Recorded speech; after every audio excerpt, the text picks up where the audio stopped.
Good morning, y'all. Scroll to about 5 minutes into the stream and we'll be talking either by the water or we'll be talking somewhere else.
Perfect, that's good enough. All right, turn off the Wi-Fi. So let's see.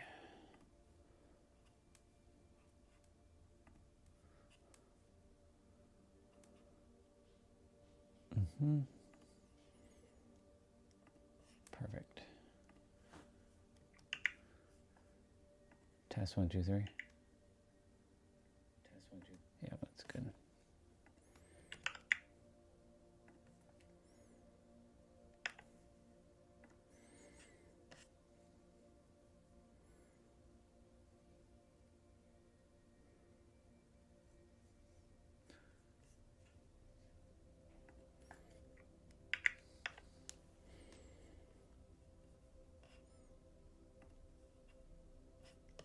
Perfect.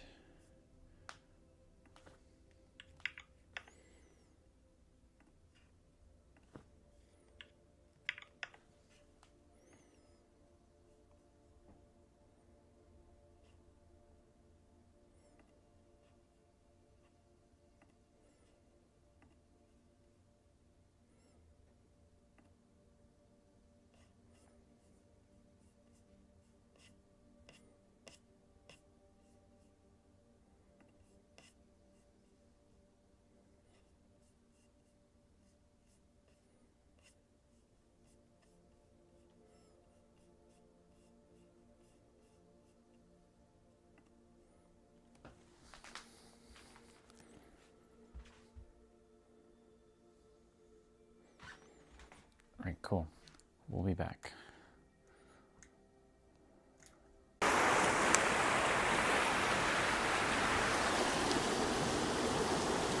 Hello, people. And yes, today's the water is extremely high.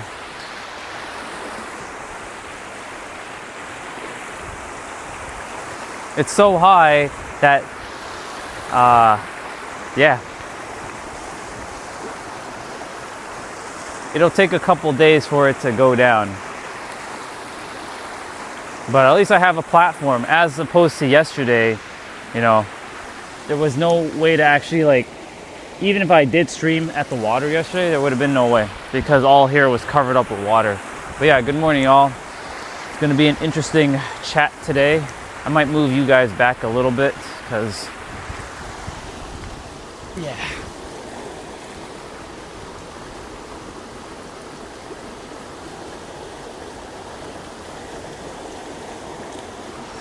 There. Should be a little bit better. A little bit more room.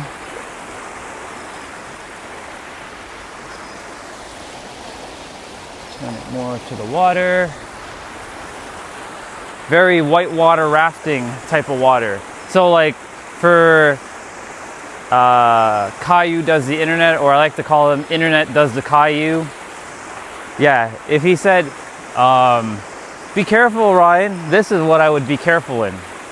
I'd be swept away. But at least I have a platform. Because yesterday, all here was covered up with water because of the rain that fell in the morning. So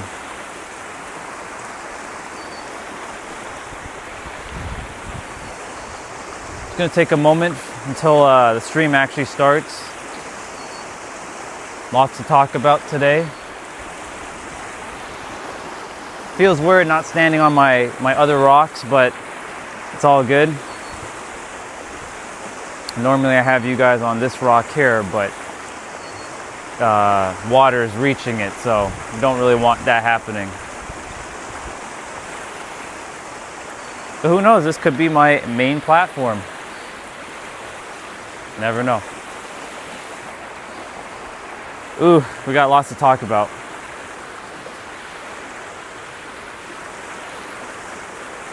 Lots to talk about.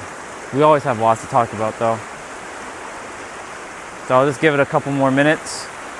I'll wait to see if the stream is active and on and ready to rock and roll.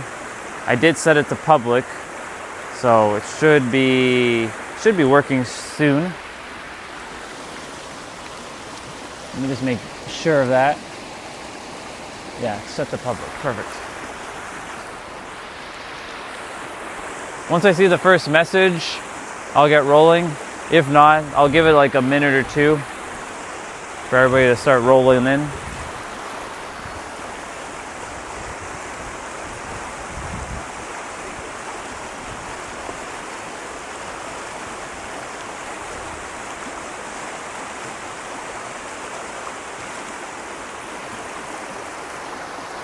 Fascinating how only 2 days ago we were here and the water was super duper calm and very relaxed. Now this is not relaxed. This is what's happening in a lot of people's minds actually. So this is actually perfect that we're here at this moment, because this is a physical representation of what chaos looks like in the mind when you attach your stuff. So attachment leads to two things: repulsion and suffering. Attachment leads to repulsion and suffering. And I'll get into that shortly.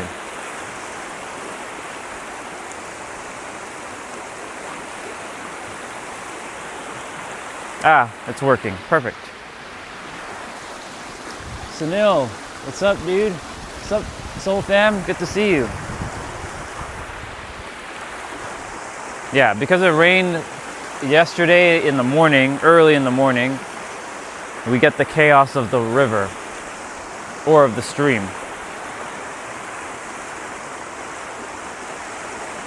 So it's not as calm and peaceful as it usually is. But this is how the mind generally is of a lot of people. This is a physical representation of what the mind looks like inside of people's heads. They're feeling like they're going at like 1,000,000 miles a second and they won't slow down. So I'm glad that you guys get to see a physical representation of what the mind can look like when you're in such chaos. I personally, even though I'm enjoying the water obviously, I personally would not like my mind to be like this. And that's why I came to the planet, and I said this yesterday on Instagram with somebody. I said, I came here to end the bullshit that the mind keeps creating in people's heads. Yes, I help you to unlock the fullest potential of your mind, but I really also came here to stop the bullshit that the mind is telling you that you have to do or be or whatever the fuck it keeps saying. Because I have questions. Who's the one who's actually listening to it?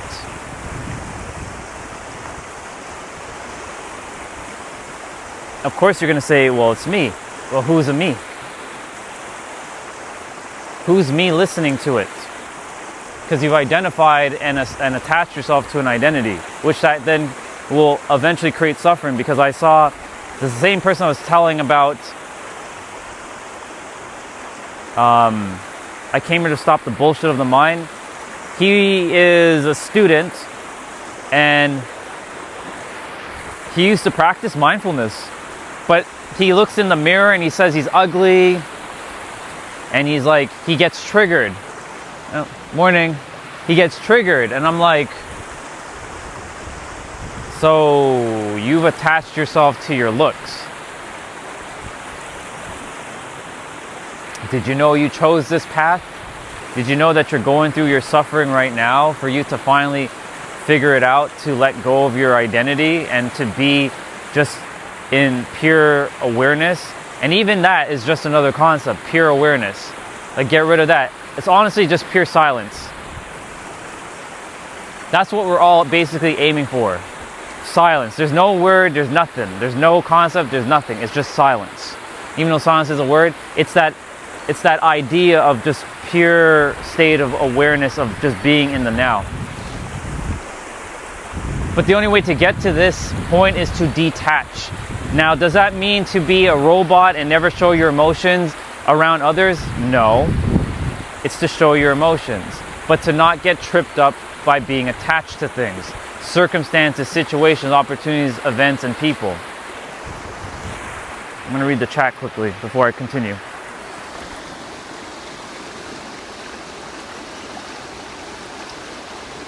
Yeah, this is the same water, dude. This is the same water. It's just pointing in a different direction. I've always been here. It's just a different angle.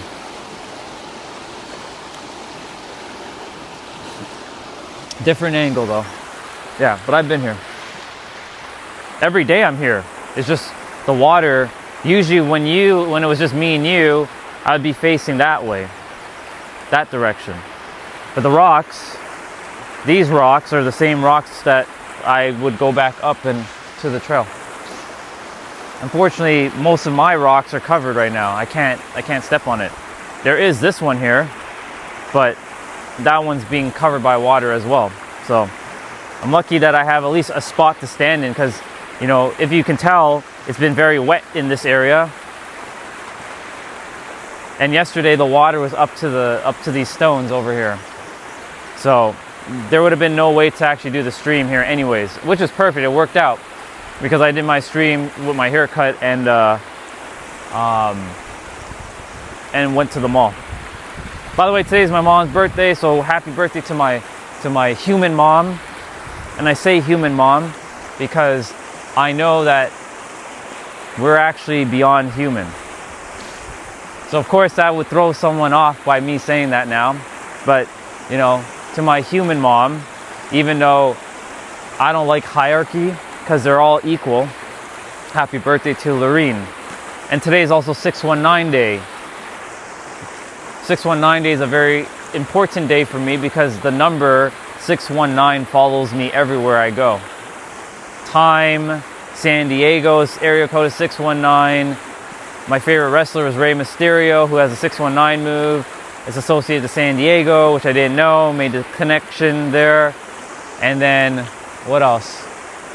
Yeah, I've just been seeing that number everywhere. Anytime I see it, it's like, okay.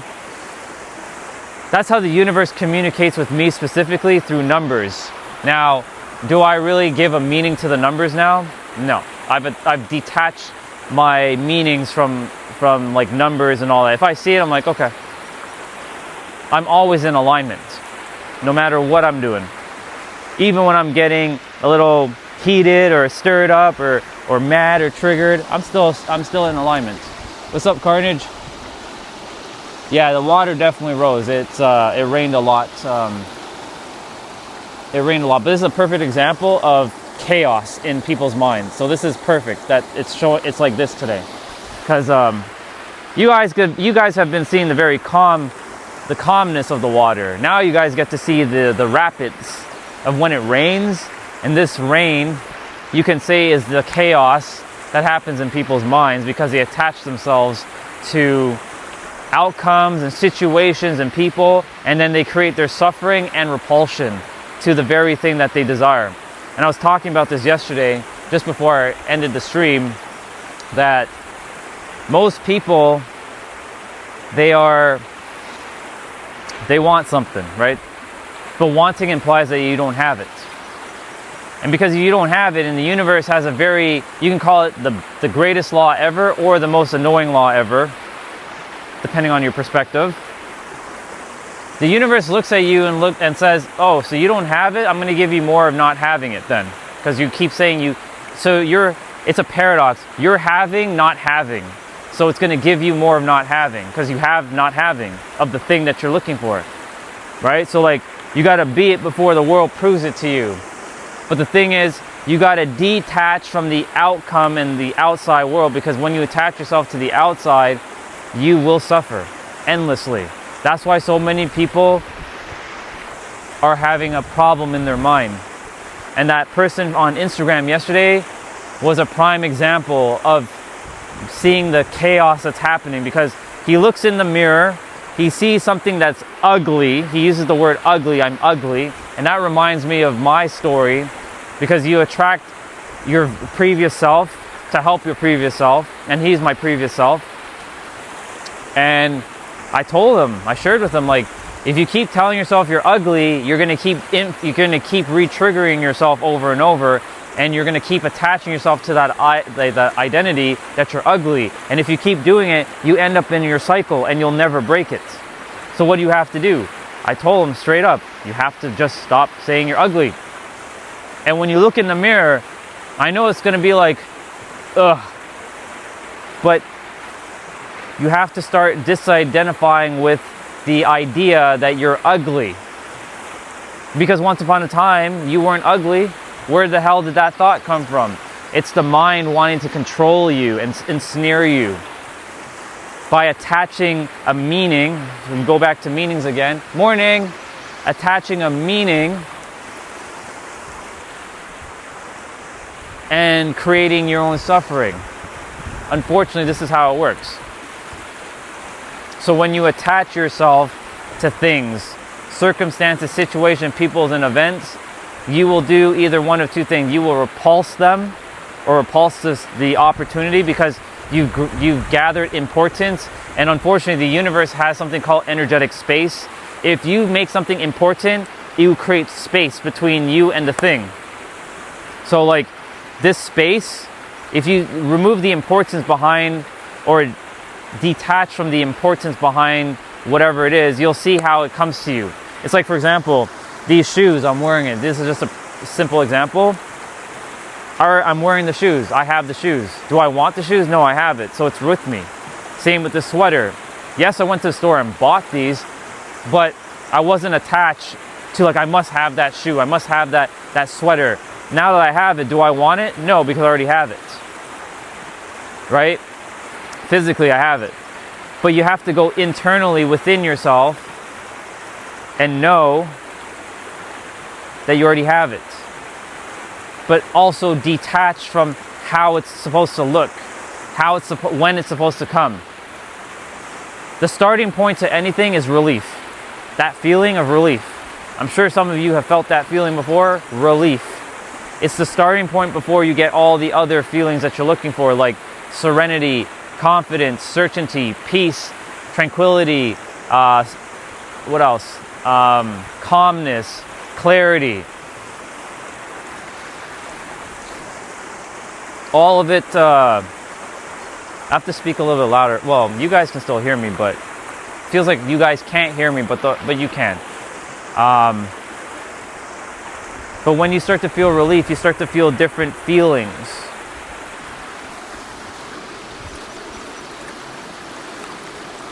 Like a good piss. Sure. Yeah, that's a nice, good relief, isn't it? You know, when you go and take that piss, right? For us dudes, you just feel, right?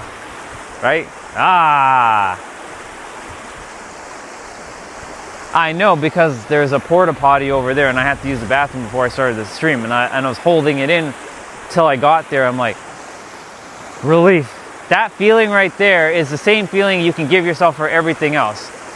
But the problem is, your mind, again, is going to attach to the outside world and be like, well, it's not here, right? Because your eyes have been programmed to see physical and touch. It's only natural. There's a physical world, right? So it's only makes sense for your eyes and your mind to be like, but it's not here yet. But the universe doesn't give a shit about our perspective. It cares about its perspective. And if you don't have the universe's perspective, then you basically will get punished every single time. No matter how good a person you are, the universe will punish you. And I said this before and I'll say it again. Good people generally have terrible frequency. And what is a frequency? It's made of 7 keys. It's made of your beliefs, your expectations of the world and yourself, your emotional charged thoughts, your convictions, like what you believe and know true for yourself, your perceptions, how you perceive yourself in the world, your reactions, how you react or respond, and your focus and attention. So unfortunately, a lot of good people who are on the side of good, generally have terrible frequency. And whereas bad people, I'm using that as air quotes because no one's actually bad. The mind is what's creating the bad in people. The human is just the human, but the mind is what's controlling the human. So the bad people, they're confident. That's why they get away with shit. Because the universe doesn't strive on morality. Now, I'm not saying to be an immoral person. Please always do your best to be a moral person. But the universe doesn't care about morality. It's a machine. It's a system, mechanical. So when you understand how reality works and you start to detach things, everything starts to come to you. Because you're like, you want that girl, right? You want to be with that partner. That's why, like, they say the bad guys always gets the girl and the good guys don't. Think about it. Because the good guy is always like, he wants to be a good people pleaser. He wants to attach himself and like be kind and whatnot. And that's nothing wrong with that. But because somewhere deep down inside he doesn't feel worthy of that woman, he repulses her because he attached his worth to something external, wanting to be with the girl. But unfortunately, the girl's like, ugh, repulsion. But when a guy is like, and I don't mean to be like, I'm not saying to be a jerk, but I'm saying like you just don't care. If someone likes you, you don't care. You're good either way, right? Watch as people start coming to you because you become more magnetic. Because when you start to radiate your authenticity and you start to detach from the outside experience and you start to, I can say, attach to your inner world, but even that, to be mindful of what you're attaching yourself in your inner world to. But when you start to be more attached to your, well, the goal is not to be attached to anything, but when you're starting out, to be more attached to your inner world, to eventually detach from your inner world as well, and just know that it's just a neutral experience. But when you start to focus within, you'll see how everything comes to you easier. Money, opportunities, people, success, fulfillment. That's what happened to me in the last 6 months. I started to just say, fuck it. Not like giving up, fuck it, but more like, you know what, whatever. If this happens, cool. If it doesn't happen, fine, I'm good. I'm good either way. The reason why we can't get to that within ourselves is because we want the physical. And there's nothing wrong with having the physical. You came to have a physical experience, right? You're meant to have that money. You're meant to have that car. You're meant to have that girl or guy. You're meant to have that business. You're meant to be an entrepreneur. You're meant to be a speaker. You're meant to own your properties, whatever that is that you're looking to have for yourself. But when you attach yourself and make it important, the universe sees importance as energetic space and will keep it forever away from you because you haven't realized that you have to have it already. And by already having it, you reduce the importance because you already have it, right? Like, I already have this sweater, right? Do I want this sweater? Do I need this sweater? No, because I already have it. It's not even important anymore because I have it. It's physically with me. So similar things like that, like the person, the situation, the opportunities, the events, the money, the resources, even health, whatever that is, when you start to detach from the outside or not attach yourself to the outside world and start to focus within, you start to close the gap and things start to come to you easier. You got to be it before the world proves it to you, quite literally. So this today, as you can see, the water is very, very, very rapid right now. This is not the norm, generally. This is usually like, it's very, very calm. But today was a good example of what attachment does to people. Perfect, thank you. Wanted to make sure my eye was coming through. So,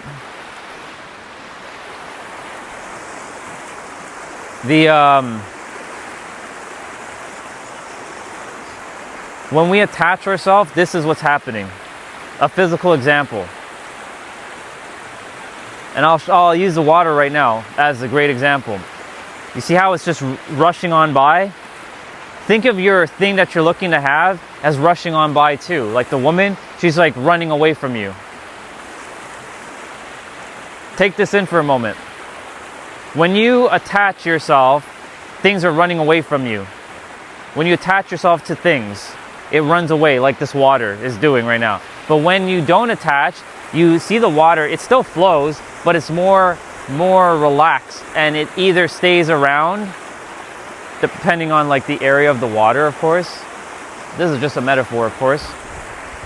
But the water will kind of like swirl around and kind of like stay in the vicinity. It will eventually go down, but like, because you detached yourself from the experience, it allows things to either flow to you or be removed and bring in what you're supposed to have.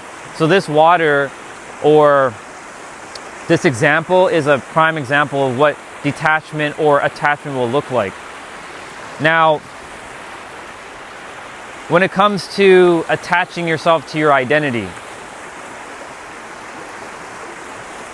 my name is Orion, but I'm not Orion. What I am cannot be explained by any word.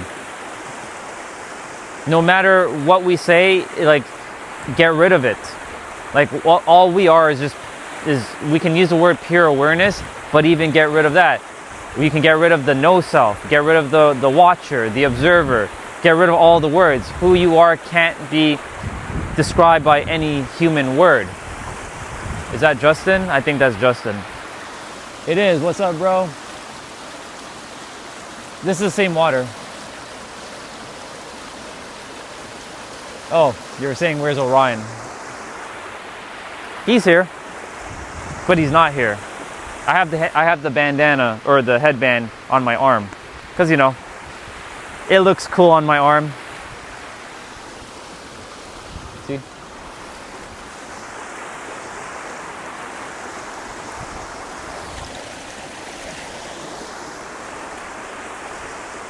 A stick. I'm sure I can use this as an example.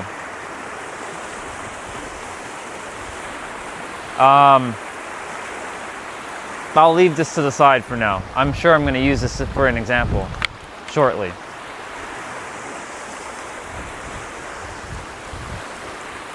So, when we attach ourselves to things, this is what's happening.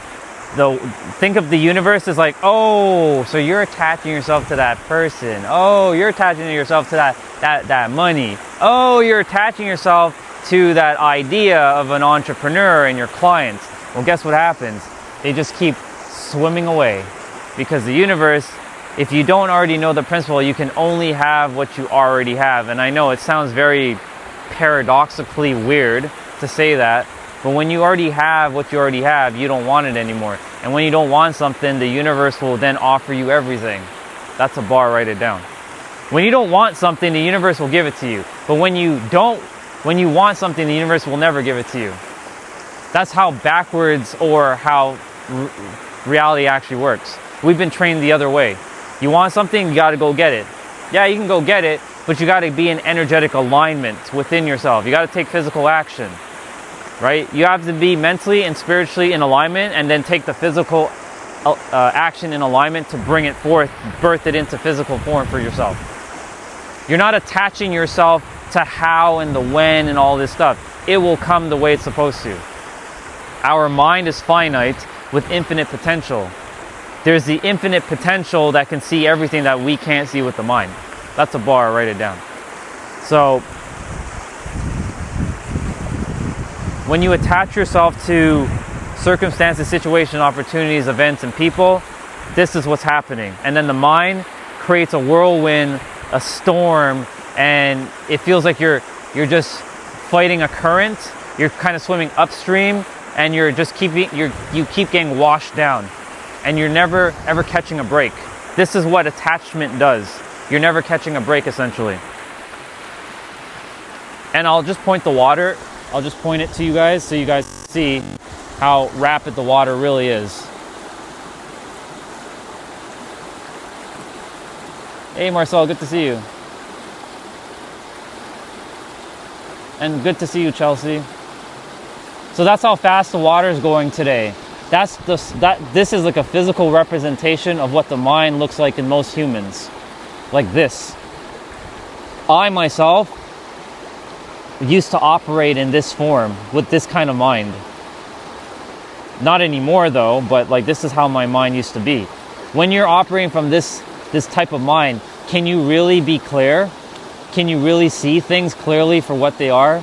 No, because things are just going too damn fast.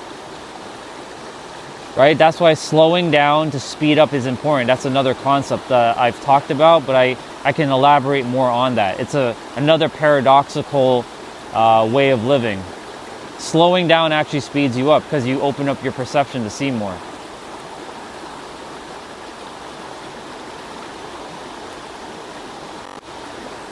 All right. I know you guys are having your own conversation in the chat. So enjoy your conversations while I keep speaking about attachment.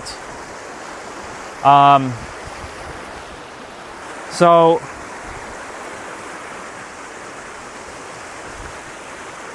which direction do I want to go with this? I want to go with relationship? Yeah, let's go with relationship.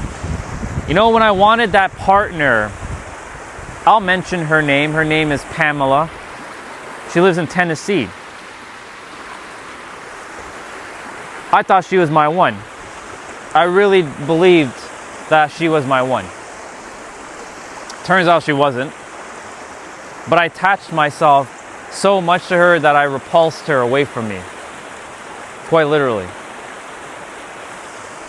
I was too much of a nice guy, because nice, for me the word nice implies people pleaser.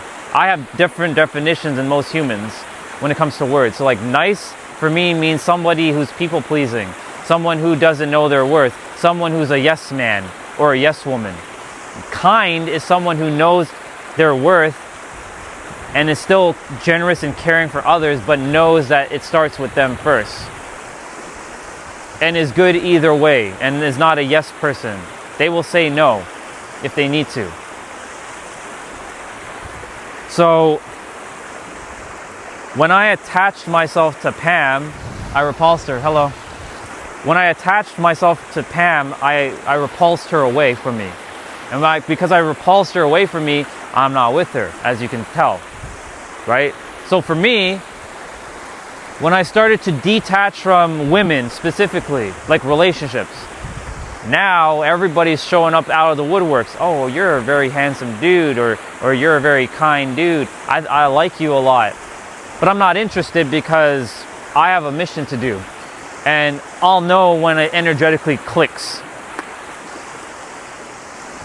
So because I've detached myself and not attached myself to any person, situation, opportunity, or event, things are starting to come in waves, sort of like this.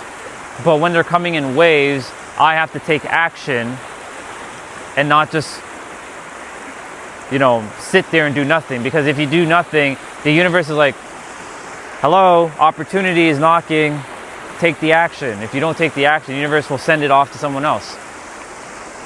Because it's waiting to express itself through whatever vessel is open to receiving, which I'll be talking about receiving in a different live stream, because that's a very important topic that we started talking about yesterday. It's all interconnected, everyone. I have to mention that to you all.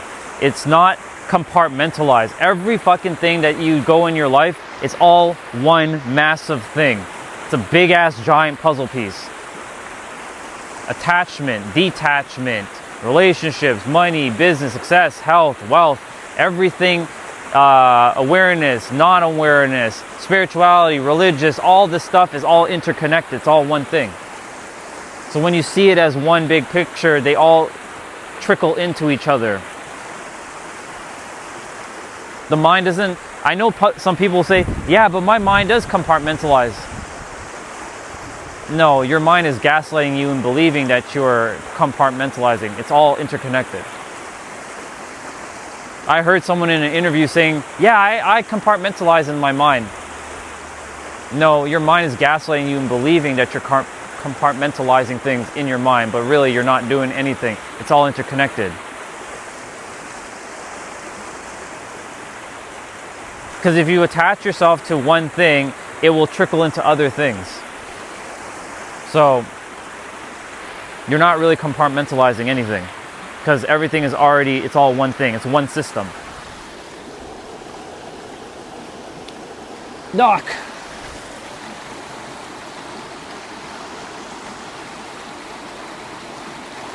I hope I get to watch another. You will. There's going to be plenty. This channel is not for that though, but you know, I'm keeping it for whatever, however way it is for now.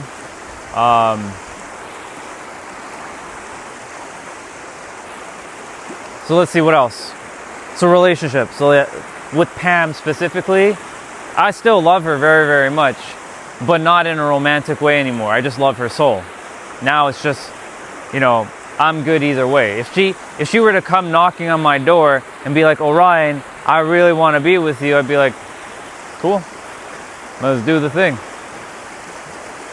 But like, she's with a partner right now, and she did also, the funny thing is she went the reverse way from most people. Most people start with religion and then they go to spirituality. She went the reverse. She went from spirituality to religion. So I only have love and support for her, and whatever she chooses to entertain is real and true for her. Because it's all valid, equal, and real. And so I wish her only the best with her partner and with her current belief system. I told her I'll see her on the other side though. And I left it at that. So, but she's not the only woman. There's been plenty of women that I had so much fondness for. There's another woman, her name was Zoe. That's before Pam. And Zoe and I, we were building, it was something like, you know, we were clicking. But Zoe pulled back because I started to be too attached to her. And I didn't realize any of this stuff back in the day.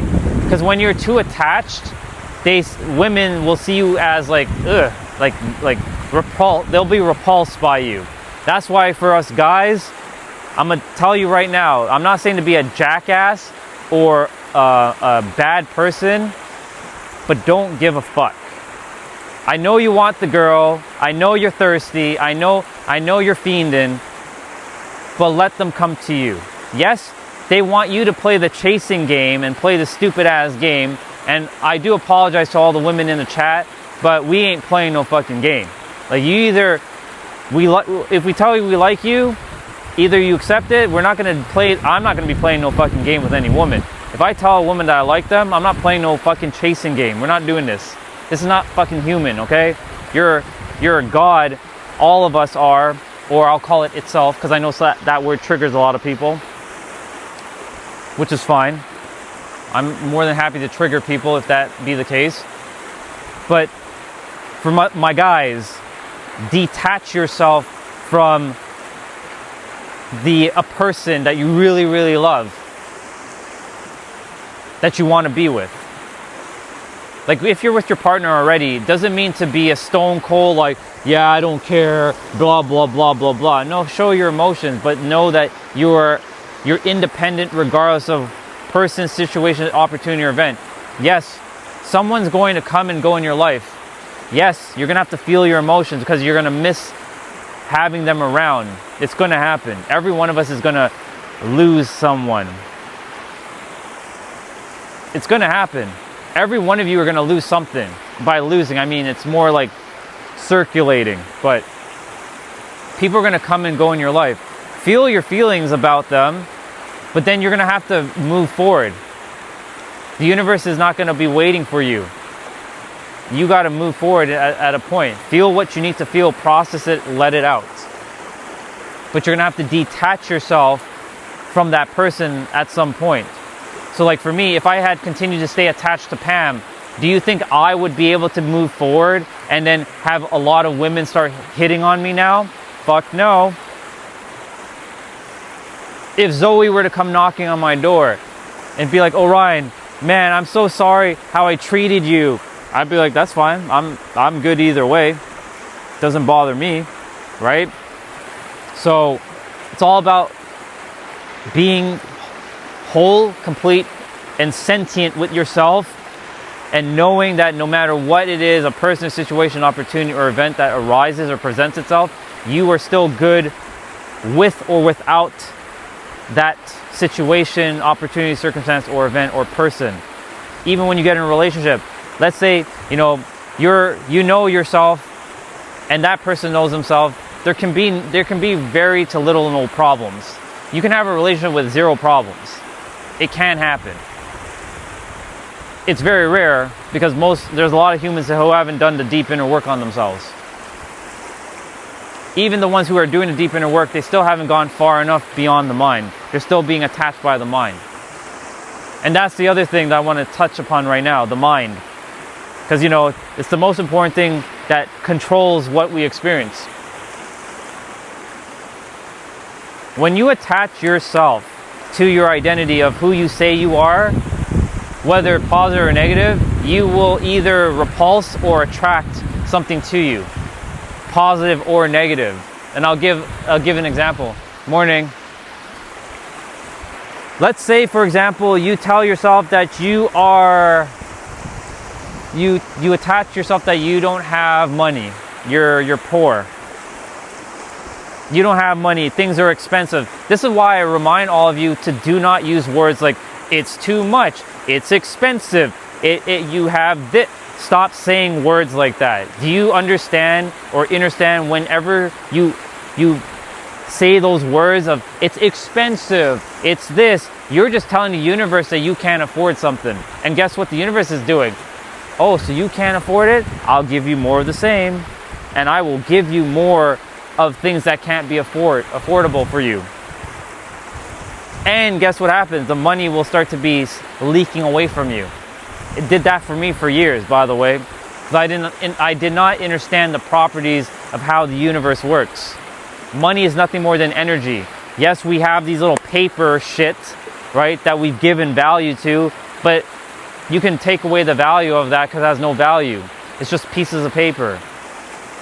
So we have a digital bank account. All of us have digital numbers in our account. It means nothing. But most people tie and attach their self-worth to their bank account. And because of that, it either repulses money to come to you, so you repel it, or you don't give a fuck and it comes to you. Money comes to me all the time. I'm getting money in my account randomly now from different sources. Like this thing's coming in, that thing's coming in. I'm like, oh, of course I have my clients paying me too, which is amazing, because I stopped caring how it came and when it came, but it just comes now. Pause on that. Rihanna, good to see you.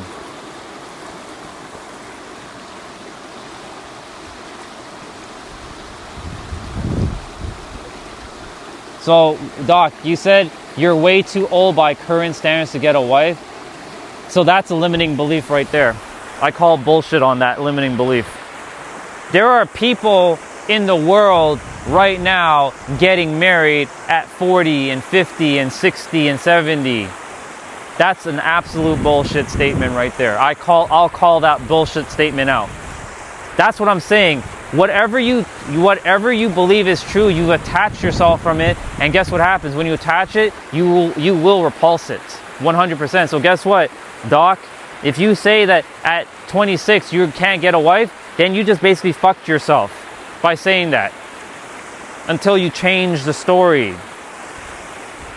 Thank you for sharing that, by the way, because that showed me, gave me an example of why I tell each of you to be mindful of the fucking words you're saying and the beliefs that you're believing. Because when you keep attaching yourself to these ideologies that are like, oh, at current standards, There is no such thing as current standards. You are the one that's setting up the current standards. Fuck the world.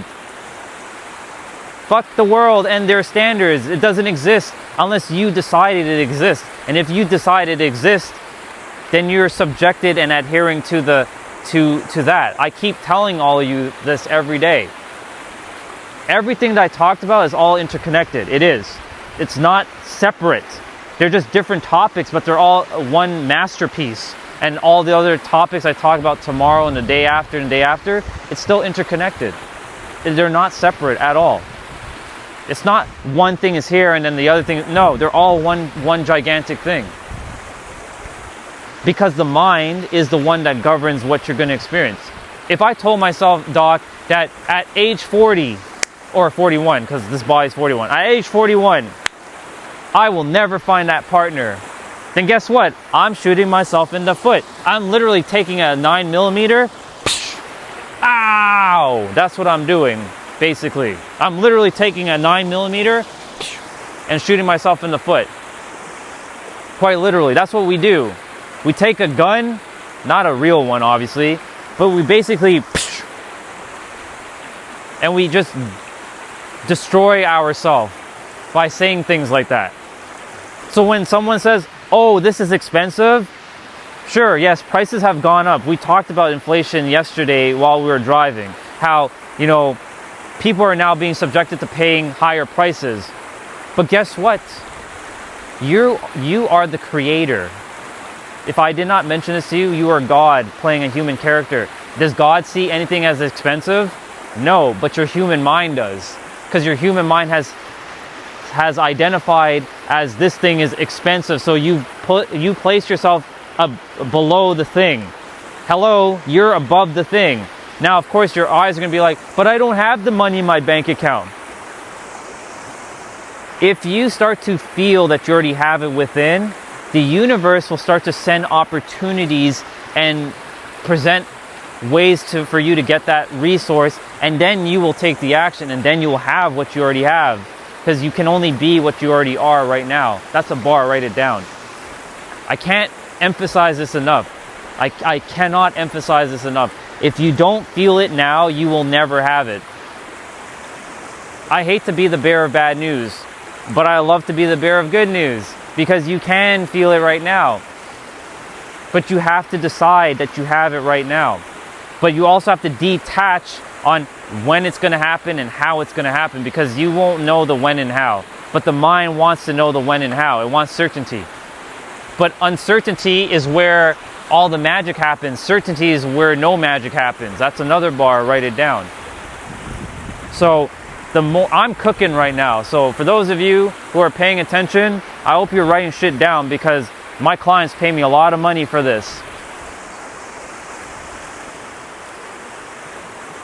If you don't feel it now, you will never have it. It's just that simple. You don't feel fulfilled in a relationship within yourself, then guess what? You will never have a relationship. And if you do get a relationship, guess what's going to happen? That person is going to mirror back some sort of lack within you, and they're going to create a problem in your life, and then you're going to see a problem based through them, because they came to mirror back what you already are within yourself if you haven't figured it out yet. Remember I mentioned the woman who I went behind her car? Normally I wouldn't do that, but she was probably super pissed off that day, so she created me to have that experience so that she could mirror back who she was in that moment, being pissed off. And she's like, are you kidding me? Are you kidding? She created that experience through me. I don't usually do that. But something intuitively told me to walk behind her. Like, it was like a magnet. I know consciously to not do that. I know if someone's backing in, to let them back in. But for whatever reason, I decided to walk. And because of that, she created that experience with me, and I created that experience for her so that she could have that experience and get mad, even madder, because she was already mad, because I could tell by like her, while she was like pulling in, she was kind of like, she had like that in her face, and then I had to create her to have that experience so I can share this experience with all of you. Otherwise this wouldn't have happened. Everything's a chain of an event. It all is a sequence. You have to realize it. It's not by random chance. This is not how the universe works. There's no random anything in the universe. Whatever happens in the universe is happening exactly the way it's supposed to. And you get to decide what that happens for you, because there's infinite paths and infinite possibilities, but they're already done and they're already made. You get to decide which way you go. But you have to start from within by detaching from the outside and focusing on the inside. That was all a fucking verse. That was not even just a verse. That was a fucking novel right there. Quite literally. That was a fucking novel. I just gave you everything that all the YouTubers are attempting to tell you within 5 minutes. Now you can go watch those same YouTubers and they can keep obfuscating shit over and over again because they haven't figured it out. They're on their journey to figuring it out. You gotta be it before the world proves it to you. The world will never prove you anything. It'll only just keep proving what you already know is true for yourself. So if you see the world as hateful and angry and blah, blah, blah, blah, blah, guess what? You're just gonna keep creating the same shit over and over and over again. Because you keep attaching yourself to this ideology of, I can't have a partner at this thing. I can't have success at this age. I'm never going to be rich. I'm never going to have this. I won't be this. It's not meant for me, because you attach yourself to those beliefs. Where the fuck did those beliefs come from? It came somewhere in childhood, I can tell you that. You got to go back to your childhood and see where shit started to go downhill for you. Or I could say it started for you to master yourself. Perspective shift. You get to decide. It's just that simple. I'm not paying attention to the chat, so you guys having your own conversation, cool. If you're all chiming in with some of the things I'm saying, also, that's cool.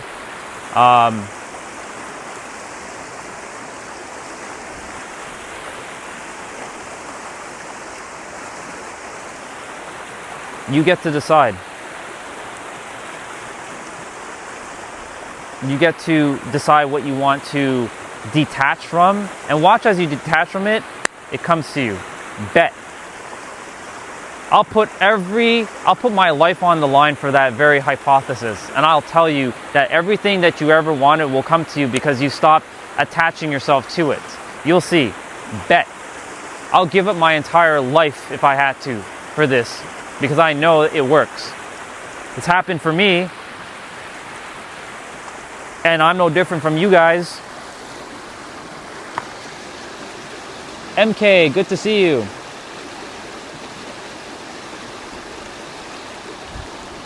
Good to see you. Amazing, Rihanna. So the more you continue, I do apologize if you guys have left something important in the chat, but I'm in my flow. So the more you keep attaching yourself to a circumstance, a situation, opportunity, or event, or a person, guess what happens? You're pushing it away. The universe is like, importance, because attachment means importance, and importance to the universe is like, ugh. It already knows that you're gonna have it, but you're creating more importance, so you create more space, and more space creates this, a gap, and then the gap in the mind is like, ugh, I don't have it. Morning, how are you? You good? Good stuff. And so the more you keep creating importance and attaching yourself to the thing, then guess what happens? People, circumstances, situations, opportunities, and events will start to be repulsed away from you. You'll never catch it. And the universe will keep punishing you over and over and over if you don't know how this thing works. Have a good day. If you don't know how this thing works, this thing right here, you are going to get fucked. I'm telling you this. I can't be any more blunt. If you don't know how this thing works, you are going to get fucked. Literally. But it's so simple. I figured it out. It took a while, but I figured it out. When you allow yourself to stop seeing the outside world, you can close your eyes if you need to. You can feel everything you ever wanted to feel right in this moment. I can close my eyes and I can feel San Diego. I can feel it right now. I can feel the ocean. I know I'm by the water, but I can feel the ocean. I can smell the salty air. I can hear the people who are running on the beach. I can see a couple walking by holding hands. I can hear people riding on their bikes on the path in Coronado. I can see my penthouse. I'm in my penthouse now. Hello, I'm there now. Now, for you guys can't see what I'm seeing from in my inner world, but I'm already at my penthouse, and I'm watching TV, and I'm looking out my window, looking at the skyline. I'm looking at the ocean. I'm looking at my view. I'm in my balcony now. I'm having a nice protein shake after a long workout. I'm with my partner. I'm kissing her on her lips. I'm feeling the sensations of the kiss on my lips. You can give every fucking thing to yourself right now. And the universe, if you keep doing it over and over and over again, watch as your experience starts to shift, because then it will come into your life. This is how it fucking works. Hey, where have you been? I wasn't here yesterday in the morning, but I was here every day. I haven't seen you. Where you been? Yeah. Right. I don't get to see him because he's coming early now. Yeah.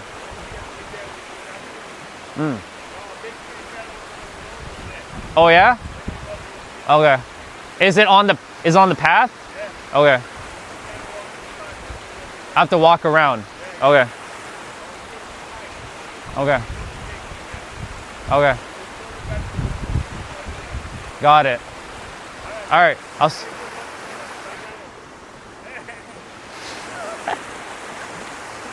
Chris, I haven't seen him in a while, so I have to take a moment and have a conversation with him.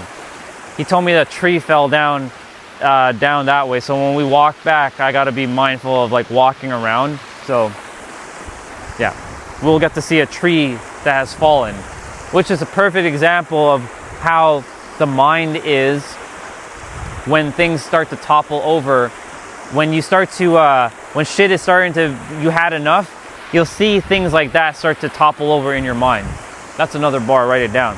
When you had enough, like you see how the water is so rapid right now, when you've had fucking enough, you will see shit start to break in your physical.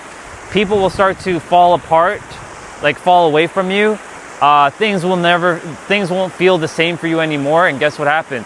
You allow the new stuff into your life. That's all because you stopped attaching yourself to this shit. Thank you, water, for being such a mirror every day, because you guys get to see now the rapid version of water. And this is perfect for attachment. It's wonderful. And I'm grateful I actually have a path to stand on, because yesterday when I walked by here before I started my stream, because I didn't take the stream, I didn't walk with you guys here, this shit was fully covered in water. There's no way I could stand here. I could stand up there, but like up here, the water was filled up here too. So within a couple of days, this will go back to normal, but if it rains again, it's gonna be like this for a little bit. So, all right, let me see what's going on in the chat. Who's saying what? What's going on?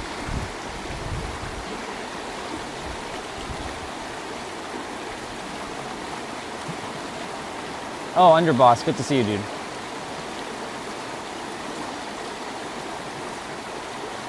I can see him and Fuzi becoming probably Chelsea. Chelsea, if you're creating that experience for me and Fuzi to meet, then it will probably happen. Maybe we'll do the Mortal Kombat Prank 3 video. Maybe I'll be one of the Mortal Kombat characters, and we prank people in the elevator. That's not my kind of thing, though. I don't do that kind of stuff. But you know, it'd be interesting. Probably, or I'll be like a Street Fighter character, because he was Ryu, and there's the one with Chun-Li. Yeah.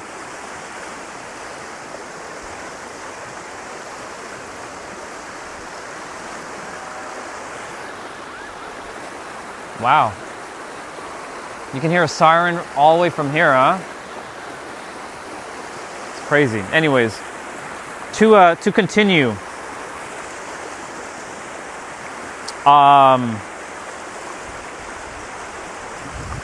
So I talked about relationships, but I'm not done with relationships. I'm not done with that one yet. Oh, hey. Morning. And how are you? No complaints. Yeah. Yeah. Yeah, it was like right here. Yeah. Yeah. I didn't come in the morning yesterday.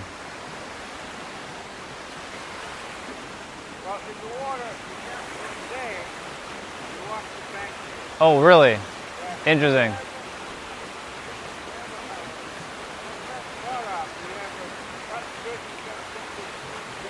Right, okay. Yeah. Somebody told me a tree fell down over that way. Yeah. Yeah. Same person. Yeah. Same person. So I'll get to see the tree by the time we get there.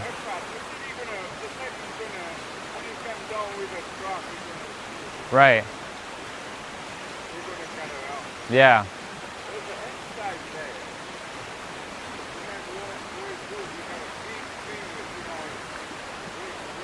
Right.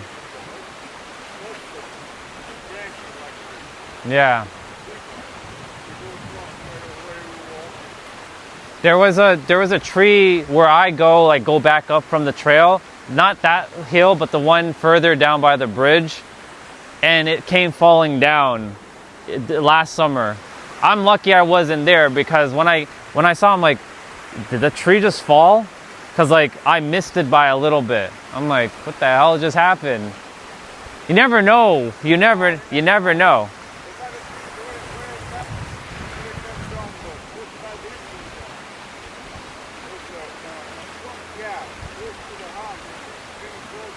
Right.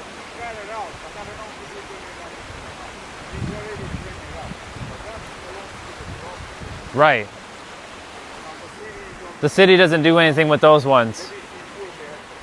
Right. To the property. Yeah. That's what it is. Yeah.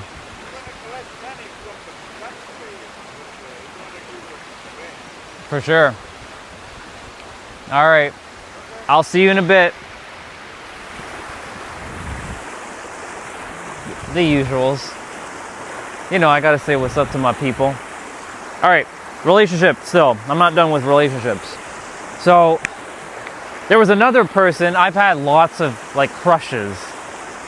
But because I had so much like love for them, and they didn't really have that same love for me because I was repulsing them, right? Had I started out as like, you know, I told them that I liked them. I was always the type of person to be very bold to tell a woman that I at least liked them. When I started to know about being confident. If you had told me back like 20 years ago, I'd be like, afraid, scared.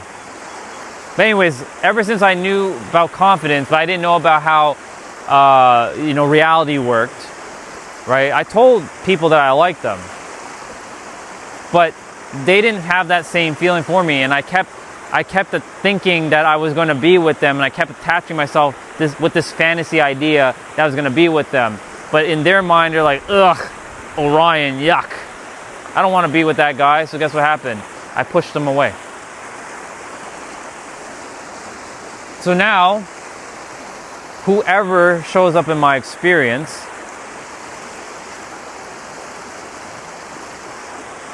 if I feel a physical attraction, I will pursue it. But I, myself, I don't care.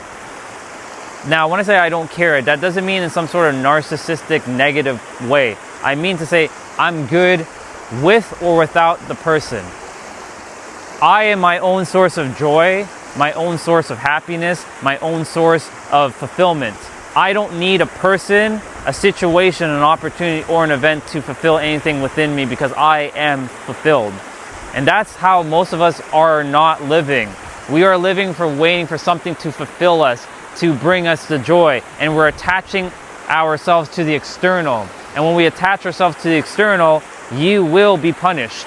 The universe will punish you. If you don't know how the universe works, you will get squashed, quite literally. Because the universe, it's not moral, and it doesn't give a shit about our perspectives.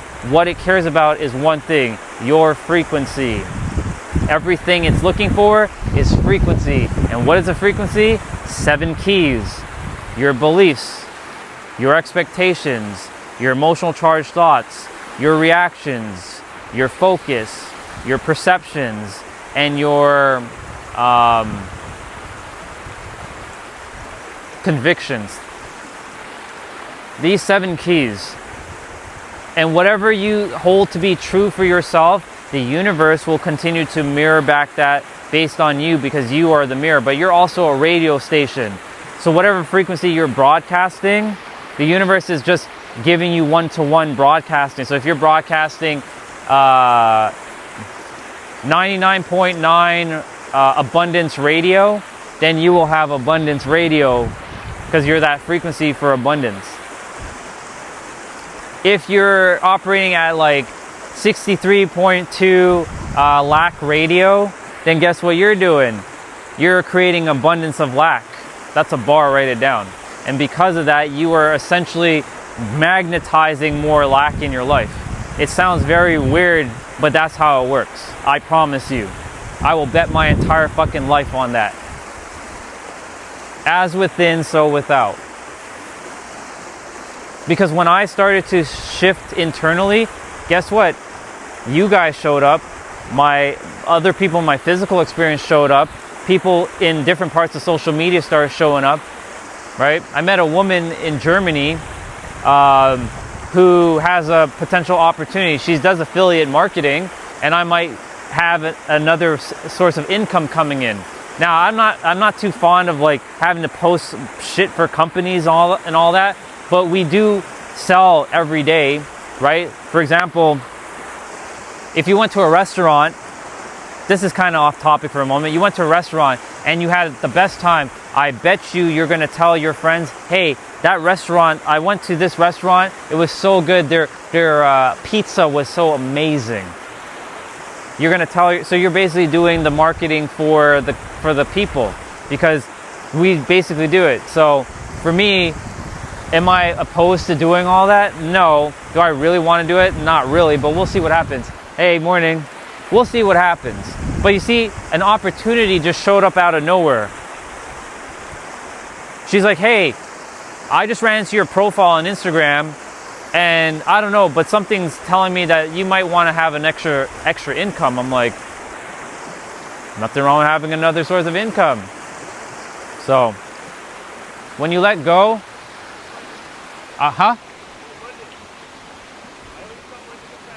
oh, I won't see you. I'll see you Monday then. Actually, no, I'll see you Tuesday. Oh.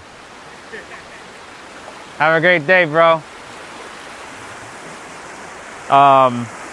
He said he left a note for me. Said that we missed you. Because Mondays I have my clients. Anyway, so that opportunity showed up randomly a couple days ago. So we'll see what happens. I'll be meeting with her on Monday after my clients.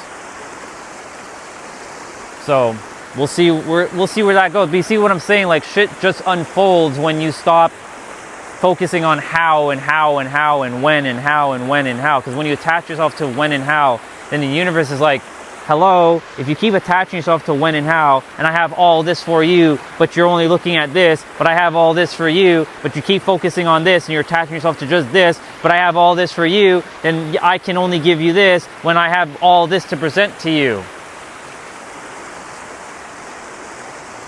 That's why for me, it's important to tell you how this works.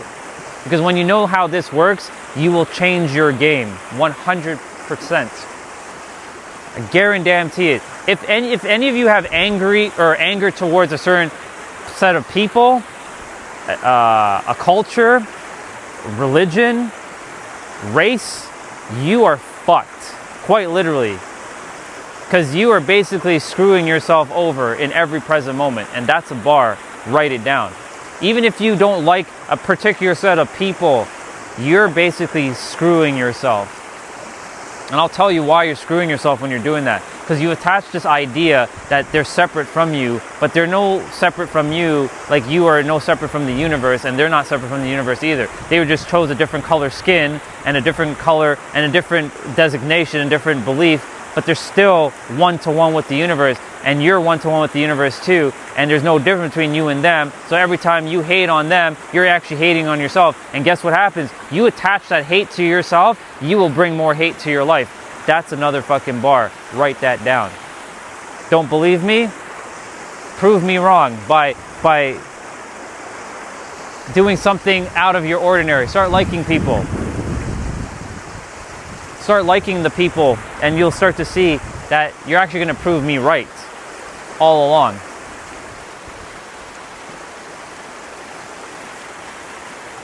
Is it going to happen right away? No, because your beliefs are still emotionally tied to like hating, because you attach yourself to hate. And I bring this one up because I see a lot of comments in the chat sometimes talking about a certain race or certain religion or certain this or certain that. Fuck it all. You all are perfect as you are. Otherwise, you would have not been born. The universe does not make mistakes. Even though some of you might say, but yeah, I was a mistake and blah, blah, blah, blah, blah. I used to say that shit too. If you tell yourself you're a mistake, then the universe will make sure you're a mistake by giving you a circumstance to make you feel like you're a mistake. I can't emphasize that enough. And the universe is not a dude. It's not a person. It's a system. You're part of that system. You can never be separate from the system. No matter what you believe to be true, you're not ever going to be separate from it. Whatever you hold as true, you will bring it forth.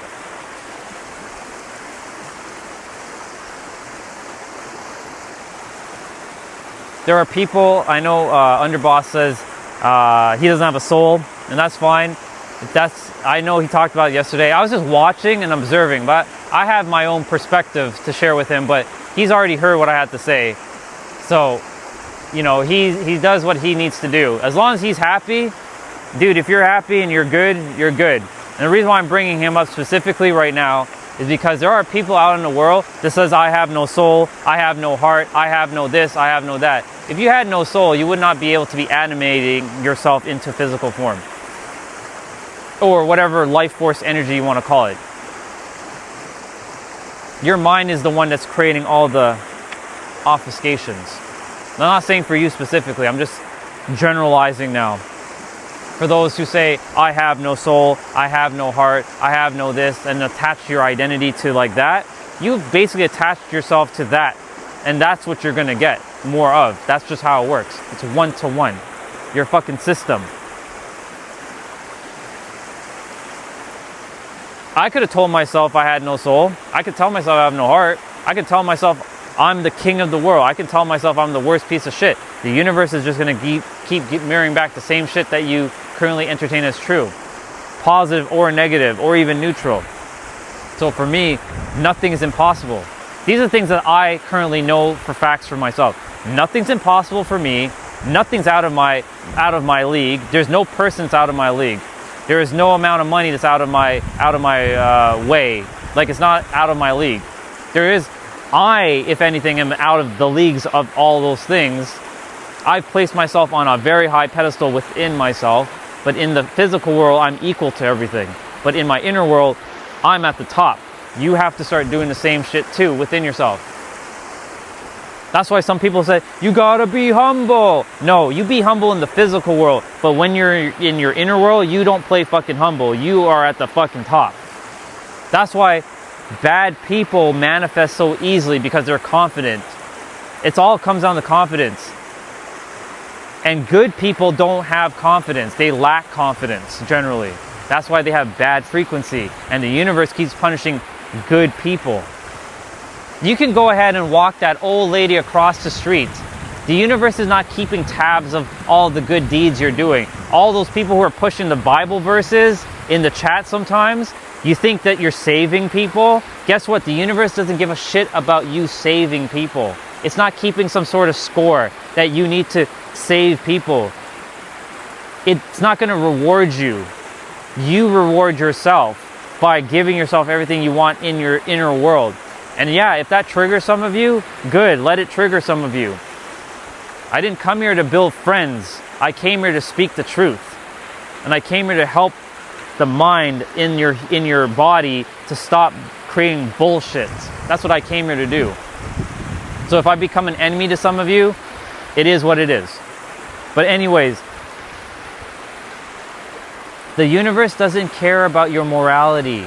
It doesn't care if you went and picked up garbage from the street and you're like, see, God, I did something good. Can you please reward me now? It doesn't work that way.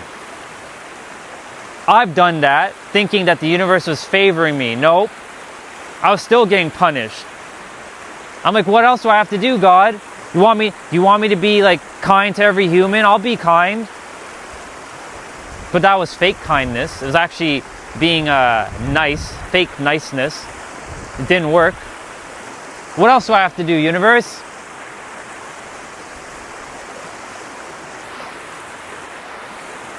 Start knowing that you already have it. And watch. I'm not keeping tabs on what good deeds you do. That's why for those of you who entertain karma, if you believe karma exists, then guess what? You're subjected to karma. It's just that simple. I am no longer subjected to karma. I used to be part of like what goes around comes around. Good things happen when you do good things. No, you're in the frequency of doing good things, so of course good things are going to keep happening because you're in the frequency of doing good things. But if you're in the frequency of bad things, then guess what's happening? You will just keep magnetizing bad things to you. That's what karma is. For those of you who are entertaining karma, it's not karma, it's just frequency.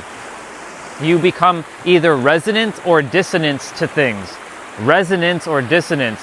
Attracting or repulsion based on your attachment style to whatever you're attaching yourself to or detaching yourself from. Funny enough, when you detach, things come to you. When you attach, things disappear. It's just that simple. I don't know who's saying anything in the chat. I will read it in a moment. But if any of you are like, no, that's not right, Orion, that's not true, then guess what happens? Whatever you're agreeing to, that's what you're going to have. It's just that simple. I know it works for me, so whatever's working for me is working. Whatever works for you is going to work. Hey, hello. But if you continue to adhere to limitations, lack, fear, worry, and doubt, you're just creating more of the same. It's just that simple. I can't emphasize that enough.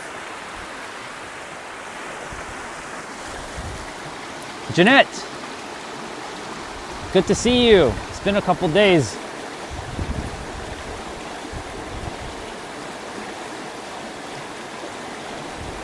Good to see you. It's hot. It's been a hot minute.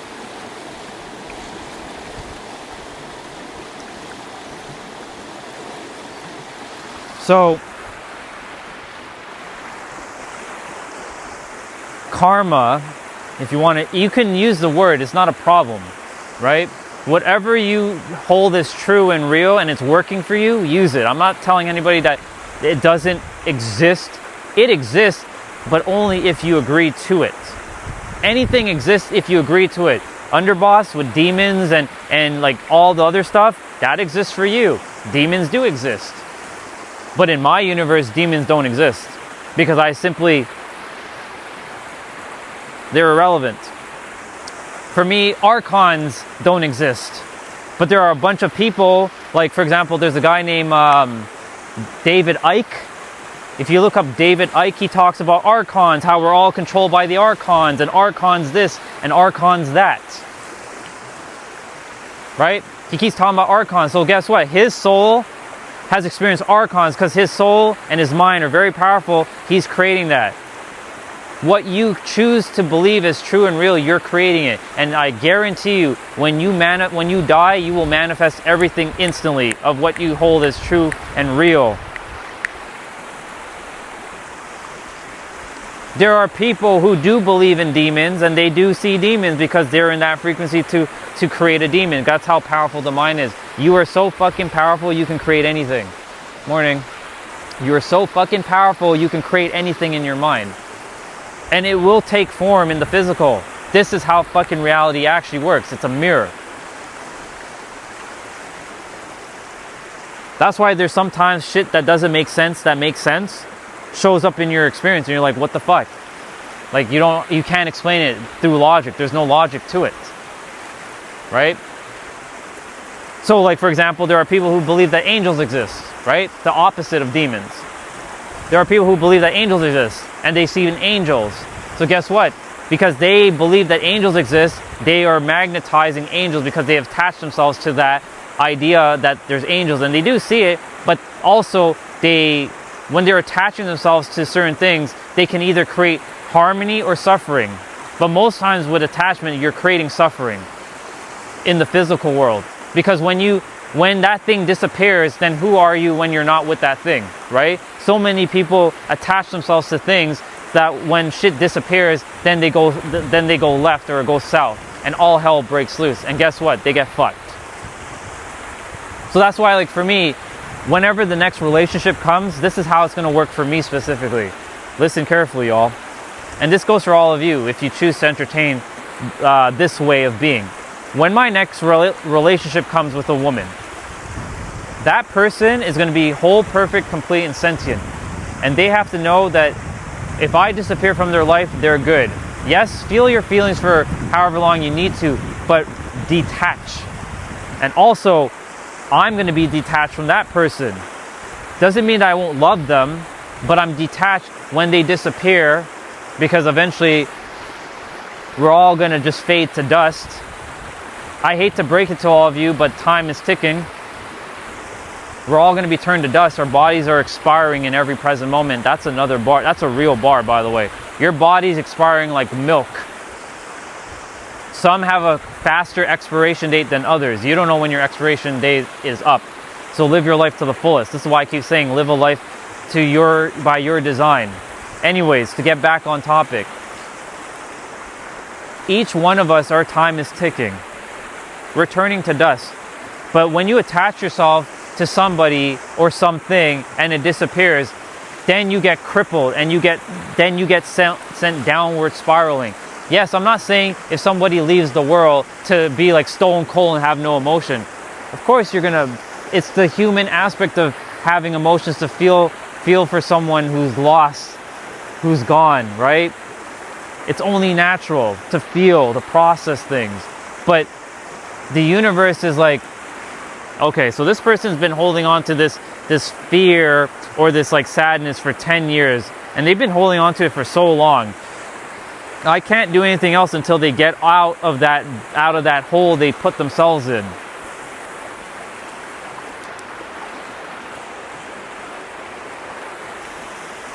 Only you can do it. But you get to decide in every present moment what that looks like for you.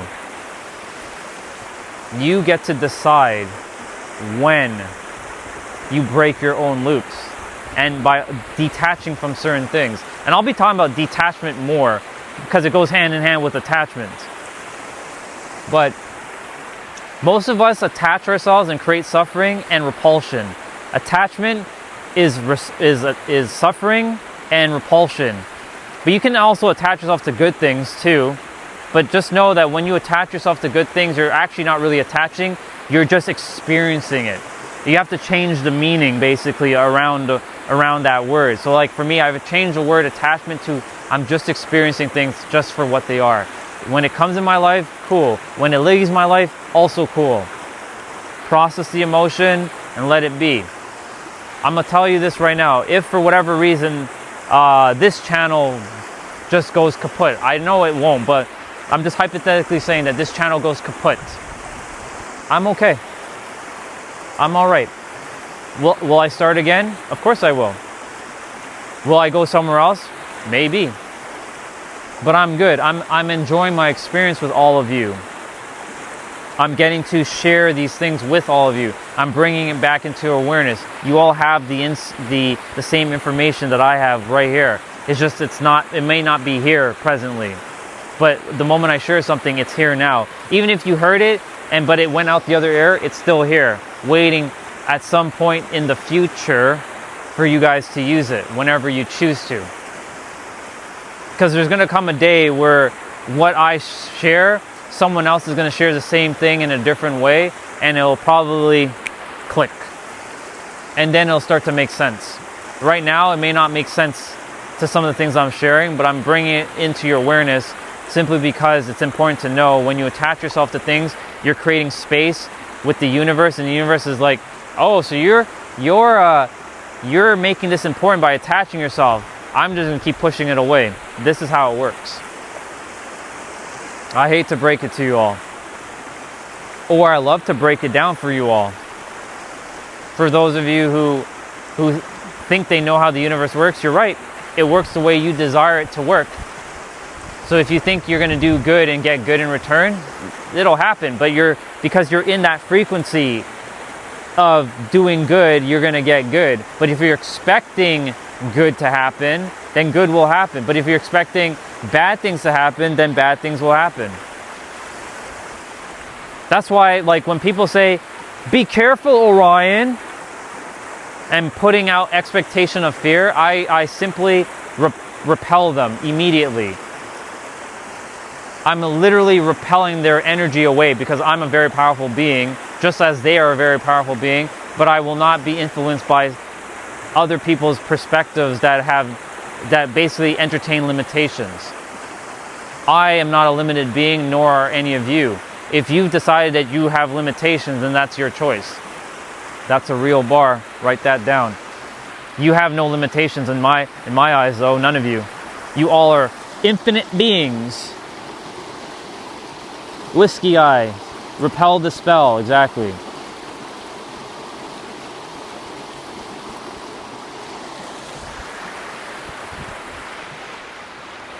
Remember, Underboss, whatever you're saying, it's true for you and you alone. Right? If that's what you're saying, nothing wrong with it, as long as it's helping you in your life. Right? Because the goal is to use whatever is working at this point. You don't have to use what I'm saying. If you're living your best life, the goal is to live your best life. If all of you are living your best life, you need nothing from me. In fact, you don't need to be on my stream. In fact, I'd highly recommend to get off of YouTube and go live your life. Because guess what YouTube's doing to all of you? It's siphoning your energy so that you stay distracted and not go and produce the thing you came here to produce. Yesterday, Mitochondria was telling Underboss, like, you know, I was reading I wasn't like us driving, but I was reading like the chat, and I didn't want to interfere because they were having their conversation, and it has no business to me because they were having their own conversation. I don't stick myself into their conversation. But I was looking at it, and Mitochondria said, like, you know, 22 hours on YouTube, right? It's a lot of time to be spending on YouTube, but, you know, it is what it is, as long as you're living your happiest life. If you're living your happiest life. I want everyone to live their happiest life. That's why I'm doing what I'm doing. I'm here to stop the bullshit in the mind so that you can unlock your fullest potential in your mind so you can go and live your best life. Whatever that looks like for each of you. Because the mind's going to create a bunch of stupid stories. That's so not true. But it's only true if you adhere to it being true. Like, I'm this or I'm that. Like, I'll use some examples. Some random examples I'll throw out. I'm not tall enough to be with women. This is for my guys specifically. And I'll get to the women aspect. I'm not tall enough to be with that woman. I don't have that jawline, or I don't have the deep masculine voice. I'm not packing. You know what I mean by that. I don't need to explain that one. I'm inferior to other men because they're taller than me and they make more money than me and they're more handsomer than me and they have the suave look. Because if you tell yourself these stupid stories that the mind's doing, because it uses comparison in a negative way, but you can use it in a positive way. But most people use comparison in a negative way because the world is always striving on negativity, if you haven't noticed. Right? We're basically undoing a bunch of bullshit on the planet that people agree to. Anyways, if you keep identifying and attaching yourself to that line of thinking, then guess what's going to happen? You will just keep creating the same shit over and over. Now to my ladies, I don't have the hourglass look, right? The boop boop boop or whatever it is, like the hourglass model look. I'm not pretty enough. I'm not gorgeous enough. I'm not smart enough. Men don't take me seriously. I gotta be an independent woman. If you go under that line of thinking, then that's what you're gonna have. I hate to break it to you. It starts with you. All of you. Men and women. I myself, I'm a male human in this lifetime. But what I actually am, and all of you are as well, is just itself playing a human character. And I'm using the word itself, but we go beyond that word. What you are goes so beyond what you actually think you are. But you have your unique experience because itself wants to have your unique experience through you. And you attach yourself to these ideologies and concepts, which then can create your own damn fucking suffering or can lead to prominence and peace within yourself. The choice is yours, how you use attachment.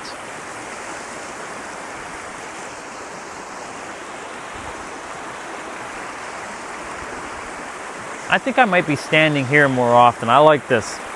Instead of me walking on my rocks, I actually like standing on this one platform. This feels like I'm on a stage right now, literally. This is my stage.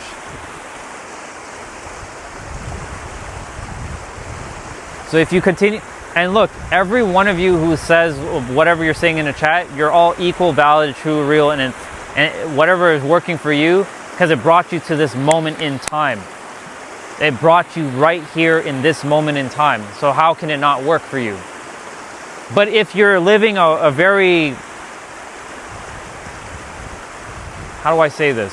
A life not by your design, and it feels like life is just throwing you bullshit after bullshit after bullshit, that's because somewhere deep down inside you created an enemy within yourself. And that's where that you versus you comes from. And it really does become you versus you until you change the story and it's actually you with yourself. That's why I don't subscribe to the ideology of you versus you. No, it's you with yourself. Hey, what's up, bro? You good? Good. It's you with yourself. It can't be anything else but you. So do you want to be an enemy with yourself or do you want to be an ally with yourself? That's a real bar. Write it down. So you can attach yourself to ideologies and concepts that can either be in your favor or can be not in your favor. You get that choice. Free will. The universe it gave you the ability to have free will. There are 8 billion different perspectives. I'm just another perspective as well too. There are 8 billion different perspectives living on one planet. So that's 8 billion different worlds living on one planet because you're a world. But you're not just a world, you're a fucking universe. YOUNIVERSE. You're a universe walking in human form, quite literally. What you say is true and real for you is what you're going to expect. Why is it that some people can experience certain things and others can't? It's simple, because they adhere to that concept that they believe is true and real for them.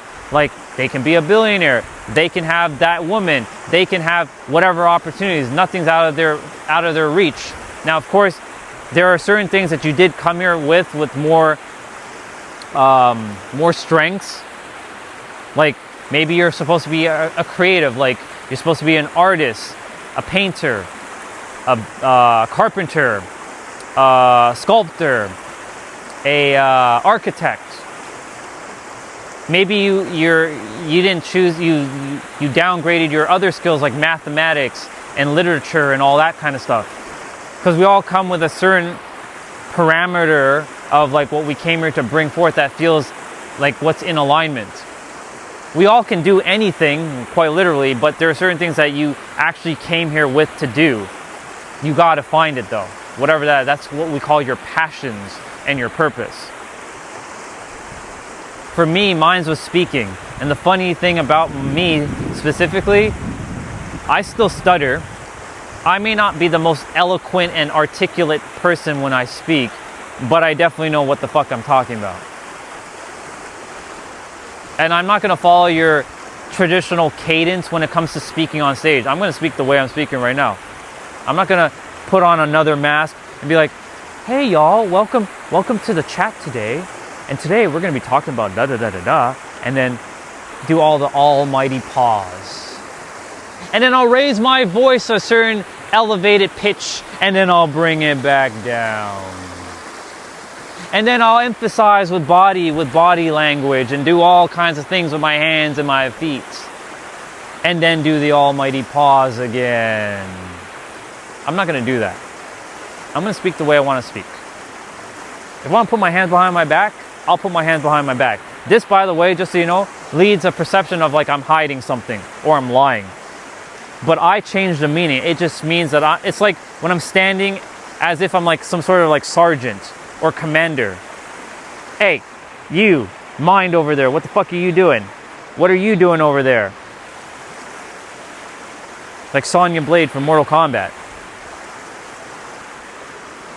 Or I can do this and feel very closed off, protecting myself. This is what a lot of people attribute this to meaning, but this is just, I like standing like this. This is cool.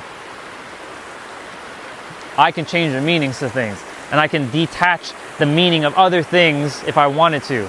And you all have that power too. You see, nothing is compartmentalized. Everything's all interconnected.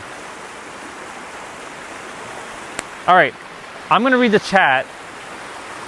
Let's see what's being said in the chat. I know I missed a lot of important things, but I know you guys are talking with each other, so.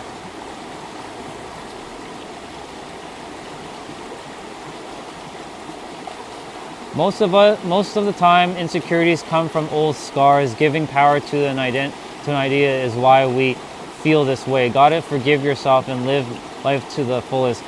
In the end, all clocks are ticking. Exactly. Good way, Carnage. MK. I just want to be a better person to myself and others. MK, what if I already told you that you're already a better person? You just have to decide. Nothing more. It's a choice. In my eyes, you're a wonderful person.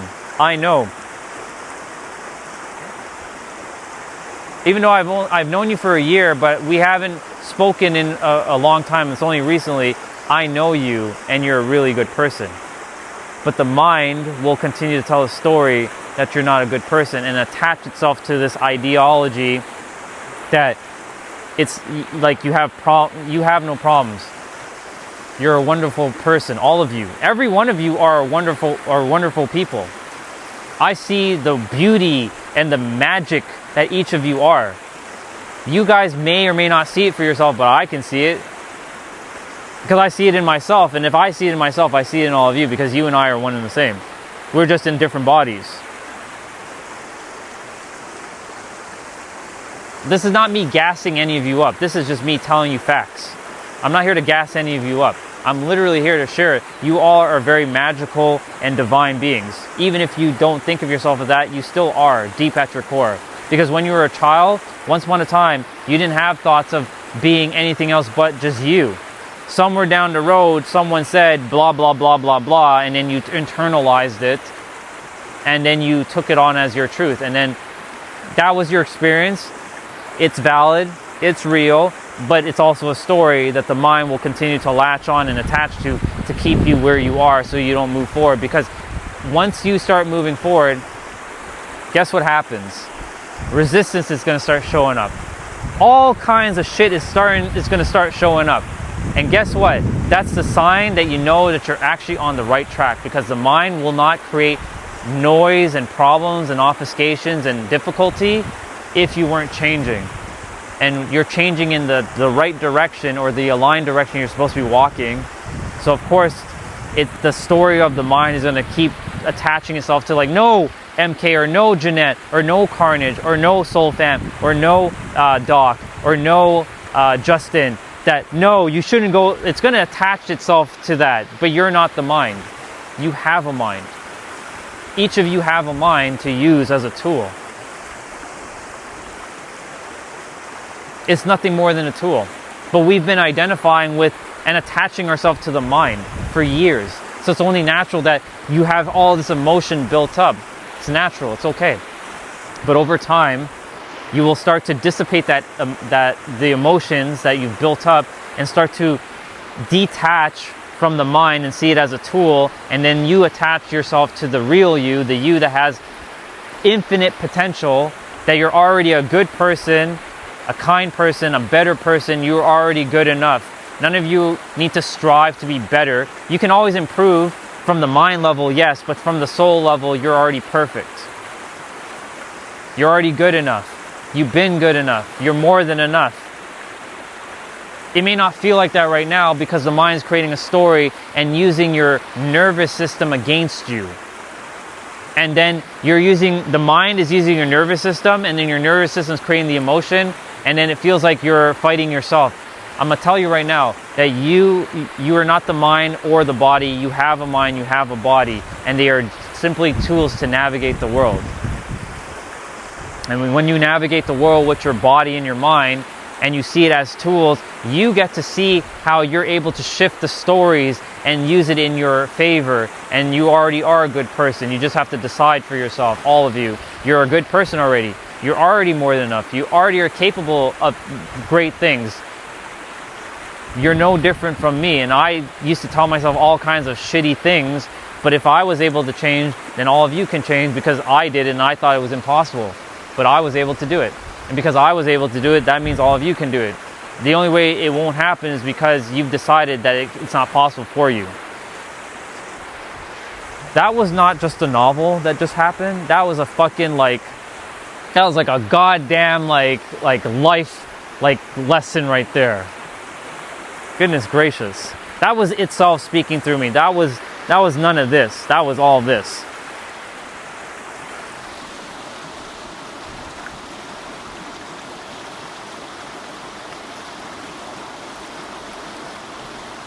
It's okay. It's okay that you're having a struggle. There's nothing wrong with that. But just know that you will eventually overcome that struggle, and your mind is going to start to. It's going to tranquilo. It's going to tranquilo. Because the goal is, because today, as you can see, the water is very, very fast. If you can't tell, or you can't hear it, this is what's going on in a lot of people's minds right now. Some of you have been here a couple times and you've seen the water very peaceful, more relaxed, right? That's how the mind should be, more relaxed. It allows you to observe things more, allows you to see things and process things easier. But when the mind is like this, you can't. How can you? Right? It's just going like this. So how does one get this to start calming down? They have to just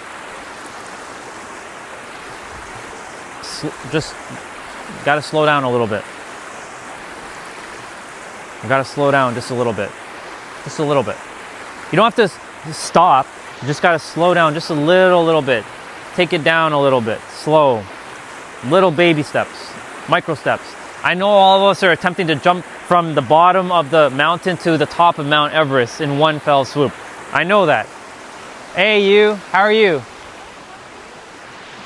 I'm excellent. It is. I'm talking about the attaching and how that the water is like an example of like when your mind is going crazy, that when we attach things, it just gets sent down the river. So, yeah. All good with you? Perfect. I love your smile, by the way. Yeah. It suits you. Yeah, you're welcome. Have a good day. Bye.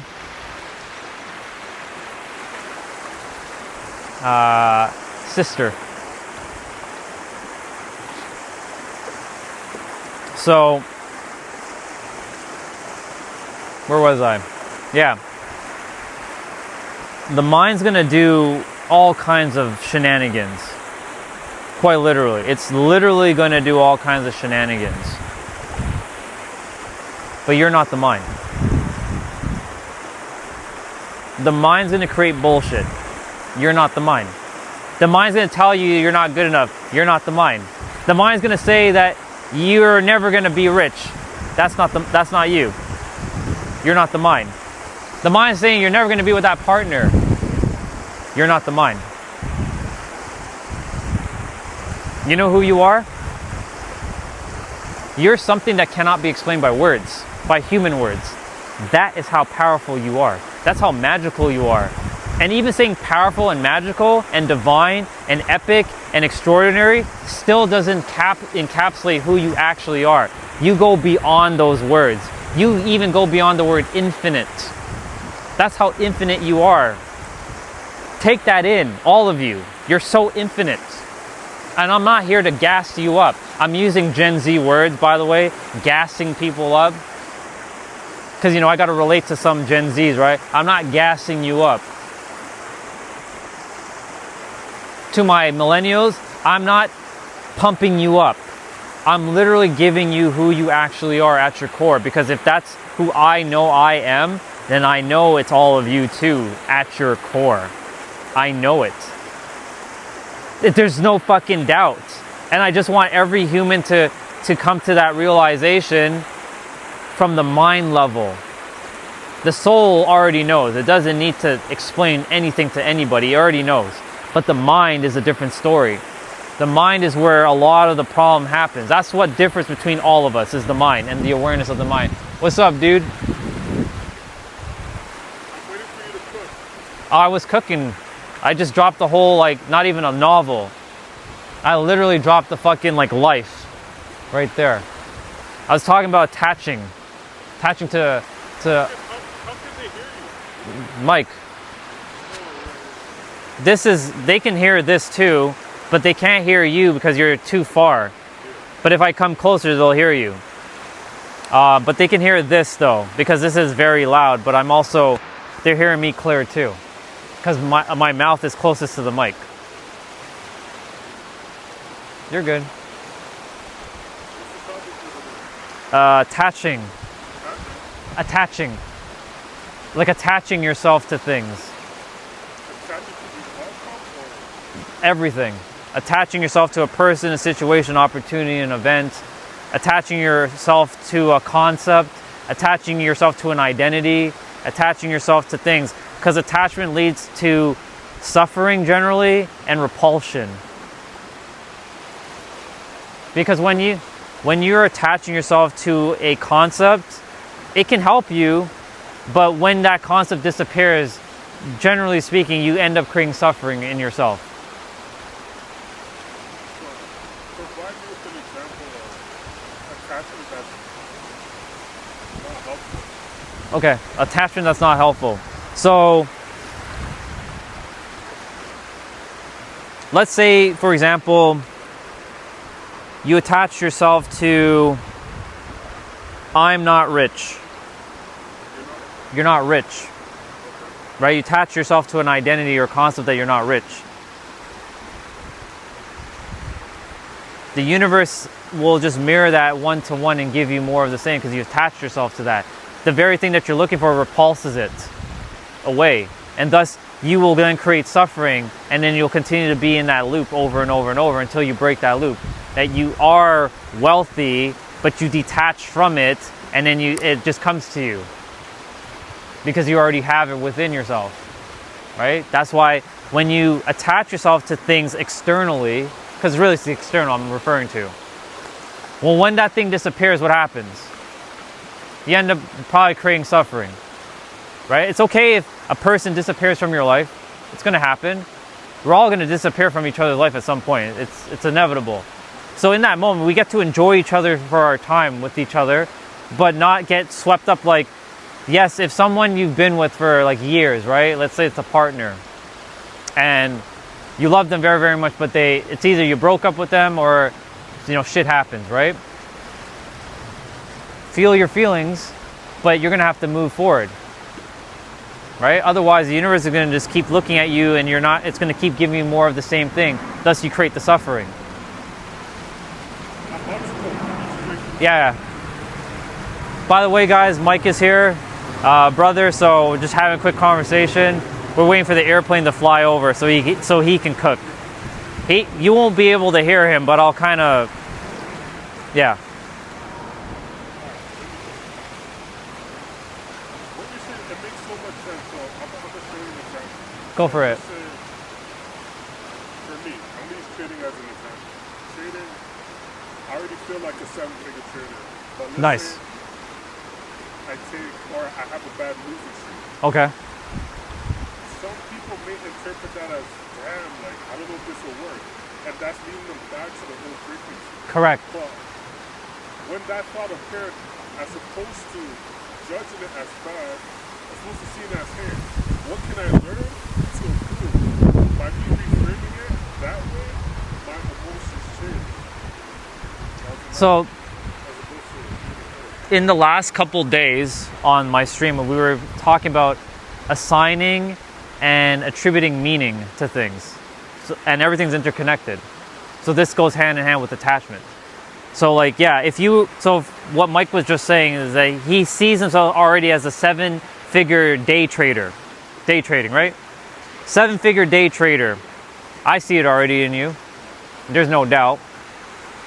But if he was having a losing streak, he can internalize that meaning as something negative. That he's losing money now. He's going down and shit's happening. Or he can take that same experience, like he's going down, but there must be something that he could shift within himself and he can go right back up. And it's just an experience, all because he changed the meaning and he didn't attach himself to the outcome or attach himself to a certain meaning. Basically, thank you for this. Didn't attach himself to a meaning that, oh shit, I'm losing money, so now I'm a bad day trader. Great example. No, you're a wonderful day trader. Shit's gonna just go up and down. It's just that simple.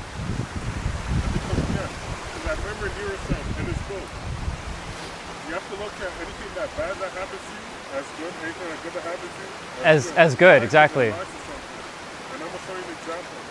There's a time I had a losing streak. Okay. But then the thing I learned from it was, wow, I know what not to do, and I know how to maximize profits more.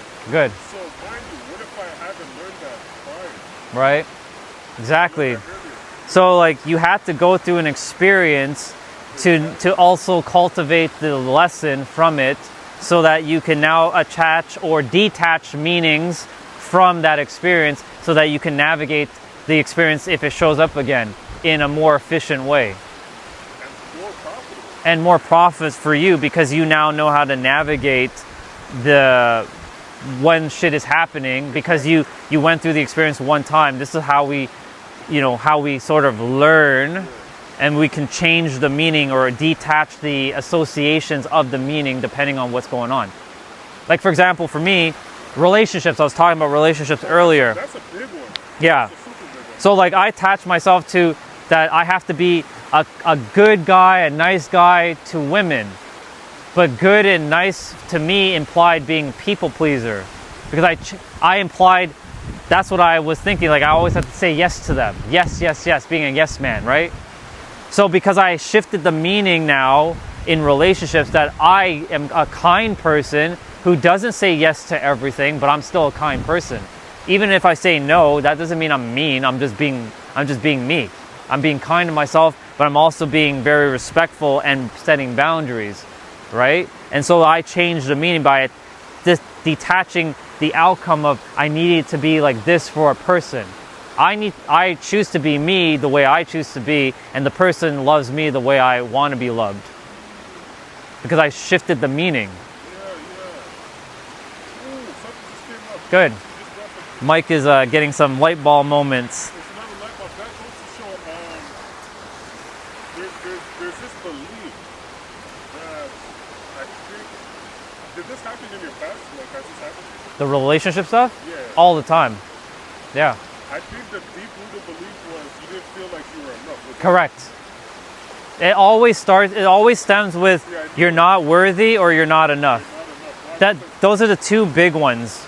That's super clear, because I learned that when I was doing the deep work, feeling like you're not enough, going back, changing those memories, and you have to understand, someone said this, it's like, you're not going to tell a 1-year-old that they're not enough. Exactly. So why even tell yourself that? You know what I mean?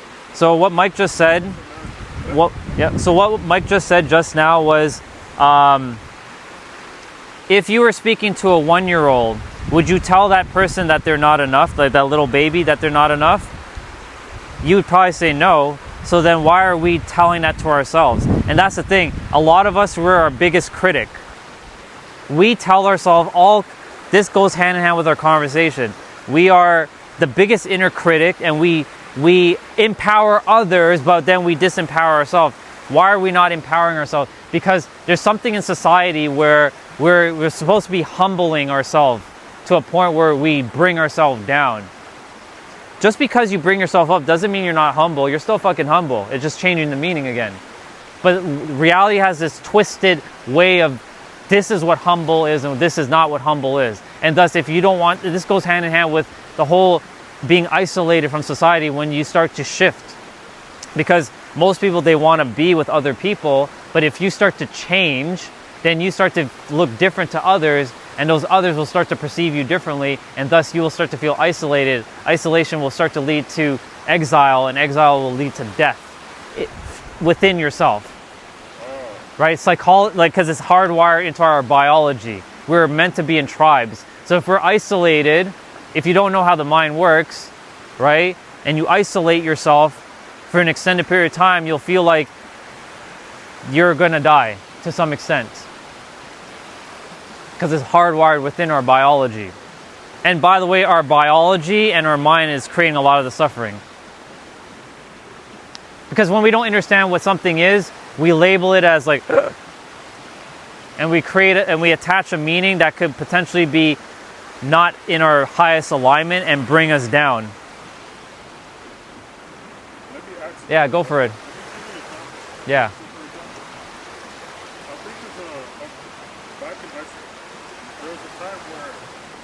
Someone liked me, right? Or girl liked me. But in my head, I'm like, she took me, like, I didn't know, like, why me, blah, blah, blah. Right. And the reason why is because I didn't know that, someone can like you just for you. You don't have to prove anything. Correct. So back in my childhood, I always had to, like, prove.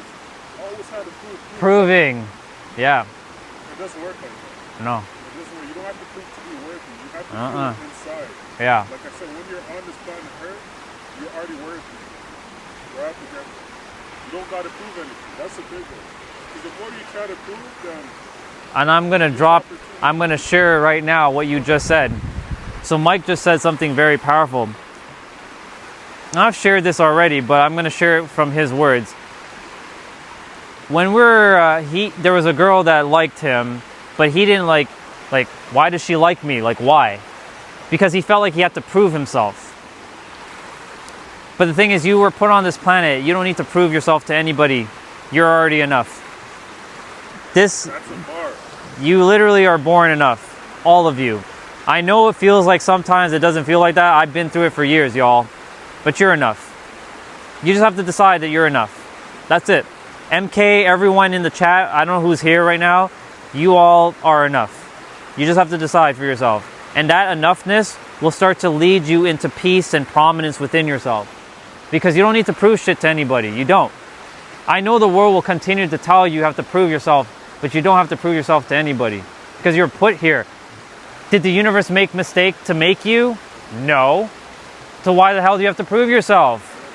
I know there are people, and I used to say it, that the universe I was an accident. You know, there are people who say that they're an accident. That's not true at all. That's just the mind creating another bullshit story. And they believe in that story, Yeah.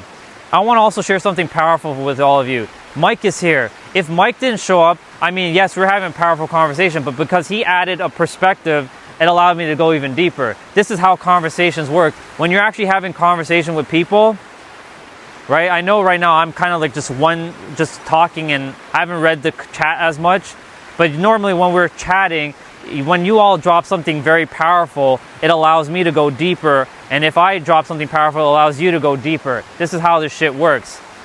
You're not designed to do this alone. That's a fact. You can't do this alone. That's a fact. So that's what I'm saying. Like, if you hate people, unfortunately, life is about people. But the only reason why you hate people is because there's somewhere deep down inside the mind has created a story to keep you protected because you got hurt. But you were born whole, perfect, and complete from the moment you came to the planet. And you never had to prove yourself, and you're always enough. That's really the core message to my entire thing. Yes, I tell you to unlock your fullest potential of your mind so you can live your greatest life. But really, at the core, it's being enough. That's it. That's really it. You are enough. You've been enough. You are enough. You are more than enough. And you already have within yourself enough. But when you start to feel that idea or that feeling of being enough, the universe starts giving you more of that.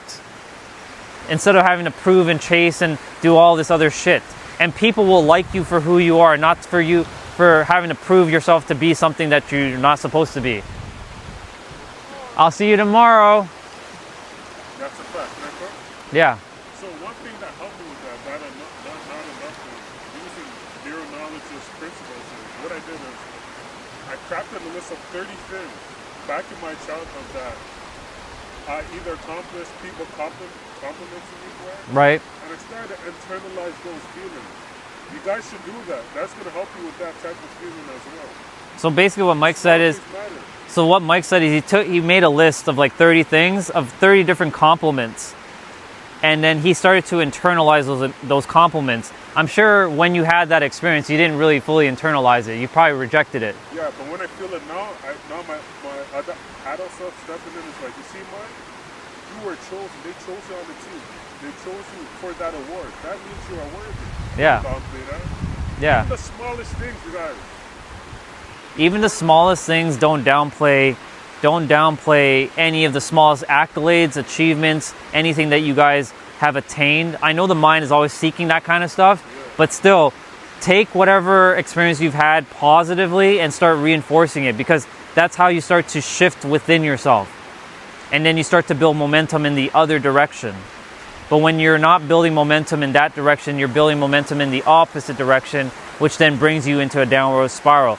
If you have a downward spiral, that means you can upward spiral too. But the thing is, you're meant to stay neutral. Up and down don't mean jack squat to the universe. It just looks for balance.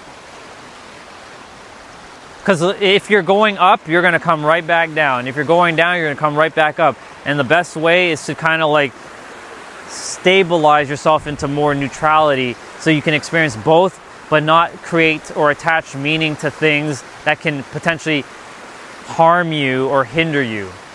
You take the positive benefits of having the positive experience for sure. Feel excited, feel elated, feel joy, feel happiness, feel all that. But know that even if when it disappears, because it will probably disappear, that you're still good. You're not going down like that. Because that's what happens with a lot of people. They're here, they're having the greatest thing, they have all the money in the world, they have the person, the business, they have the partner of their dreams, but then some shit happens internally, whoosh. And then they're like here for years. And they forget to come back up. And then they say, yeah, I'm a bad person, I'm not good, because the mind starts creating a story, attaching new meanings to things. See, attaching, assigning, attributing is all basically the same thing. I wasn't even talking about that. And all because Mike showed up, now I can go down another road with attaching meaning again, which we've been talking about in the last couple days. And don't forget this, guys. The biggest break down this analogy. Yeah, go for it. I look at it as a computer desktop Yep. where all your bad beliefs are in there. Yeah. Like a bunch of tabs. Cool. Throughout the years, like Nero said, remember, like each stone, each Yep. stone is each stone. Yeah, it's like piling up. Exactly. So always remember that. To always refrain, talk to that inner child, and like collect those evidence from the past. I'm telling you guys, I can't stress that enough. After I did that about 2-3 days ago, I kid you not, at the gym, people started approaching me, asking me how to do certain things. And Yeah. I was shocked. See? So I'm not lying. so Mike I ain't lying. so Mike basically explained what I explained earlier about evidence. Cuz you know, we need evidence. There's a guy on our stream. He's not here right now. His name is Clayton, but he always needs evidence for things to work. Like, where's God?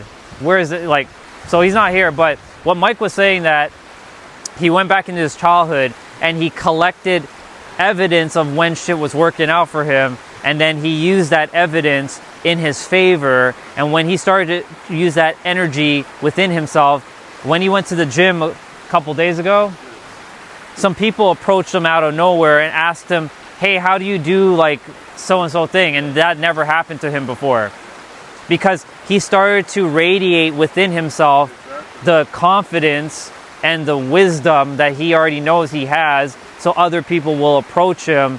And just by like, just it's similar how you guys found me, and some of you have been staying on the stream up until this moment. Again, I do apologize, I'm not reading the chat because I'm cooking right now, but you know, I know you guys are leaving some pretty good stuff in the chat, so yeah. It's amazing, man. It's really, Yeah. it's really simple, man. It is simple. The best, remember, Nero said this, the best book of scripture is the past decades of your life. Correct. Always remember that, guys. So If you guys don't fix that or bring the unconscious up, I'm sorry, suffering is inevitable. So Mike just said this, the best scripture or book to read is your previous chapters, because the previous chapters will reveal to you what your current chapter is right now. That's a real bar. Write that down. Because if your current chapter is of nothing of more suffering and sadness and struggle and difficulty, then you have to go back to your previous chapters and read, where the fuck did this shit come from? Did it come from parents? Did it come from childhood? Like, where did it come from? And when you read that, the best book is going to be you. Any book you're going to read, if you're going to read the best book, it's going to be your book, and that's you. The answer is you. I feel good. One last thing before Yeah, go for it. about my God. Daily, try to cultivate that feeling, man, and stay with it for like 20 seconds. I tell you, your day will go so good. So, Man, oh man. so I did it today and I felt good. So Mike said he spent about 20 seconds to cultivate a feeling that he wanted to feel. And I've shared with all of you that you all have the ability to feel a feeling, all feelings. Now, of course, that billion-dollar question that keeps coming back is, well, Ryan, how do you feel a feeling you never felt before, right? It always comes back to that question. How do you feel a feeling you never felt before? Whatever that is. You have to go back. You got to go back into your childhood, or go back into moments in your past and cultivate experiences that are similar. Like, let's say you want to be a billionaire, but you never had even $10 in your bank account. I'm just throwing a very weird example there. Let's say, I'll wait for the plane to pass by. So let's say you want to be a billionaire, but you only had like $20 in your bank account at a given time. Well, even having that $20 is still more than zero. And you probably got gifts in your life. Remember the time when you were waking up during your birthday and you got a gift that you weren't expecting, and your mom or dad got you something? Maybe you didn't get gifts. So let me give another example. Maybe somebody said something very nice to you. It gave you a compliment and made you feel good. You take feelings like that and you apply it to what you want to feel today, right in this moment, and you run with it. and you will see how your life starts to change by doing little simple things like that. You don't need to do all this fucking like 10 million things that social media tells you to do. Gotta do this thing and that thing and all this other shit. All you gotta do is feel a certain feeling within yourself, and that's more than enough. And guess what? You have that feeling right now, and you're more than enough. Energy. It's a game changer. Read that book, Outsmarting Reality. Yeah, it's a good book. Yeah. It's like all in one. It is all in one. That's why I don't have to write a book. I don't need to write that book. He's written already. Why do I need to write a book? If I'm writing a book, it's one page. You are the answer. Done. One page book. Appreciate you, bro. I'm about to head back. Yeah. Do you have any? I'm always asking. Do you have any tip for me? Just be aware of like what you attach yourself to. Be aware of whatever you attach yourself to, and see if it's helping you or hindering you. Because you can change the meaning. What's up, bro? You can change the meaning at any time. Because you're an alchemist. You have the ability to transmute the emotions behind whatever experience you're having by attaching or detaching at will. That's going to either create harmony or suffering. So remember, detachment leads to attraction and harmony or peace. Attaching generally leads to suffering and repulsion. Backwards. Detach, things come. Attach, things disappear. Things go. So when you attach, it depends on what you're attaching yourself to. Not all attachments bad, obviously, but generally speaking, when you attach yourself to things, if they disappear, who are you when that is not there anymore? Is basically what I'm getting at. Like if you don't have a healing tool anymore, or you don't have that person in your life, or you don't have that money in your account, or you don't have that opportunity, like your job anymore, who are you in that moment? Because you attach yourself to an identity. So when you attach yourself to an identity, then you literally create yourself suffering. But when you know that you are itself, just having all experiences, you detach from all of it. You're having the experience to experience it, but you're not attaching yourself to it. You're just, like right now I'm having my experience with the live stream. I know I haven't really been speaking to them or speaking, like looking at the chat, but they're listening. But I know that like whatever I'm sharing, it's helping them because they're having conversations still. But when you attach yourself to an identity or a circumstance or a situation, you could potentially, and I say the word potentially, lead yourself to suffering. It can also lead to harmony, but it depends on how you use it. But most it leads to suffering. Because when it disappears, because it will, eventually, what happens? So that's my mirroring for you today. Be aware of what you attach yourself to. You're welcome. You're welcome. I will. Listen to his message and apply it. And please read the book. I've told them about the book. Okay. Yeah, I know. I'll see you, bro. Yeah, have a great one. That was good. We cooked. It's all about energy. Whiskey. I like your name, Whiskey Eye. Also did a bit of gardening listening to this a few minutes ago. Amazing. Awesome. Just remember, you're all doing great. If you can remind yourself in every present moment, whenever you can, you know, life's gonna life. It's gonna just keep lifing. That's what life does. It will come. It's just gonna keep going. But in those moments when we forget, when you do remember yourself, every time you remember yourself and you catch yourself, oh yeah, I am doing great. Or I am, even if you're feeling like shit, you're still on the right track, because you just have to transmute the energy out of your system, process it out of your system, allow it to come out of your system so that you can free yourself, because that's what's holding a lot of people back is energy. It's stuck. It needs to be processed, and there are many ways to let that thing out of yourself. Like, you can yell, you can go to the gym, like you can box, you can skip rope, you can go running, you can do yoga, there's many different things. You can talk to a friend. There are different ways up the top of the mountain, even though you're already at the top of the mountain. You just have to realize it. But just decide that you're good. Yeah, if you're feeling like shit, it's okay. But don't label it and attach a negative meaning. It's just an experience that you're going through. That's all it is. Nothing more. It's just an experience. It sucks when shit is happening, but because we keep creating motion, and the universe has no choice but to keep giving you more of the same. And you'll be like, when is this ever going to end? When am I going to finally break through?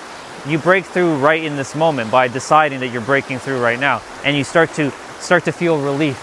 Relief is the starting point, starting energy that starts to bring all the other energy. And I drew out a diagram on my tablet. It came late last year, and I'm like, I don't know why I was drawing it. I'm like, I think everybody's looking for relief. I think the feeling everyone's really looking for deep down inside is relief. Forget love, forget like appreciation and all that. I think deep down, everyone wants relief. They want to feel at peace with themselves. So relief was the starting point, and then all the other words started to come through, like tranquility, serenity, harmony, confidence, conviction, certainty, peace, safety. Safety is a big one.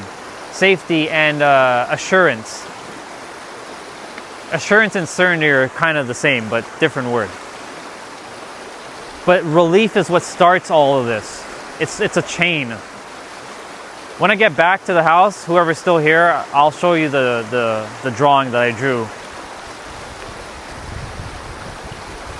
But you can attach yourself to relief if you want. That's a good, if you're going to attach yourself to anything, attach yourself to that feeling within yourself of a relief. But if you're like, but I don't know how to feel relief, because it always comes back to this question. Well, Orion, how do you feel a feeling that you never felt before?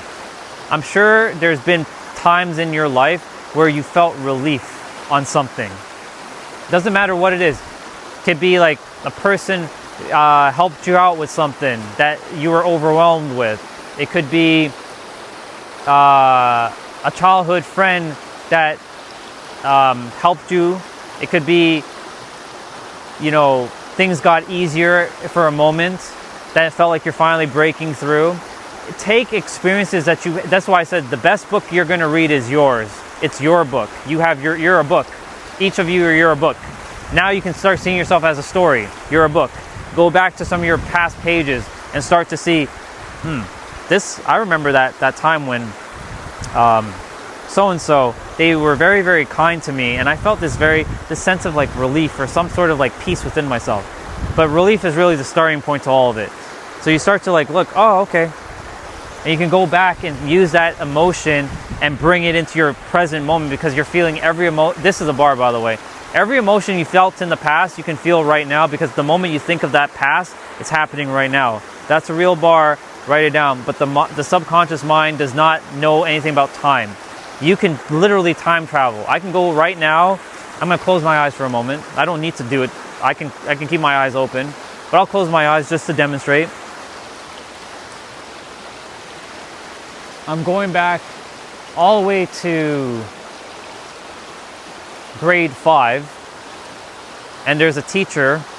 Her name was Miss Singh, one of my favorite teachers. It's our final day at school, because school's almost over here. And she wanted me to order pizza for the class, and she asked me, what kind of pizza should we order for everybody? By the way, back then, school used to pay for this kind of stuff. We didn't have to pay for shit. It was so awesome back then. And I remember when Miss Singh put me in charge, I felt this like empowerment. It's like she trusted me.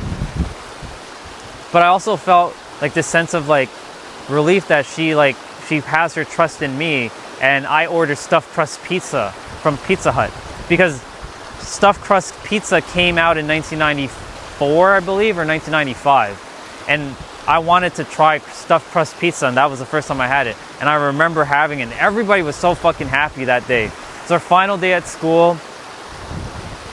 It was the final time when we were ever gonna see each other, like all of us. I haven't seen a lot of them since like for 30 years. I know they're still around. I would love to see them again at some point. But I remember their faces and I remember their joy. And we were all sitting around. There's a flagpole, there's some steps, the big field of grass. I can feel it was a hot summer day. We were playing, we were having fun. I had Coke. That, you know, I like Coke back in the day. I don't drink any of that stuff anymore, but like I was drinking Coke. And I can feel all these things right now. And I can bring that feeling right now because I'm in right now. Now, all of you just saw me just here standing with my eyes closed. But I teleported back to childhood. So your subconscious mind uses emotion and it goes back into the past, but it's happening now. You can time travel back to any time in your life.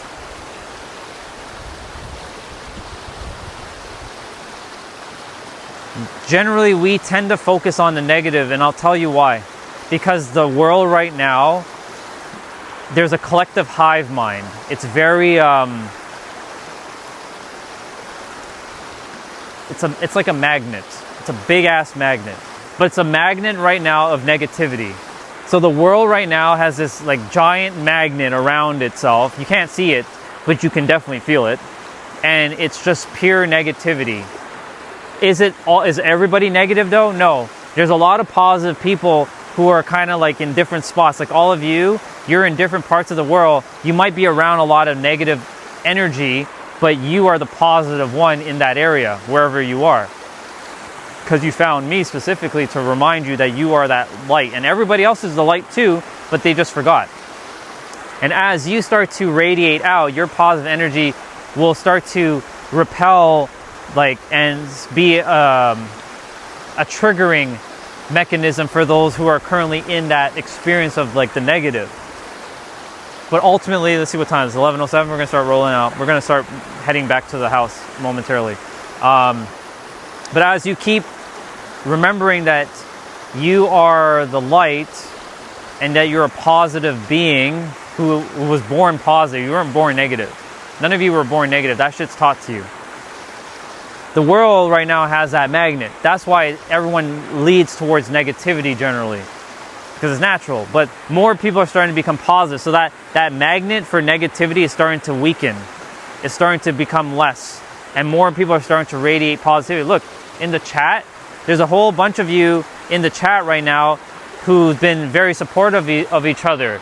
And probably in your physical experience, you didn't have that, but yet there are people who are like-minded in the chat with you who are sharing positive things and helping each other out. So you see, like attracts like.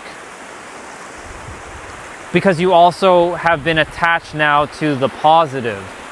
Now, like I said, attachment can lead to suffering and lead to repulsion, but attachment can also lead to prominence and peace. So, with that, let me just read the chat and then we'll see where we go. MK, the best thing to do is get some big orange and squeeze the juice. Best thing ever.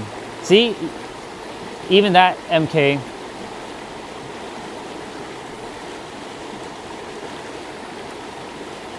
How do you get past gym anxiety?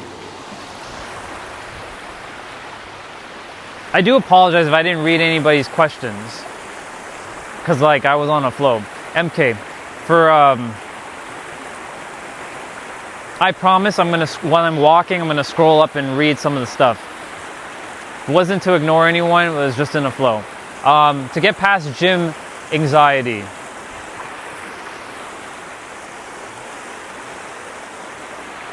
Well, first thing first, what is anxiety?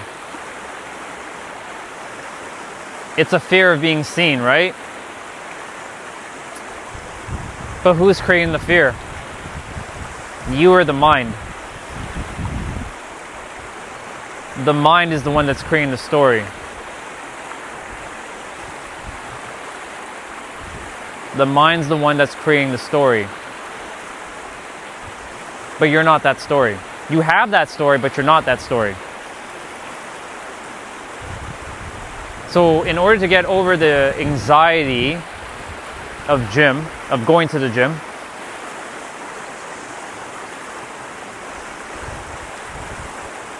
you already belong there. You're meant to be there. If that's what you really desire, you're meant to be there. And you know, the thing is, when you go, the feelings are going to pop up, right? Your emotions are going to override your logic. It's going to happen. But if you can remind yourself in every present moment, you're not the mind, and the mind's going to use my body against me, you will overpower the mind, and the mind will have no choice but to surrender to you as the one that, like, I'm doing that. I'm going to the fucking gym. I don't care if you keep calling this anxiety mind. I don't have anxiety. It's bullshit. That's just a story. I'm going to go in that gym and I'm going to do whatever I need to do in the gym. And I don't care if anybody looks at me. I don't care. I don't care if girls are envious of me and guys start hitting on me. Whatever that is for you specifically. I don't know what anxiety you might actually have, but that's just a story that the mind has created. Speaking of which, I'm going to put back on my headband because I think it's time for us to put back the headband on.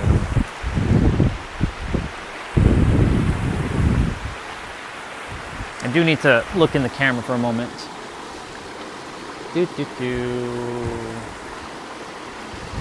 There.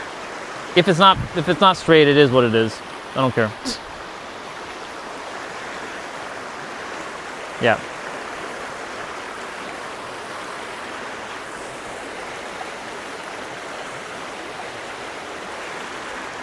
I'll fix it if I need to fix it. It's fine though.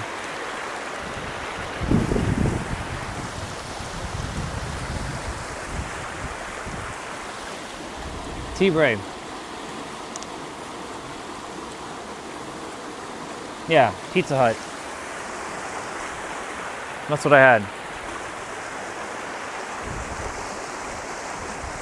So MK, if you're still here,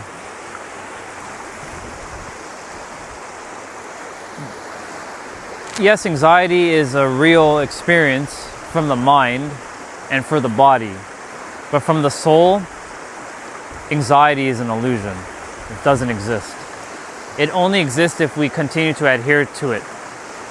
Because when you tap in from the soul level, and how do you tap into the soul level? You have to start slowing down and start to hear the stories. And when you hear the stories that the mind is making over and over and over again, the mind will continue to keep gaslighting you into believing a bunch of noise that isn't true, because that's not who you are. And you are what we call formless substance that cannot be described by any word. You're like water, essentially.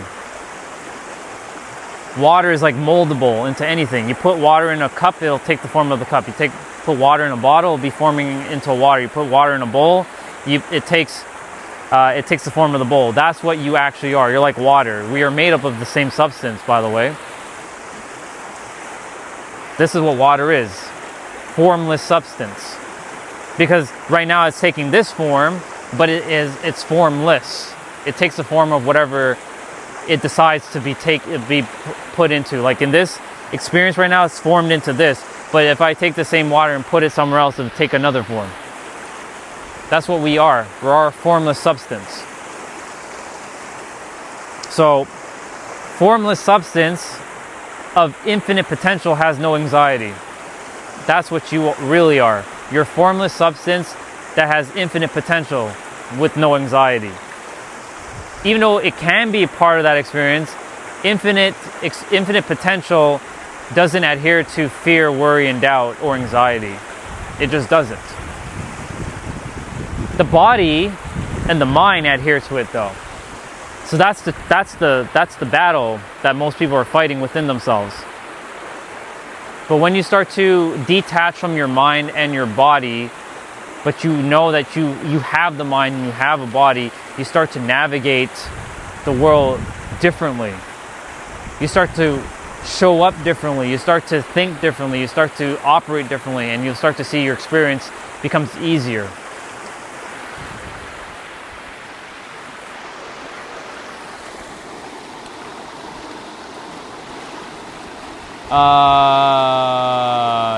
I don't go to church. I'm not a preacher. I'm a speaker. No church. 11:15. All right.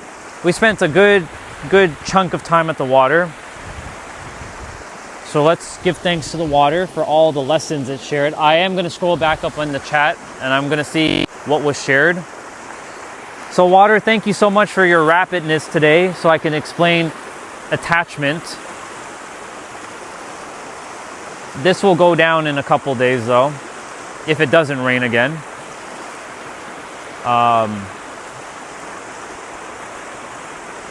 But I appreciate you, water,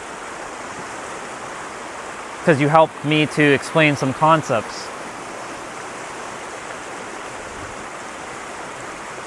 So remember, when your mind feels like this, how do you get the mind to stop looking like this?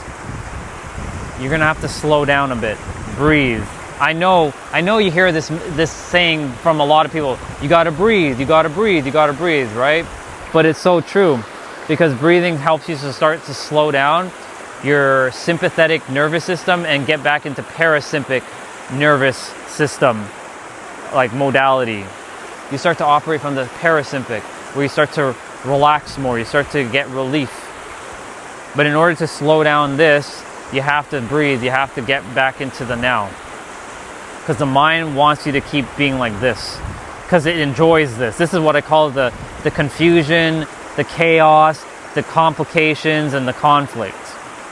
The mind likes this, but your body doesn't like this. But the body has no choice to adhere to the mind until you go beyond your mind and control your mind so it can go back to being more calm, more relaxed, more at peace. So thank you, water, for your great lesson today. I really appreciate it very, very much. We're still going to talk about attaching though while I walk back, but this was good.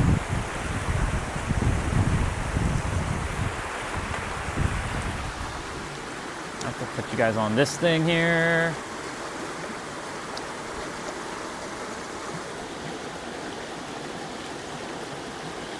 One sec. Gotta fix that. Here we go.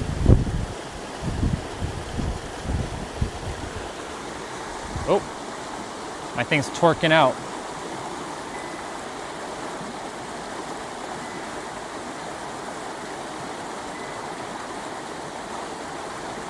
Oops, there.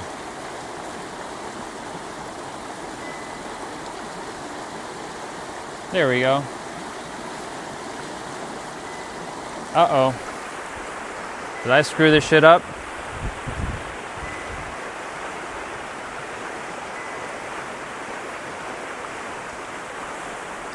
I think I fucked up the motor.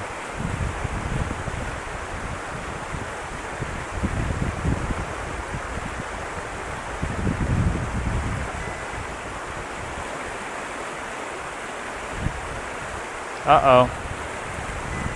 It's fritzing out.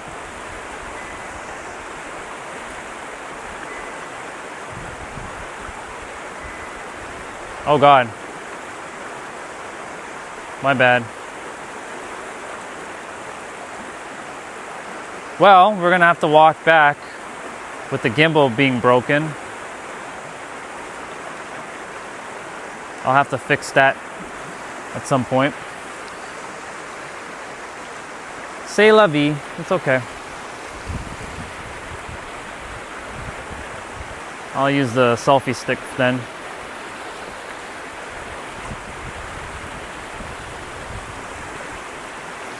C'est la vie.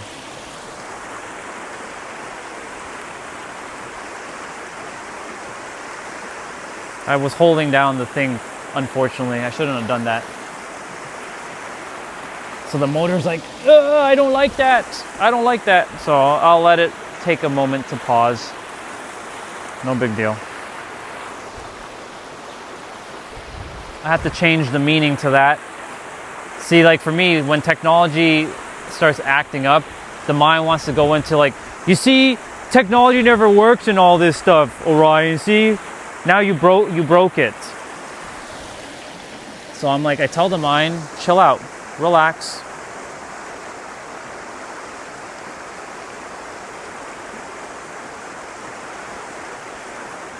So unfortunately, due to the gimbal being all silly right now, I'm gonna have to walk with the selfie stick. So it's gonna be a little bit janky walking back. Later, water. It's good to have. Oh, good to have. Excuse me. Good to have the time at the water today.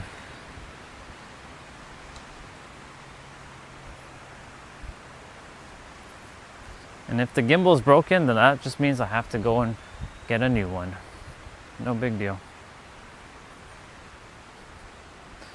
Beautiful image of the stream. What a great live stream this is. I'm glad. I do apologize again for all of you who I missed all of your stuff, because I know you all have shared some pretty good stuff. So I'm just scrolling up to see. Framing the argument, trust the process. Anonymous was on. Is finding a tribe that supports essential then, or we can succeed how and where we are?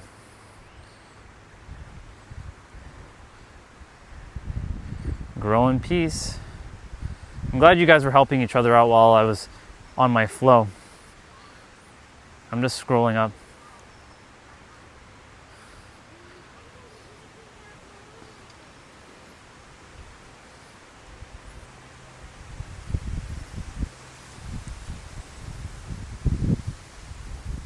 Love the alignment, by the way.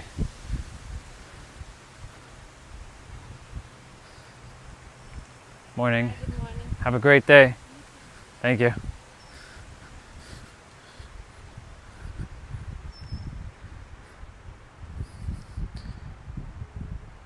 I kind of wish that I didn't do what I did with my gimbal, but whatever. Well, it is what it is. I can attempt to keep my arm as straight as possible, but unfortunately, due to that fact, it's yeah. So if it's too janky, then until we get back,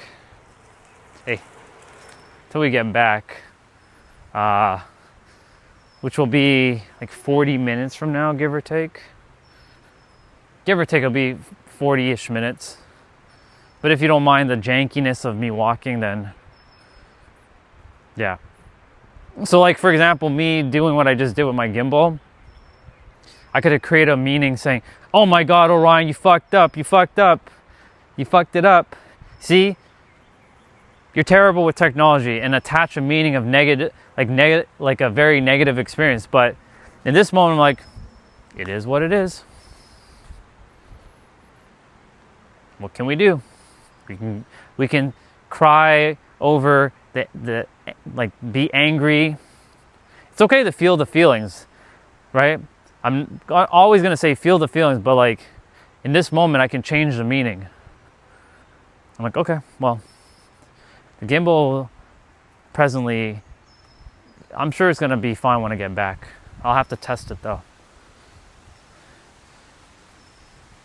But if it isn't, then it's a wrap. Then I'll have to replace the gimbal.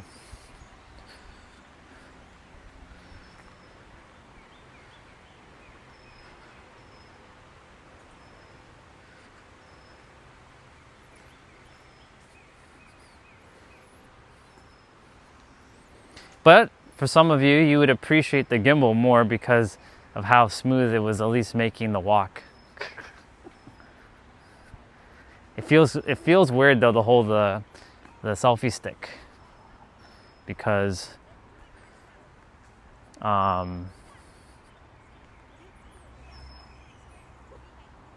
it's so much lighter.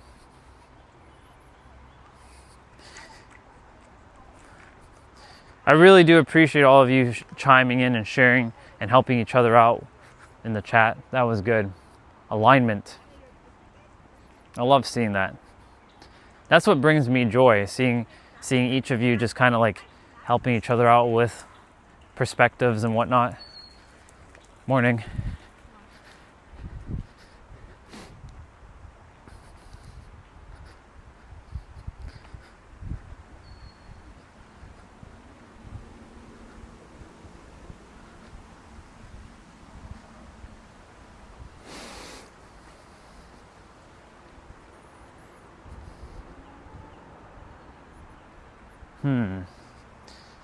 What else do I want to bring up with attachment? Well, I mean, we kind of started touching upon it when Mike showed up, attaching meaning to things, similar to that tech problem that just occurred for me just a moment ago at the water.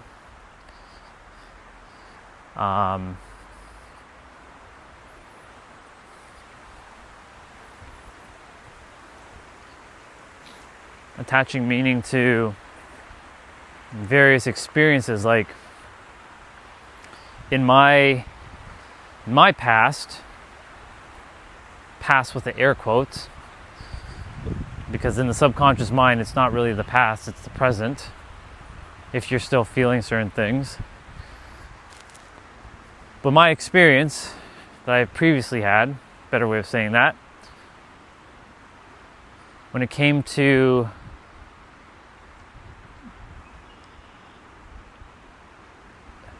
how do I say this?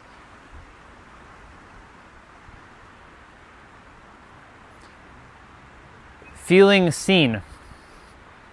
This is a big one. Feeling seen.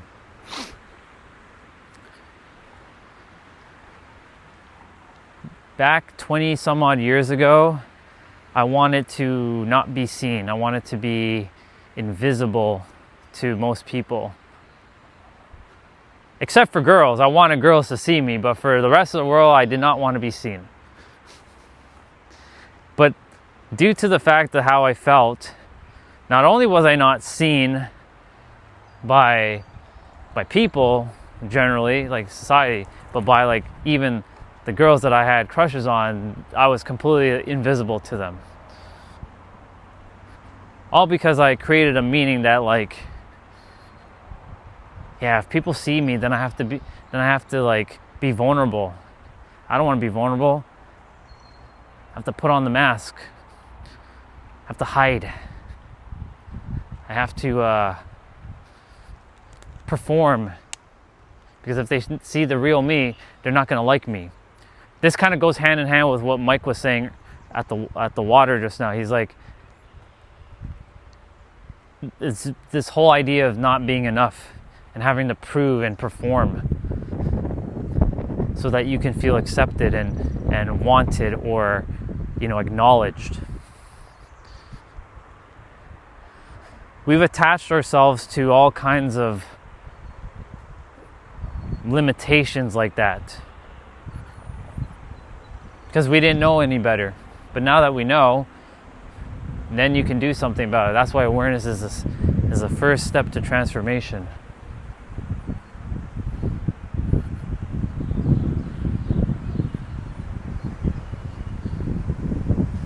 Remember, y'all, practice it. Love and authenticity. Specifically, authenticity. Wow, very windy here.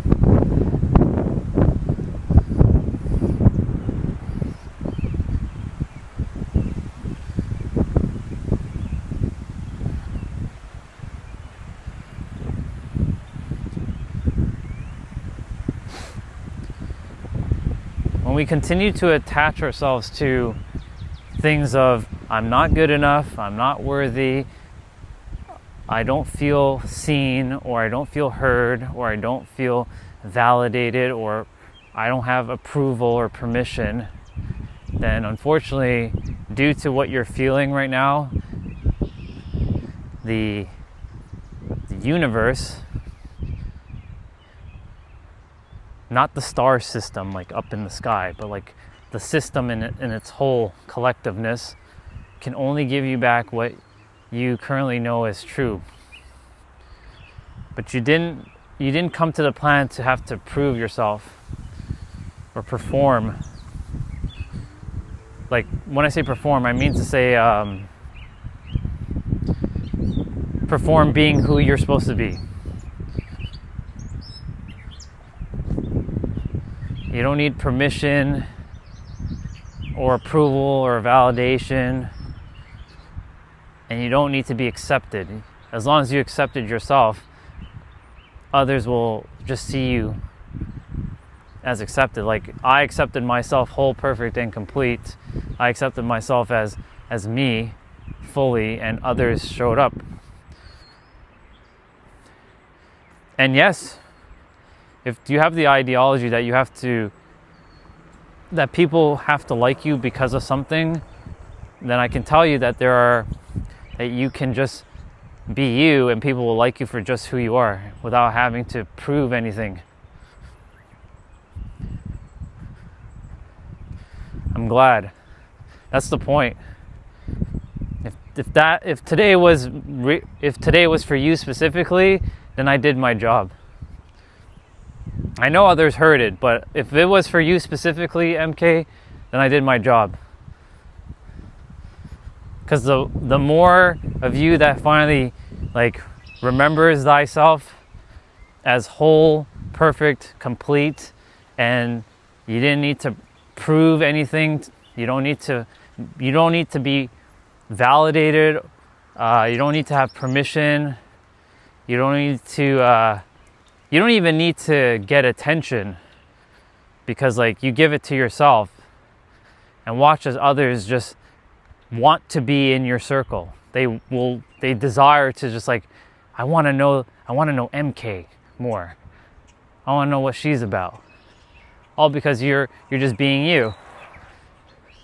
Or anyone else like Jeanette, Carnage, Underboss, Justin, Soul Fam, CJ. I don't think CJ was here today, but CJ, Chelsea, right? The more you're being of you, then the more others will desire to be around the real you. Of course, if you're not your real you presently, then you're around the other not real themselves either. Because like attracts like. That's why when you start to shift, then people start to fall away. But then you start to magnetize the people who are in alignment until you shift again. For me, that's how my experience has been. I've shifted so many times that at this point, I stopped attaching myself to people, but I get to experience them for how they are in this moment, right? And enjoy my time with them for however much time I get to be with them, until it's either time for me to move forward. For me, I spent a lot of time with a brother named Huang and a sister named Jessa. Hey. I spent a lot of time with those two specifically. I spent countless of hours on Zoom with them, and then in the physical, I stayed with Jessa in New York for a bit, and Huang also came to New York during that time. So I got to physically meet him and spend quality time with both of them at the same time. But are they in my current experience? No. Do I still love them? Of course. They were really powerful mirrors for me. Morning. They were very powerful mirrors for me. I used to put them on a pedestal though, thinking that they were better than me and higher and superior to me. But they would always say to me, Orion, that We're not better than you. You're equal to us. Because back then I didn't believe that to be true, because I felt like they were so much more further and better ahead than I was. But I was on their level. And they kept saying, like, if you weren't at our level, then we wouldn't be in your experience. That was a bar. But I didn't clue into that.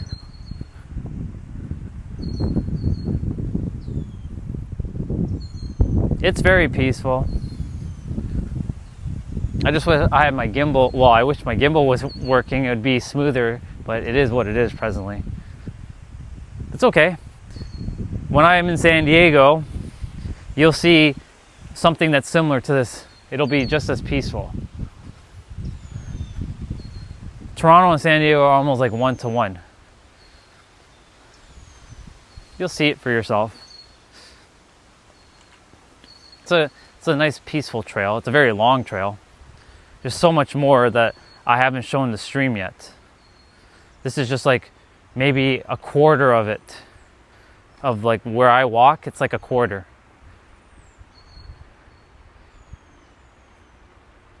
Yeah. I want to, let's see, it's peaceful. Where is this? Like this trail specifically? Well, this is in Toronto, and this is called the Humber Trail.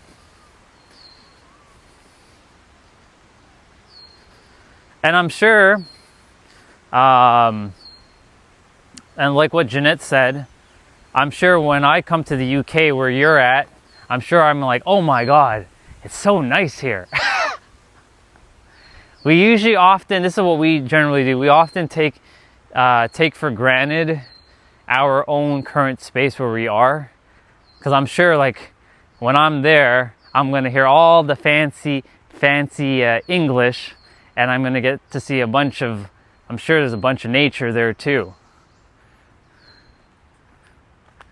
Remember? Bottle of water.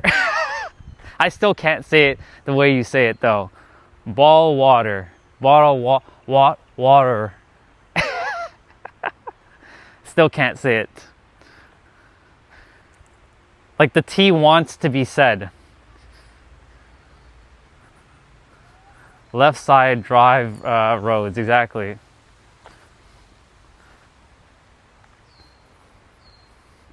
I want to see one of those, like, you know, those guards that just stands there and you can like look at them and they don't flinch.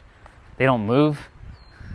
I want to see one of those guys with the big, like, fluffy black hat.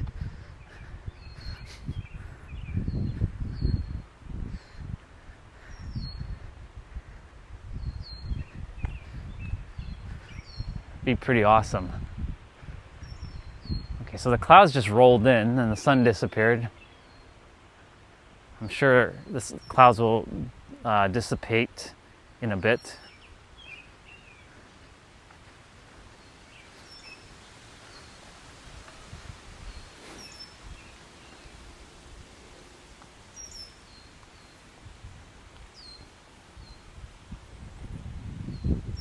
I'm surprised there's no one right now in the field here. Well, no, there is someone over there by the baseball diamond on the bench with their scooter.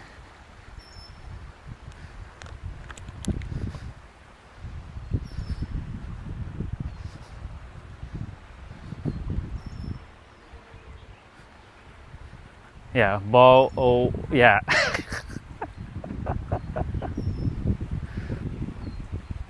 You know, when you say it, it sounds very like eloquent and very fancy. When I say it, it just sounds like eh. Because of course I've attached like British English to like very fancy, very, very proper, very eloquent. Whereas like North American English, and I say North American English because English in all different parts of North America they have different dialects. Like in the South, they got a little bit of a twang. And oh, there are people I think they're having a picnic here for the kids. This is probably, yeah, this is a class of kids here. So you guys are gonna see the tiny ones. This is all of us basically, but in adult forms. They're having their fun, they're having a picnic. See, you remember how I was mentioning to you all my experience about pizza and the last day of school? Look, I kind of manifested a similar experience through them though.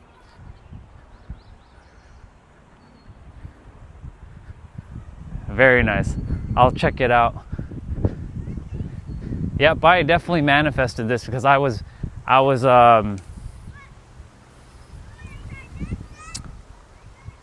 thinking about my experience, and now they're having their picnic. This is what reminds me of like when I was in grade 5. Look at that.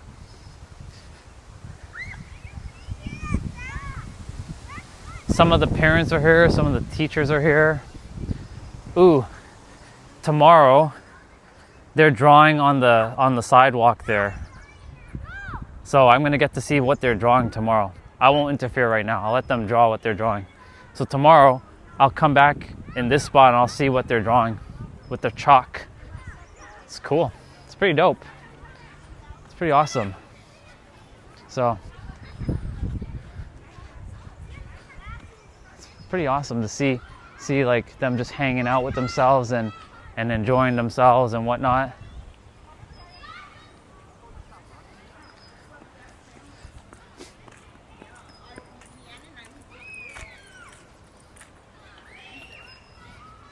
So normally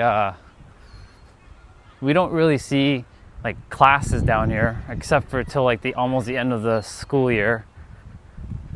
So that was nice. Manifested that because that's what that reminds me of my experience when we ordered stuffed crust pizza, when stuffed crust pizza first came out in like 1994 or 1995, and I never had it, and I was like, well, Miss Singh, let's order stuffed crust pizza for the class. She ordered like 7 boxes. Back then, schools used to pay for our stuff. We didn't have to pay jack diddly for anything. It was so awesome. We all had I had 3 slices. So good. Pizza Hut. I don't really eat Pizza Hut often though. Very, very rarely do I eat it. It's very oily. I think the last time I had Pizza Hut was actually in San Diego. I went to a laundromat because I had a unique trip in San Diego where I was sleeping in a car. I actually took a vacation to go sleep in a car so I can feel what van life felt like, or car life. So I did that experience.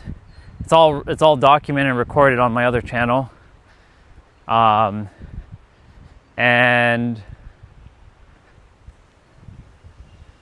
man, like having to go like do laundry at a laundromat because I was like sleeping in a car. It was fun.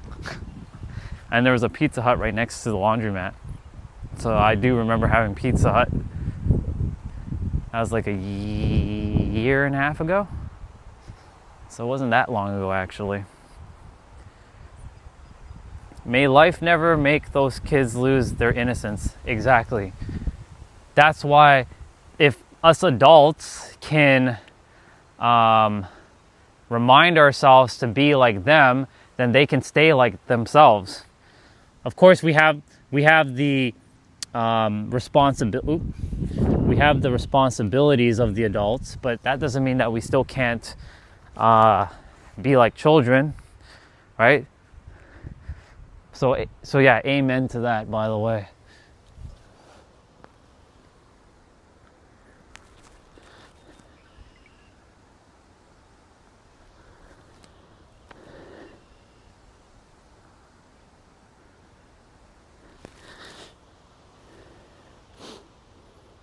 Because that's the goal. Get as many adults remember to be like children, so that when they have their children and other children can see adults can be like children, and they don't see adults as like scary monsters, right? Because that's what adults tend to do, is to scare children, right?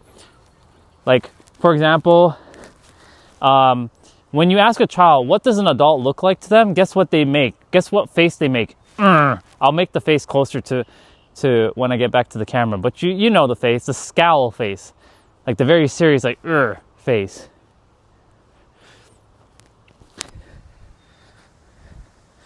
Right? Because you ask a child, what does an adult look like to you? Right? They will make a face that looks like this. Adults look like this. To them. So,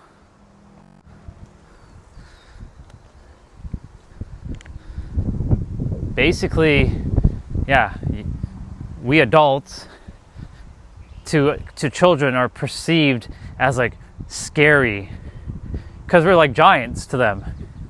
Yeah, that's the system's face, exactly. That's spot on, Jeanette. That's the system's face. I love that you said it like that. It truly is the system's face. And because adults, and you're right, Apocalypse, what you just said there too. Because with children, they see us as like these giant titans. Like there's an anime called Attack on Titan, and there were humans like the same size as us, and then there's these giant titans that eat humans. So children see like adults as like those titans.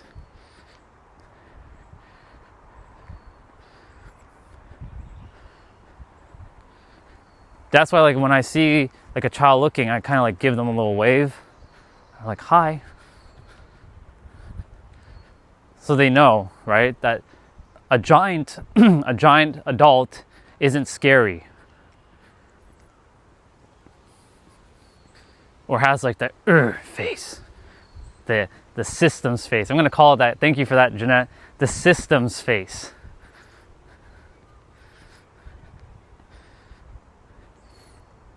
Oh, bike coming.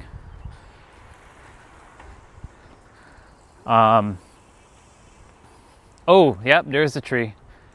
So that was the tree that they were referring to. So you got to go around. So this is what Chris was saying. That tree that fell. It's not that big of a tree. I thought it was one of the bigger ones, but okay. Well, technically it is one of the bigger trees. Wow.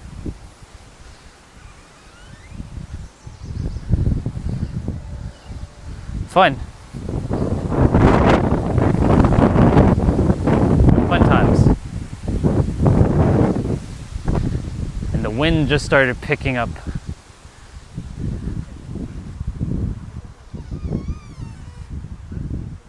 Wait, what is... I hear a door. Oh, it's a tree.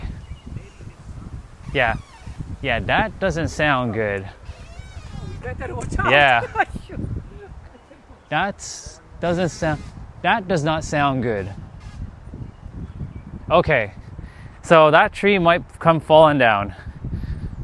I hope nobody is in the area when that shit falls, because, you know, let it fall. Let it do what it needs to do, because that sounded like a door being swung open, but there's no door around here. Crazy.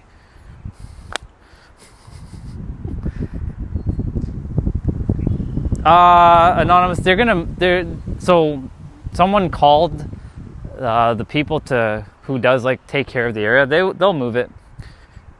Probably by either today or tomorrow. Sometime within the next couple of days, they'll take care of it. But the problem is there's another tree that's making a squeaky noise, and it feels like that's gonna fall. Because I've walked here many, many times and I've never heard that sound. So that means that tree is about to go down too.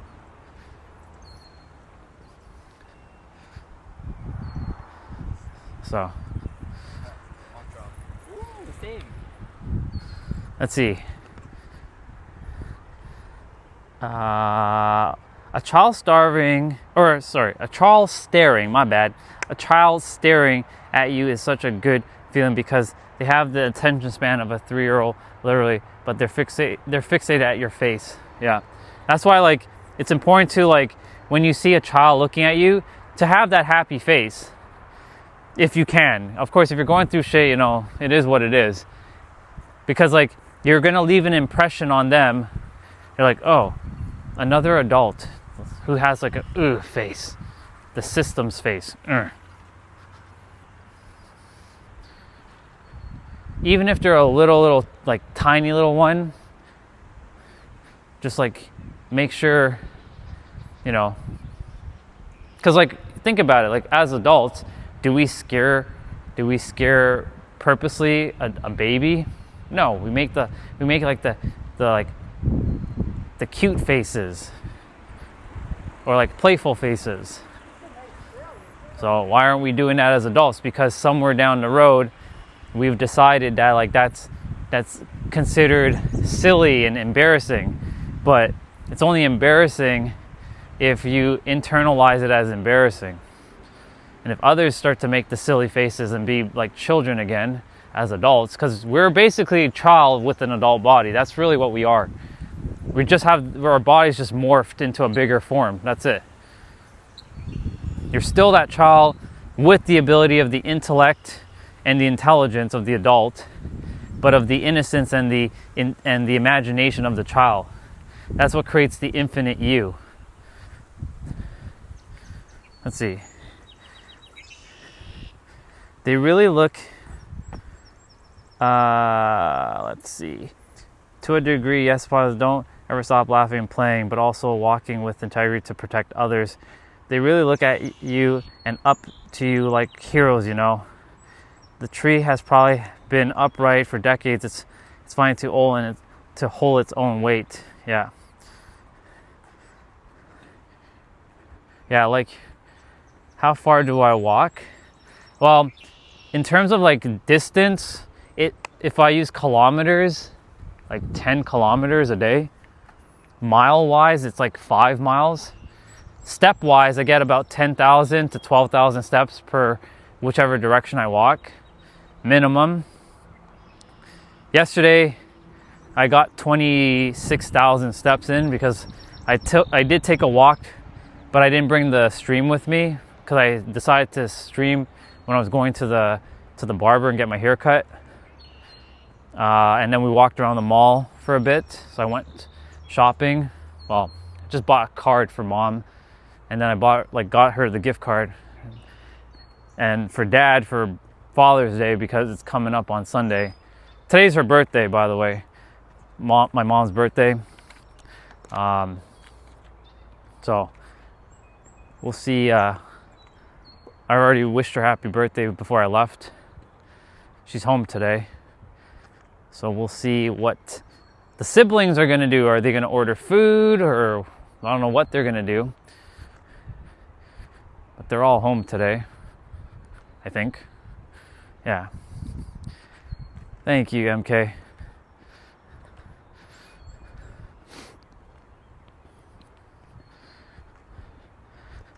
So we'll see what happens. Yeah. To get back to it though, 10,000 steps is minimum for me daily.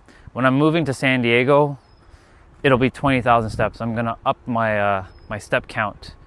Like minimum before I go into bed will have to be 20,000 steps. And I can do it there easier because there's so many different path and walking trails. I can go hike a mountain in the evening and come back down. I'll get an easy 15,000. Going up and down it is about 15,000. It takes about an hour and a half to... No, it depends on how fast I go. I can take an hour going up and an hour coming back down. And then there's a walking trail near the space that I desire to live. And that it's a good running trail. So roughly, yeah, I'll definitely hit 20,000 steps easy every day. My intuition's telling me to go see the park for a little bit. I'm gonna go to my park for a moment, just to go see it. I'm supposed to go up that way. I'm gonna be walking backwards, going up that doggy.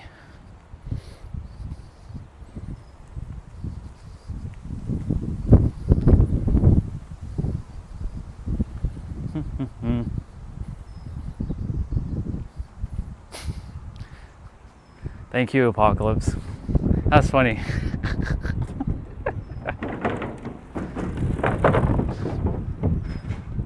Oh, there are people still picking food. Yeah, so like there's an abundance of things that you can, like, there's a bunch of people grabbing a bunch of like leaves and stuff to cook. So if you're wondering like why are there people in the bush right now picking things, that's because they're grabbing food. I plan to plant some apple seeds in the area, see what happens. It won't grow right away. It'll take many years for the trees to start to sprout. But my park is behind this bush. I just have to walk around. There used to be a way to go through here, but due to the fact that they haven't been taking care of the path here, it's now kind of like blocked, unless I want to walk through a bunch of bushes. So this is like my hidden oasis. The question is anybody here at my park? We shall see. Thank you, Anonymous. I appreciate it. Appreciate that. I saw your message earlier about I have to scroll back up. There was a question you left, and I didn't get to answer it though. Something to remember what it was. Something about tribe. If you wanna drop the question again, I'll be more than happy to answer it if you choose to. It was just something about tribes though. I just don't remember exactly what was said specifically. Levi.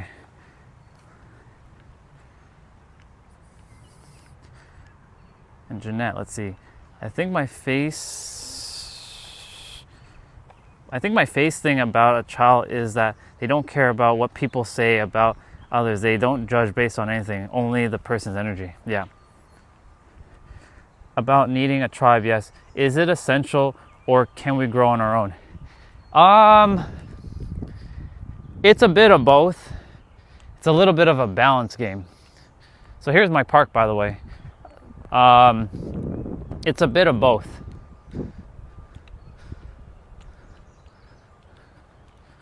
Because it's important to have people in alignment, but of course there are going to be people who will not be in alignment in your life.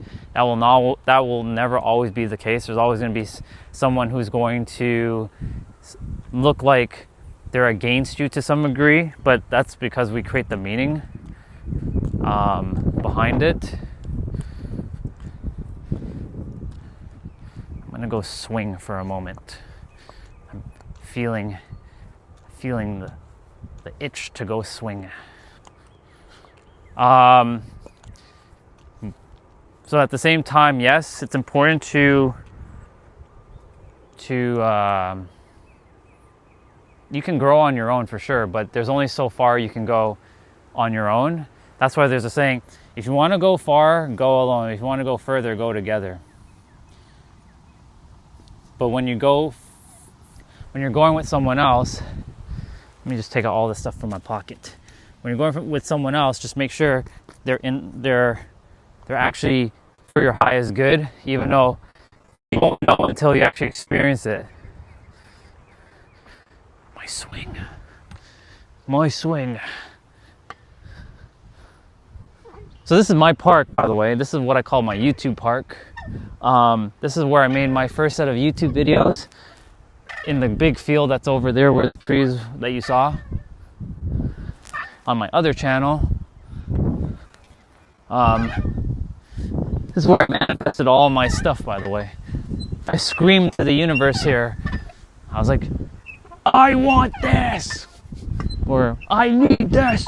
Universe, give it to me!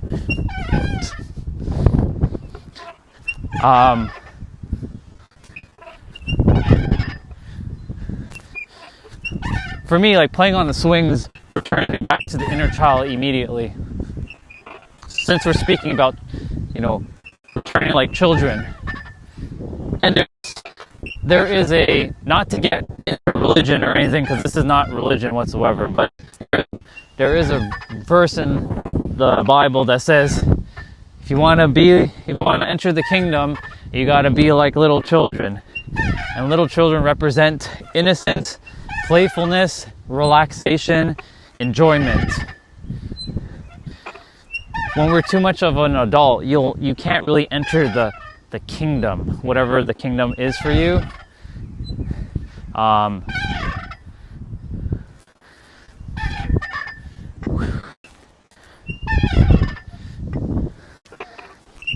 These joints need to be WD-40'd because they're rusting a bit, but all good. Adds to the aesthetics.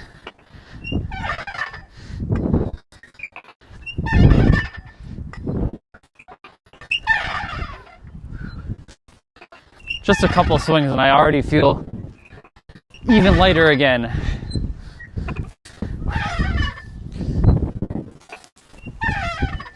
And they cut back grass in here, so it's pretty good. I like it. This park is very peaceful because it's very hidden due to the fact that those bushes and those trees are blocking it from like the trail. So most people they kind of bypass the trail, like this part, and they just walk that way. Going that way takes you into a neighborhood, which then I can go around and circle back.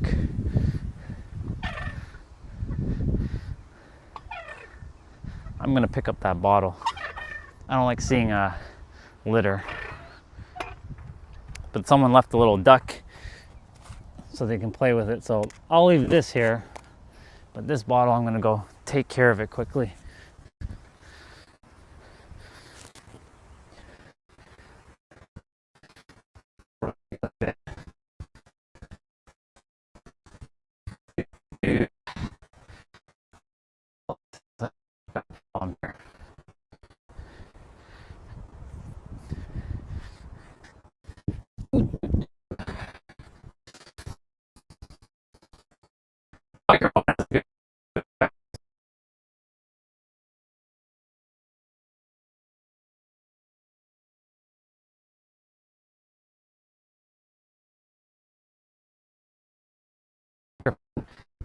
Your audience will thank you for it. I promise you. Changes the game.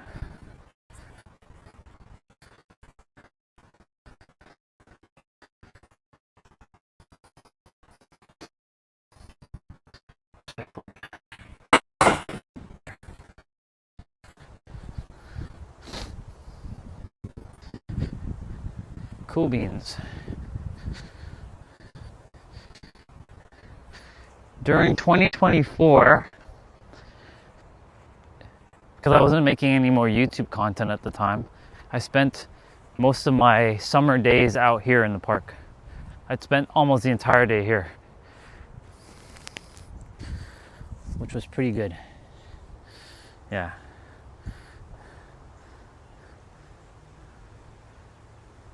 How boring would it be if we weren't a work in progress? It's true.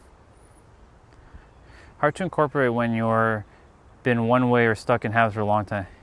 Work in progress.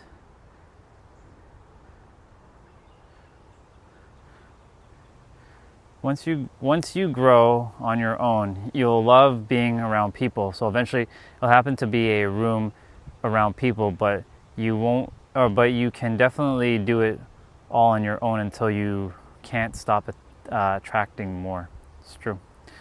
You should be part of your community, but you should be also self-sufficient. Yeah, it's holding both states. Yeah, Anonymous. So Being influenced. Actually, before we go, let me just test this gimbal. I hope it's not fucked. Please fix yourself, damn you. I hope you're fixed. If it's not fixed, then it's over. It's cut. I gave it time. Being influenced by society is going to happen until you come to realization during your experience that you get to be a sentient being without being controlled by reality or by society. Yes! Success, it's working. See? Give it a little bit of time and it all works out in the end. This is another good perspective, y'all. See, had I kept fighting with it over and over again, then I'd just been like, I would have got angry and frustrated. But I said, you know what? It's going to work. I'm going to give it a little bit of time. Sometimes you just have to be patient and things will just work out for itself by your frequency. This was just a physical metaphor, though, that I just used with my gimbal. But here we are, is working. So now I'm using my gimbal. So now it's going to be smoother. I do need to fix the angle, though, because it is off kilter a bit there.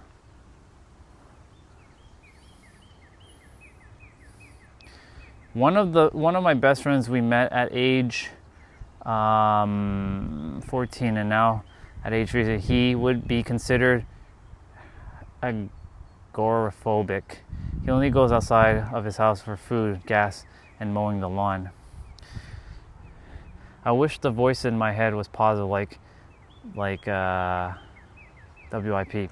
Well, Anonymous, I can tell you that the voice in your head can be, but you know, the voice in your head isn't you. But when you, thank you, Park. Thank you, Swings. I appreciate you giving me a little bit of time here.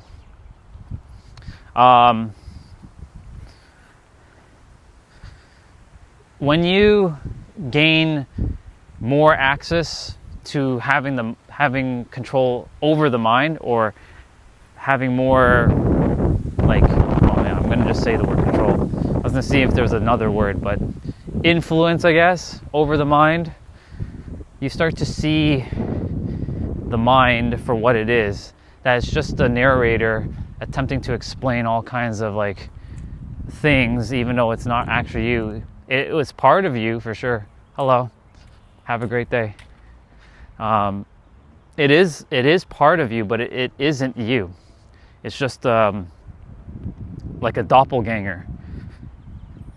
You know, mine also has sometimes the negative voice too. However, I don't listen to it because I know when it's being negative. I know it's this is a bar, by the way, and a very good perspective. Anytime you guys are experiencing a negative voice in your head, that's when you know that you're on the right track, because it wouldn't be making that noise in your head if you weren't growing or stretching or evolving. But because it wants you to stop, it's going to make all kinds of ruckus in your head and start speaking very like heavy and just like negative to you.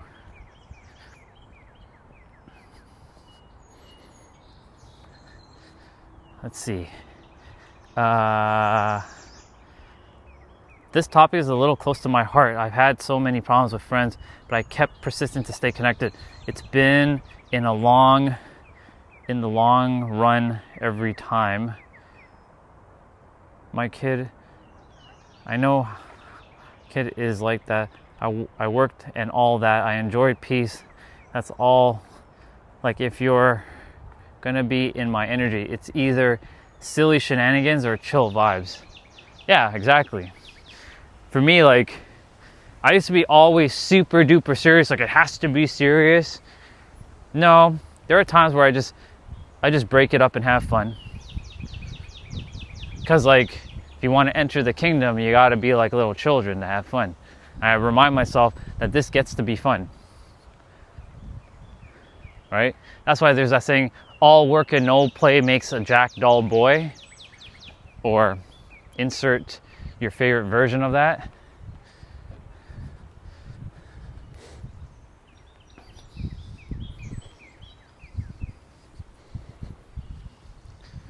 We're going to cross over the YouTube Bridge, also known as the Bridge of Incidents.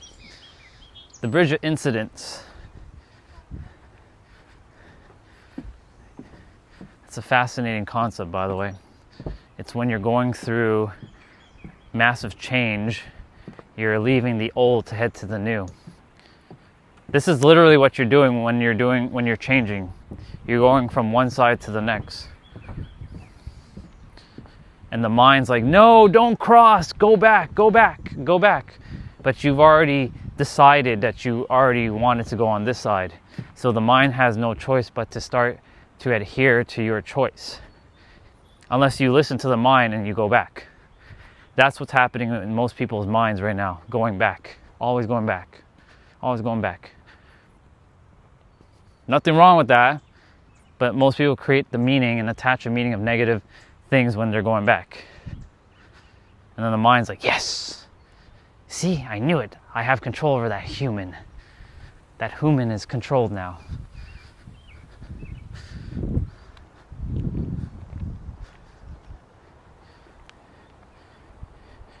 I ended up getting her gift card. It was just easier. It was just easier, Rihanna. Because she can go buy whatever she wants with it.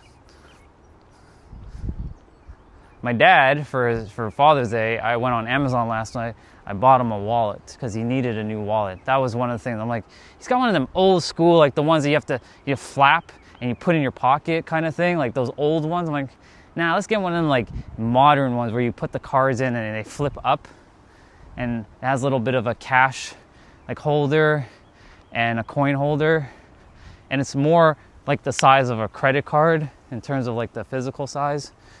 Thickness is about the size of like 5 credit cards stacked. Oop, this person's going up the hill. He's doing it. I'll let him pass. You got this. Thanks. It's a good climb. It is a good climb.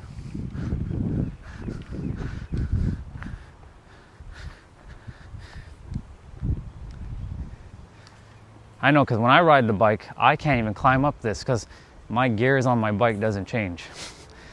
It's just on one heavy gear. So it's a pain in the butt to climb up with that. So like him climbing up, it's quite something. Yeah, it's pretty steep. Bye, Jeanette. Have a wonderful day. I just saw that you're heading out. Thank you for jumping on. It's good to see you again. Whew. Which way did we walk which way did I walk back yesterday? I think I went to the right. I'm gonna go to the left. But I'm also gonna wait for that car to pass. They're just driving at like very, very slow.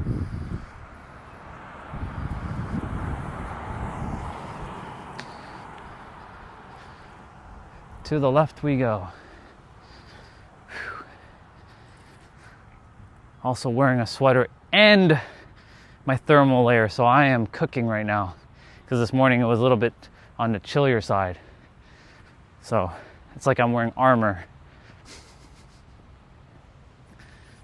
It's all good.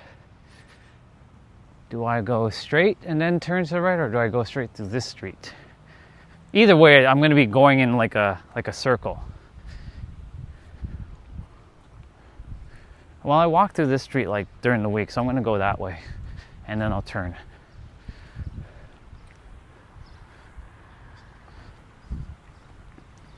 This car right here always reminds me of the shark, the Tiburon. They actually built this car back in like, I think 2005, the Hyundai Tiburon. It's shaped as a shark. It's got the fins and everything.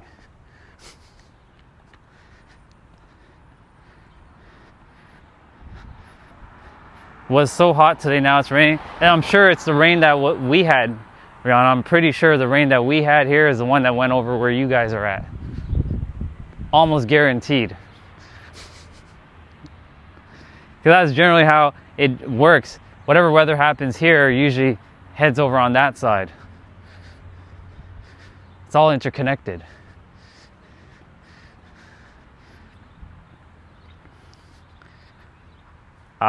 When you say football, you mean like soccer, or you mean like football? Like American football or like soccer football? Got to clarify, because you know, it's both. Hello.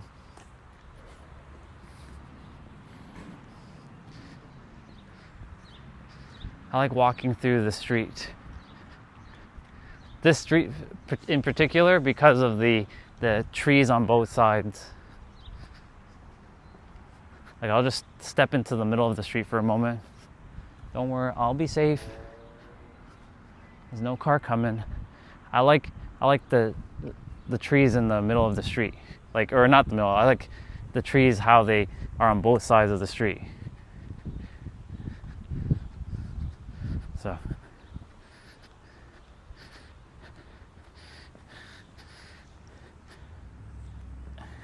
Ronaldo's the highest paid sports person right now.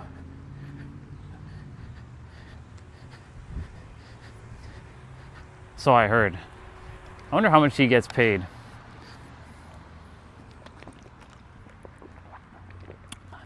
$1 billion? 500 million?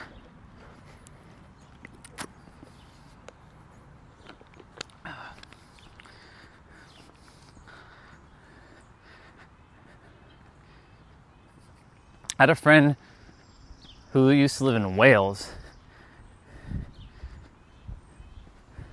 Cool.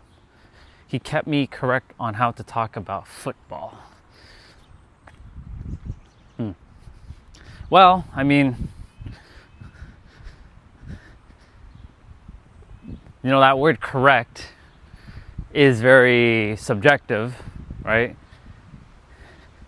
Because for most, in like this side of the planet, they would call it soccer. So for them, they would call that correct. On the other side, they would call it football, which would be also correct. So that word correct is very subjective, but yeah, I get it.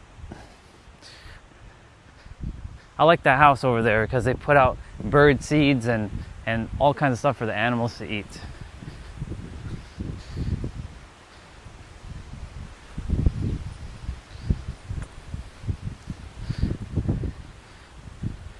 Mailman was like locked in.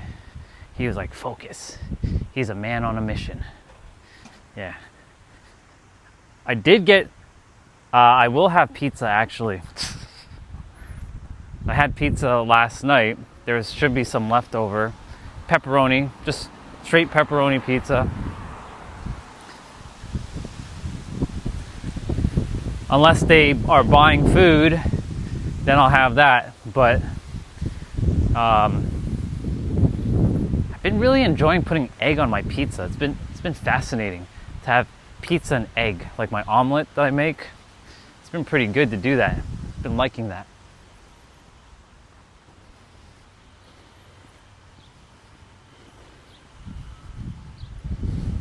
Somebody is barbecuing something right now. I can smell it.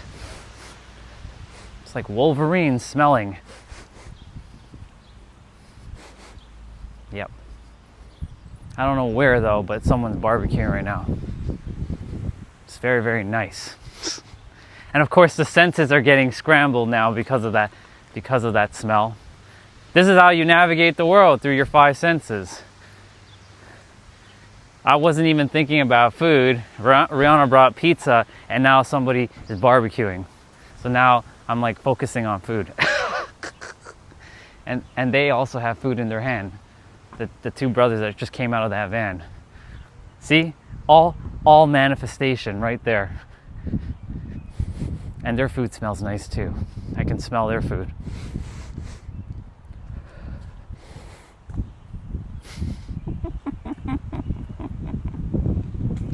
Awesome. I don't know if the live stream got stuck. If it did, let me know. I'll restart it. Well, I will restart it when I get back to the house. If it's stuck and spinning and looping, I don't think it is. I think it's working fine. I think it's of the Beastie Boys lyrics, I come correct. It would be interesting to know the percentage of who calls it football across the world. My American friends hate me talking about they had even talking to me about American football because eventually pissed them off with how popular I think the real football is.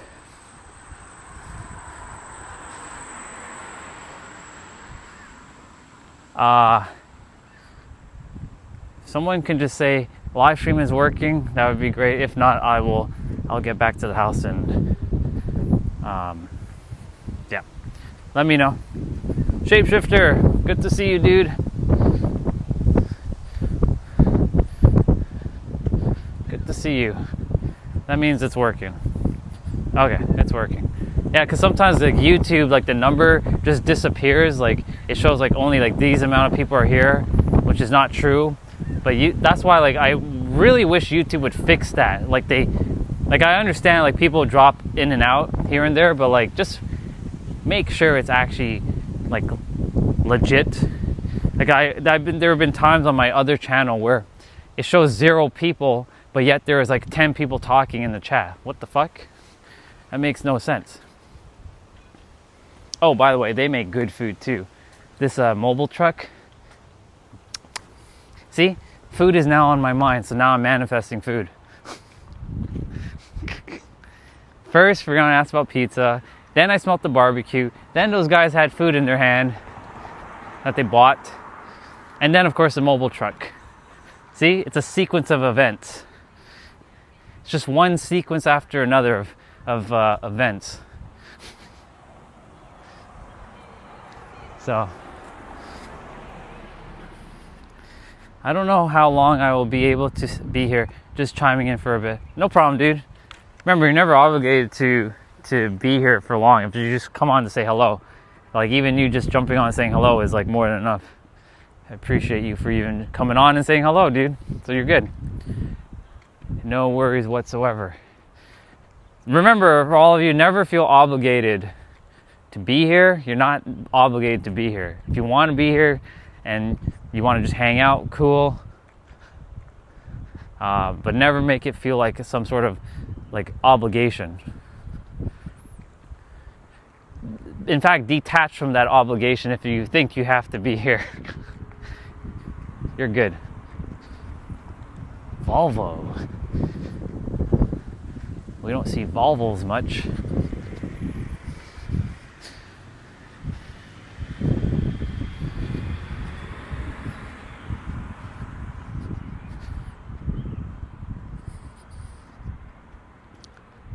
There's a Ford right next to me.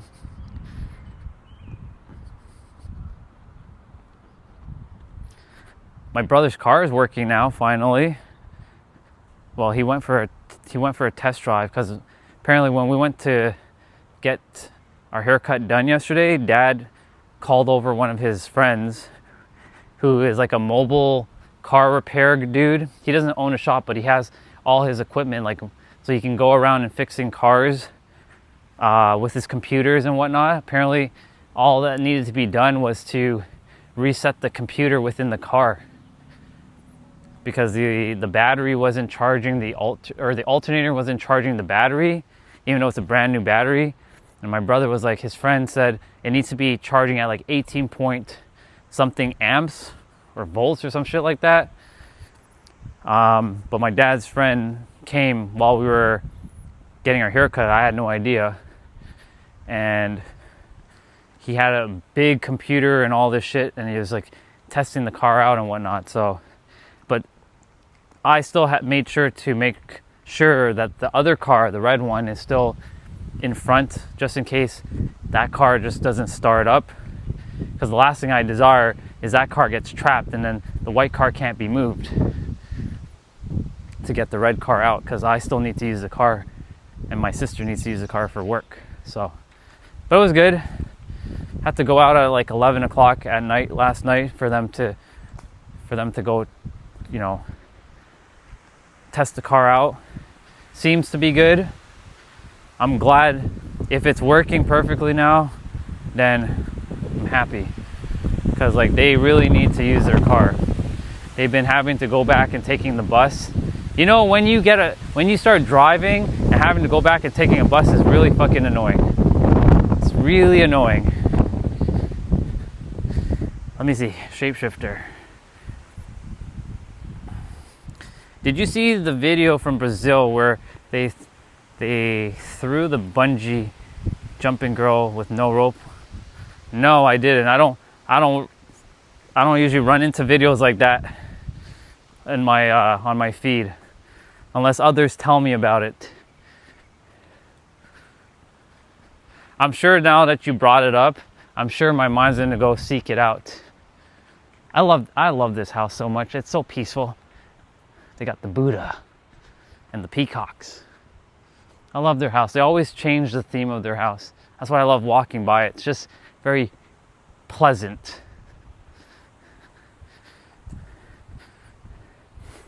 I don't watch the news, so even though I'm aware of most things that are going on in the world, I don't watch the news because it's one of the things that social media is just another form of news too, just a different outlet.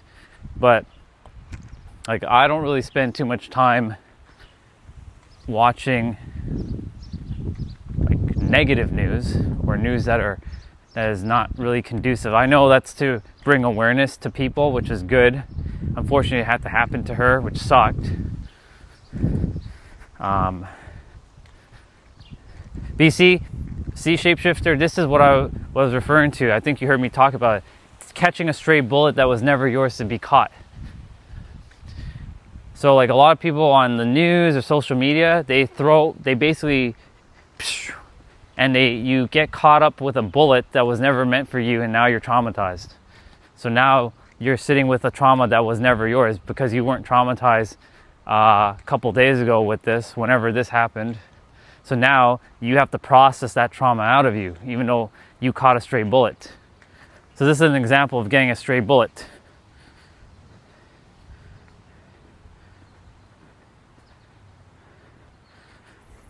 Yeah, I know the algorithm can be crazy, but you know, the algorithm is also based off of our internal rhythm, because you know we are governed by the law of rhythm. So sometimes, like, I think it was meant for you to see, for you to tell me, for me to share with you, that now you have to undo the traumatizing experience of the girl, unfortunately, who had to, you know, she had to face that, unfortunately.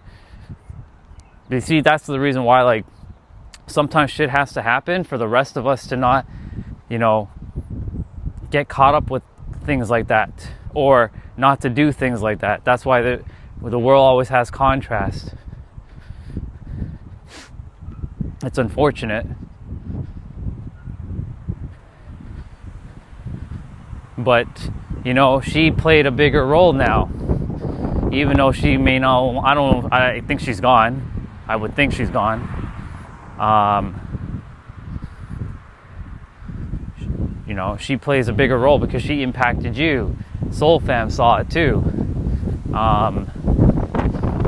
So this is a way of, like, you know, attaching another meaning or detaching the meaning around it, because her life now is going to help others to be more vigilant to things like that, but also to bring more awareness to, you know, certain other things.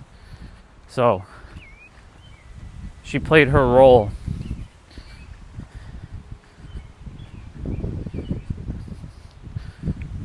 I do appreciate you sharing it though, because it allowed me to give this perspective.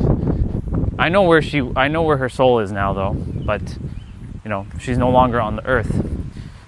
This is why if she's gone, I don't know if she's dead. I think because you guys said that, is she dead? If she is, then this is an example of like why you never know what life's going to happen at any time. She wasn't expecting that to happen, obviously. She was expecting to go home after that bungee jump. Right? Now she can't go home if she's gone. Yeah, she's dead. So basically, it's a reminder of how fragile life is and to live it to the absolute fullest. Right? Yes, feel the pain of like loss and all that stuff, right? We're not ignoring the feelings. But it's also a reminder that like her life now has a lot of meaning, and maybe that was her mission, was to just bring awareness to the rest of the planet to be more vigilant with things like that, so that you don't end up getting trapped up or creating more chaos. Because I'm sure now a bunch of people who are going to bungee jump are definitely thinking otherwise. I'm not saying not to have that experience.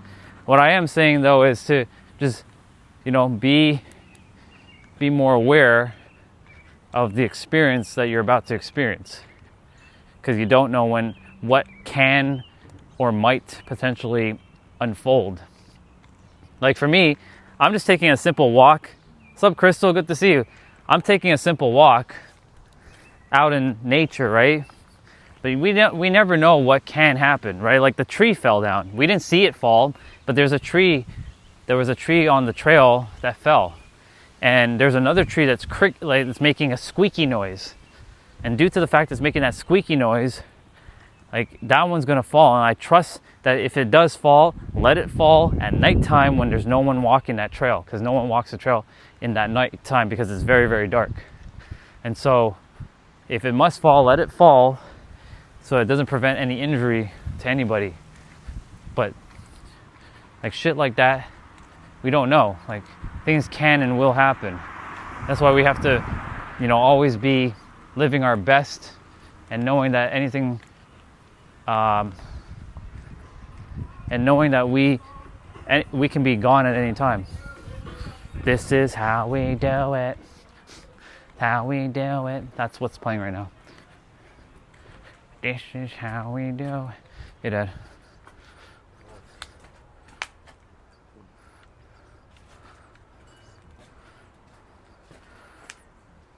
You guys will have to hang out here for a little bit. No, I said they'll have to wait till I can sit.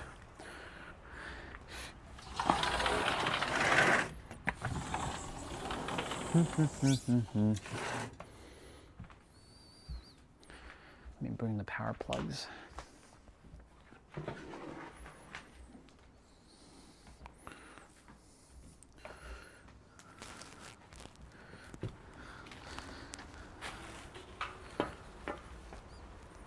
Let's see.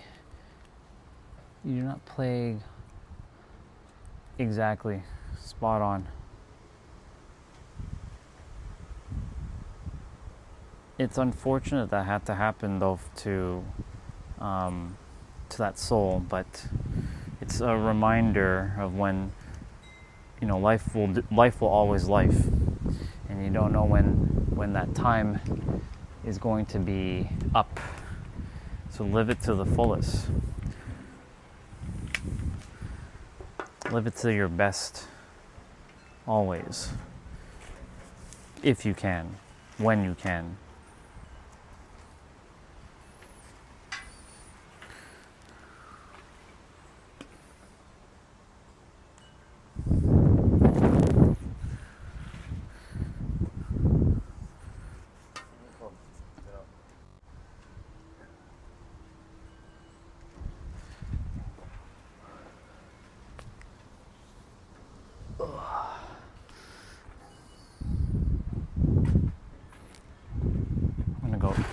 Eat just now.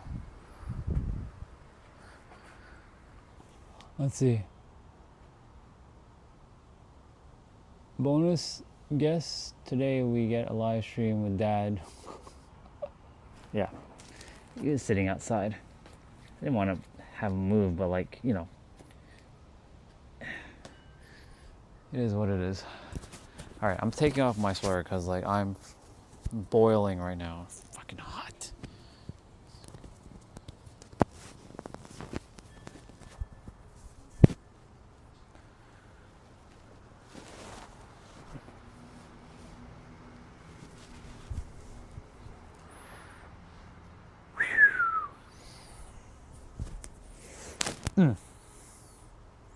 As you can see, double layer, so you can only imagine the intensity of the heat that I was. And of course, when you wear black, it also makes you feel even hotter too. So, GG Orion for doing that to yourself. GG. GG. I'm gonna change my shoes. This is how we do it. Haven't heard that song in a hot minute. This is how. What the hell is that? Huh? What the fuck's going on here?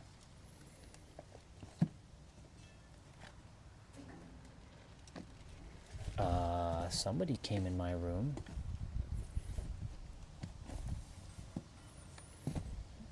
Somebody definitely came in my room.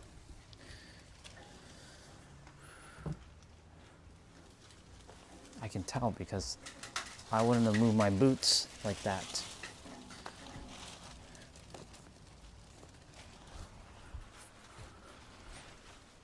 Somebody was sitting in here. I can tell. I know when something feels off. All right. Well, I guess I'll be using the chair now.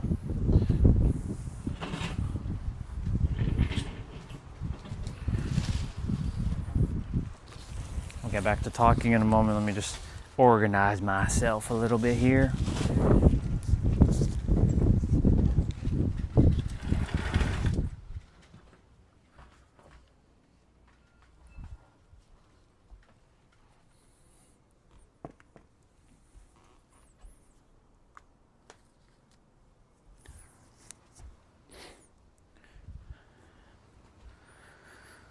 Okay.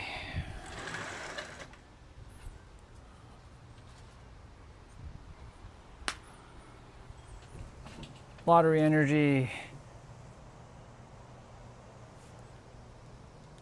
That's if it is. If you did get a car, lottery energy, congratulations. That's pretty badass. You'll have to check the email, but let me change my stream to 1080p 60. I'll be right back, y'all. It's gonna spin for a moment.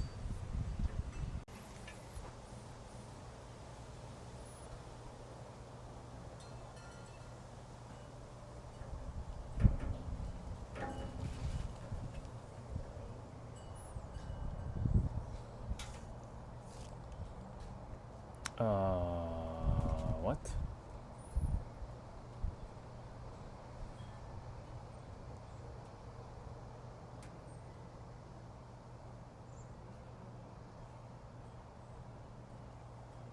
Cool.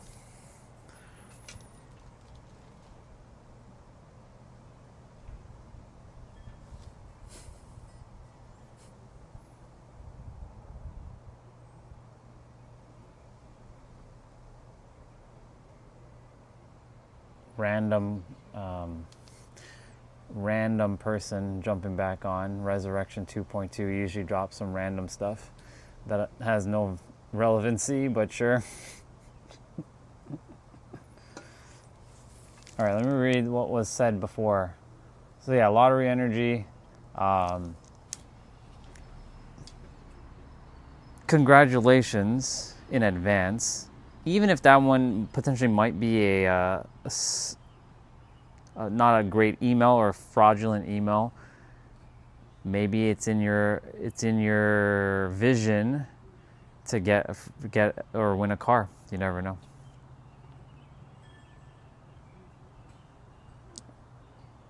You enjoying your feast yesterday? I'm enjoying my moment in every present moment.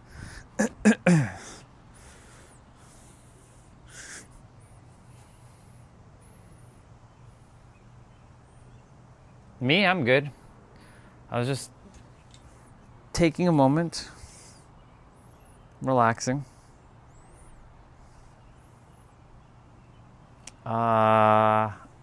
Normally, I don't watch any of the sport. Like yesterday, when we were in the Best Buy, we saw that Team Canada was winning 5-0. I was surprised, to be honest. I was like, whoa.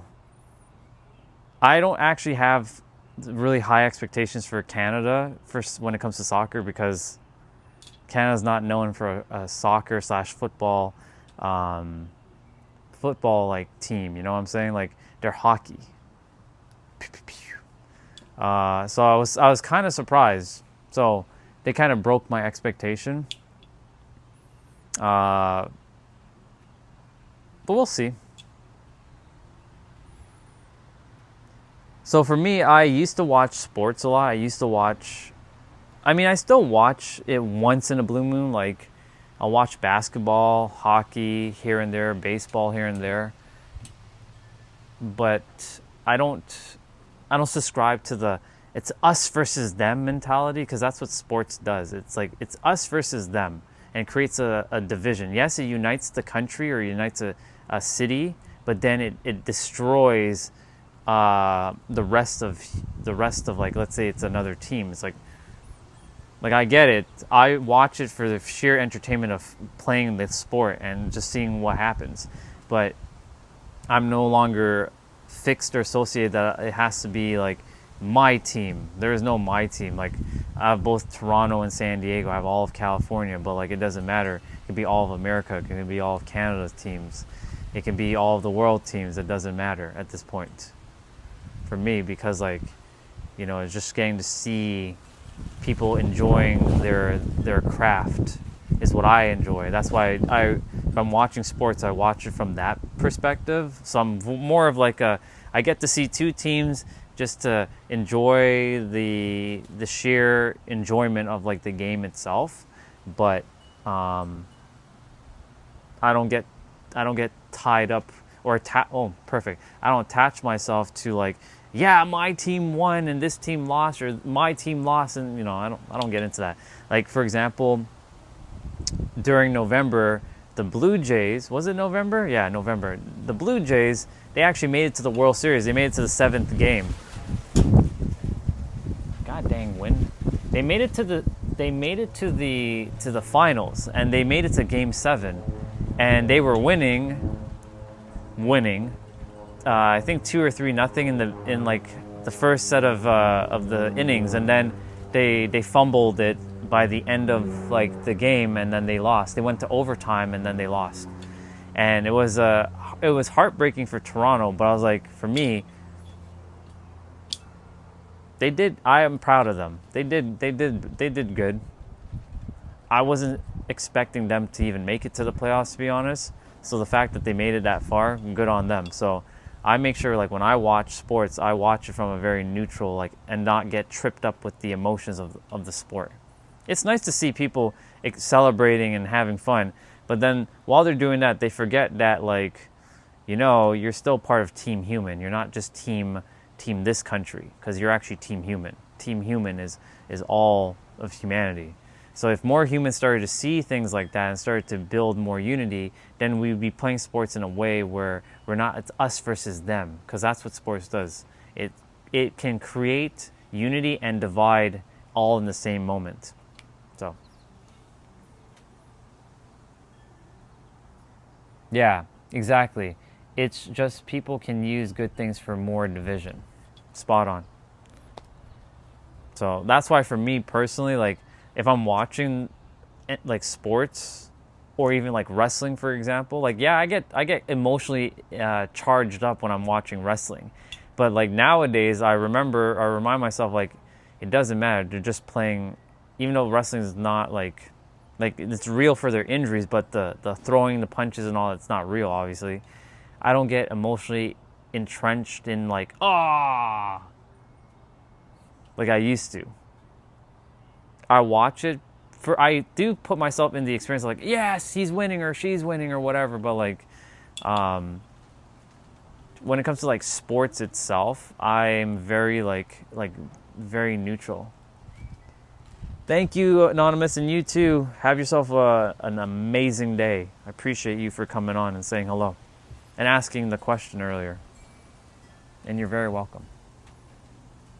This was different in my case. I played karate.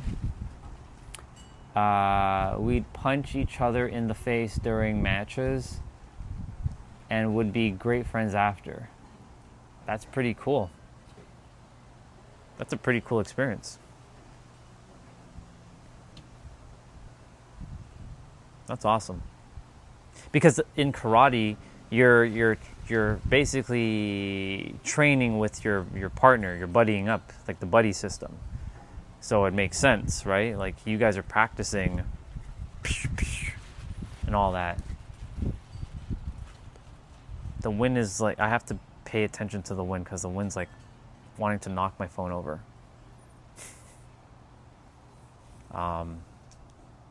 Yeah. Because that's Bushido. You can't have an ego. You lose respect if you do. It's true. Part of me wish I had taken some form of martial arts when I was younger, but I didn't. Unfortunately, this always stopped. I had a lot of experiences where I could have been like a great hockey player, or could have gone and done like karate, but parents always were complaining about this. So basically had to use like videos or like be like a Power Ranger and just kind of mimic the moves, you know. I can do it now, but for me, like, it does have value, but it doesn't have value anymore to some extent. Because like if I want to learn something, I can just watch YouTube and I can pick it up. Because there's a lot of videos out on YouTube how to defend yourself and whatnot. So I don't really need to go to like karate class or, you know, for me specifically. Because I also know how the mind works too. And if you disrespect the other fighter anytime, you've disrespected, you're disrespectful to the art, your sensei, and yourself. Exactly. And you know, the funny thing is when you say that, shapeshifter, it also goes hand in hand. When we insult someone else, we're also insulting ourselves. Like this is outside of karate. Just now. Not yet. There's someone in the kitchen using the kitchen, so not yet. So when someone's insulting someone else, they're basically insulting themselves because everyone is a mirror of each other. That's why I don't like people, or this is why I don't like people like Conor McGregor. We are more like Lyoto Machida. Strength with responsibility and humility. I like that. I haven't ran into a Lyoto, but I'm going to definitely look him out.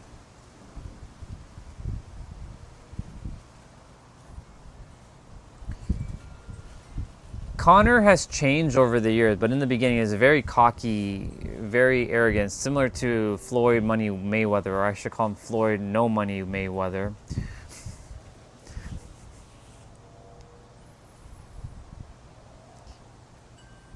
It's crazy. The dude had so much money and he blew it because he wasn't financially smart with his money. Yeah. He's a legendary karate guy in the UFC. Gotcha. UFC is not really up my alley, to be honest. I know like I know like the Conors. I know obviously Ronda Rousey. I know. I know. Who else do I know? George St. Pierre. I know those guys. Brock, of course. Couldn't forget Brock. He is technically a UFC guy, even though I still consider him more WWE. But he is obviously UFC. He was UFC heavyweight champ for a fair bit. Hi, pup.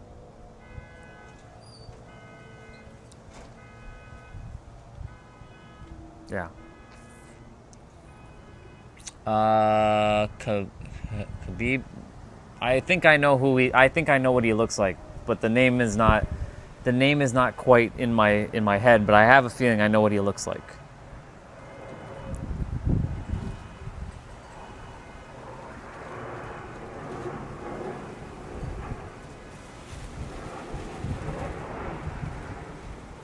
If I step away and the phone and I come back and the phone is on the flat on the table, I'll be so.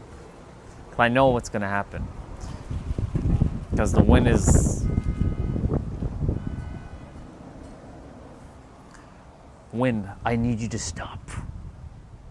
You can breeze over there. You can stop over here.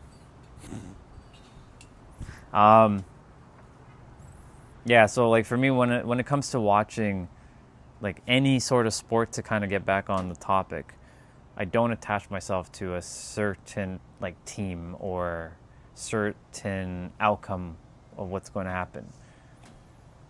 Like if the Blue Jays had won the World Series, congratulations. If they didn't win, which they didn't, they did their best. And yes, same with Canada. Congratulations to them winning their match. Happy for them, but I'm also not attached to them either, because, you know, for me, I'm not getting into the whole like, because I used to when I was younger, and I was so emotionally like entrenched with the Maple Leafs and the Blue Jays. And there came a point where I literally became numb to sports, because the Blue Jays always let me down and the Maple Leafs always let me down. They would make it almost to the end and then they always screw up. That was with them. Sports became like a stray bullet that I caught, and that mirrored back in my life where like I'm almost to the finish line and then I fumbled the ball. I remember one time the Toronto Maple Leafs, they were in the playoffs. And Boston Bruins, this is hockey, for those of you who are not sure of the teams. The Boston Bruins, the Toronto Maple Leafs were winning 5-0 in the third period. That's the last period. There's 3 periods in hockey. And within that period, Toronto fucking lost the game. And they lost the series. How are you winning 5-0 and then you lose 6-5?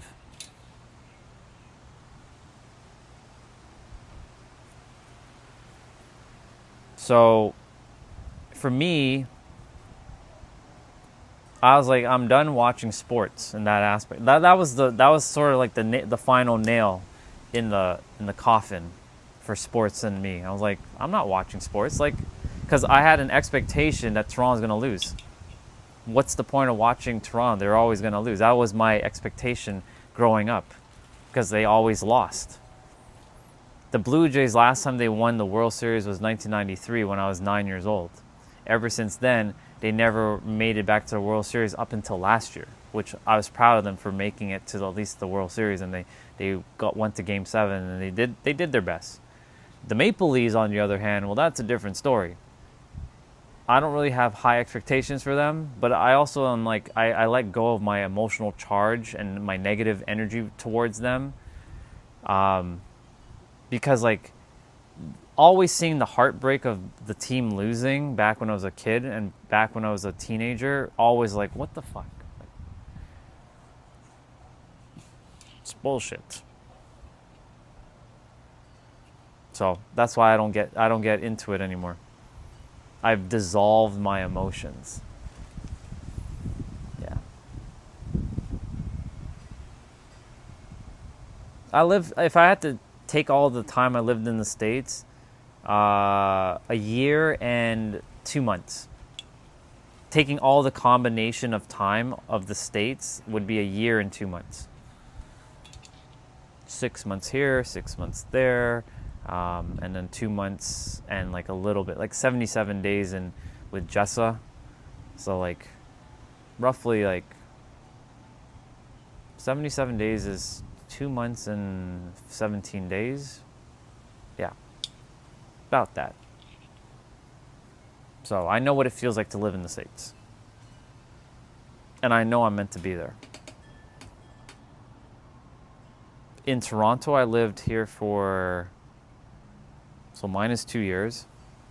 So 39 plus or 39 minus, let's see, I lived in London, Ontario for 3 years.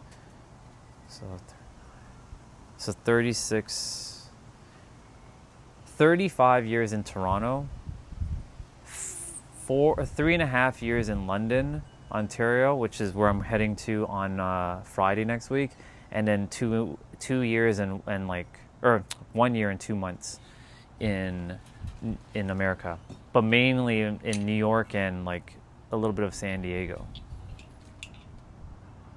I spent 110 days in San Diego.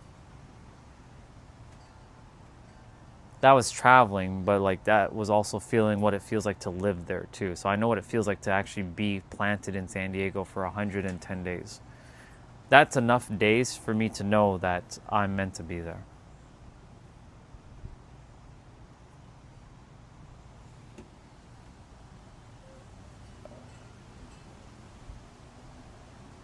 Is there a quality difference between living? Yeah, there is. It can't be explained with words, but it feels like there's more. For me, anyways, it feels more connected in San Diego specifically. If I'm using San Diego, if I'm using America as a whole, it feels more united, in my opinion. I know some will say who live in America that feels more divided, but in my opinion, I feel like America is more united than Canada. Because in Canada, if you ask somebody like what is the Canadian like thing, there is no Canadian thing, because like there's too many. It's too multicultural here. So like when you look at Canada, unless you live somewhere up in the friggin' north, or somewhere where there's really no one else, those are where the real Canadians live. Everybody else who's living in the big cities, it's not Canada. It's just Canada with all the other countries here. So basically, everybody's bringing their culture and their background here. So it's not Canadian. Whereas in America, not to say America is not multicultural, because it sure is, but America has this more American, like, they feel more like united. No matter what you are, you're American. Whereas Canada feels like this to make up a country, but it's not really. It doesn't have like it doesn't feel united here.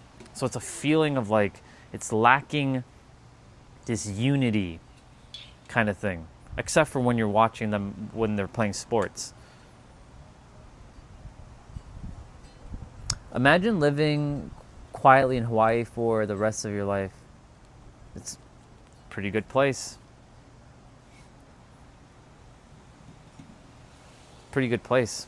I know someone who came from Hawaii and they loved it. Tiff and Dan were actually living in Hawaii. The people I work out with, they were living there for 6 years. And then they decided to move back to like Utah. I'm like, why didn't you guys just stay in Hawaii? It would have been cooler.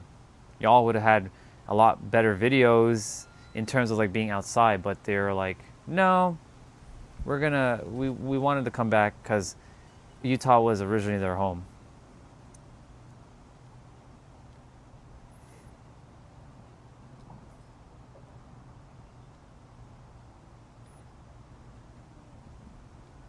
They're shifting. Am I covering my third eye? Maybe. It'll look like this though. I have a picture of it.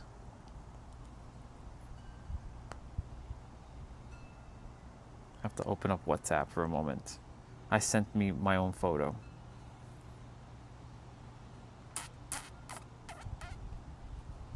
Gotta find it.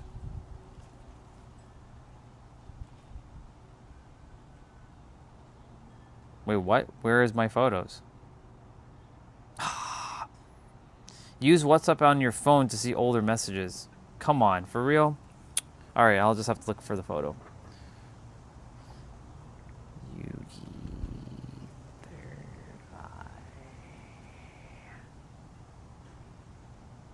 No. I don't want the card. I want the image.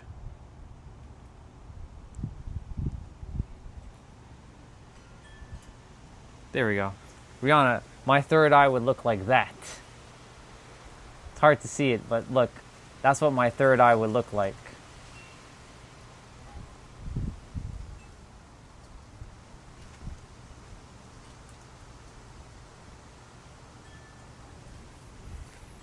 Gotta love Yu-Gi-Oh! Gotta love it. That's what my third eye. I did. I don't use it much anymore though, because I don't need it, but I did open it.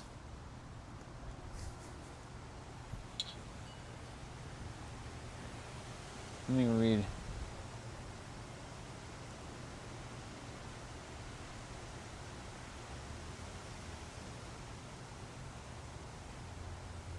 Yeah. For me, what do I see? I just see very, very clearly, well, I saw my experience in its entirety. And I saw everybody else's experiences in entirety, even all the games they were playing, every infinite game they had. But I can't remember all of it because it's not meant for me to know. My mind would be systematically having a meltdown. It can't handle that capacity. Awesome. You are clairsentient with clairvoyance. Well, we all have all the things. It was just some of us have it a little bit more strongly in certain aspects and others not as strong. Like for me, I have more clairsentience than clairvoyance or clairaudient.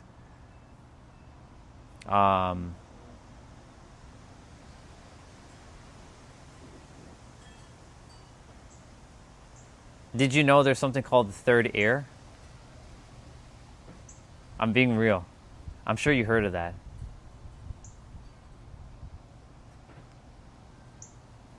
The third ear, not even the third eye, the third ear. That's good. That means, yeah, you signed up to do something important, which I know you're doing. And who knows? Maybe you're supposed to be teamed up with me at some point, because I didn't come here to do it alone. But we'll see. Because I came here to finish what needed to be finished. I've had the hat man.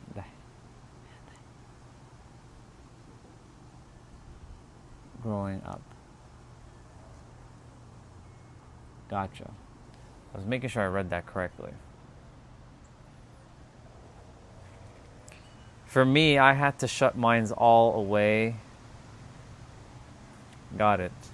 For me, mines was shut away for years so that I could form all the wisdom from it, the physical experience, so I can bring it into the mental and the spiritual, and now use the mind to show like why you have the ability to shift and why perspectives and blah blah blah blah blah. That's why mine was completely shut.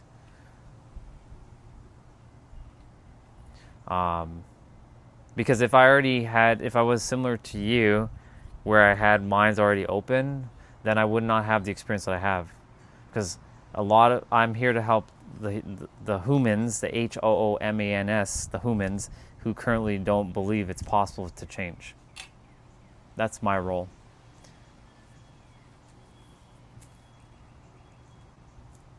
Because they have to see someone like myself who went through pain and struggle like they have, so I'm like relatable to them. Otherwise, I won't be relatable to them whatsoever. Even though there are so many people who just still don't understand me anyways because of like the way I am. But then there's so many people who do understand me, like you, like Doc, like Soul Fam, like Olga, like Justin, like T-Bray, like Carnage, like Shapeshifter, like Jeanette, and CJ, and Nathan. I'm attempting to remember everybody's name now because there's so many of you, which is awesome. And the list goes on and on. Like Sunil. Yeah. So for me, I had to had mine shut for my specific mission. Because if I had already started mines with, I had one activated and that was the clairsentient, but I didn't know anything about anything back then. I was completely unaware, which was on purpose. That's why, like, when you go back and you look at your life now, like when I went back and looked at everything that has unfolded, how can I blame anything? There is no blame. It's all was just meant to unfold so I can experience life the way I was supposed to experience it, so that I can help in the best way I possibly could. Be careful when you're giving advice like that, because some people are schizophrenic. Things like this might make them believe their delusions more. I understand that, but the thing is, like, and I'm very aware, thank you for the reminder, but I won't be careful because sometimes, like, they have to have, if they're on my stream, they found me for a reason. And yes, being schizophrenic is not a bad thing. It's more so that you have to decipher shit. Sounds good, MK? So we're just talking about the mind's eye and, like, our abilities that are activated or not activated when we're younger. So, like, for me, I was sharing that I had to go through my specific journey of hating and not liking people and being, like, considered like an outcast to society and all this stuff, so that I could form a lot of perspectives, a lot of things that other people are currently facing in their life, so that I can relate to them, so I can help them. Because I'm the one that can best understand anybody where they are. It doesn't matter if you're a man or even a woman. I can understand your pain. I can understand it very deeply. We can and the thing is, whatever someone goes through, you will be the one that can understand someone. But if you have never gone through a certain amount of pain, you can't understand someone else. It's just that simple. You can't even relate to them. So for me, I had to go through my roundabout ways of, like, pain and suffering for me to understand humanity at the core.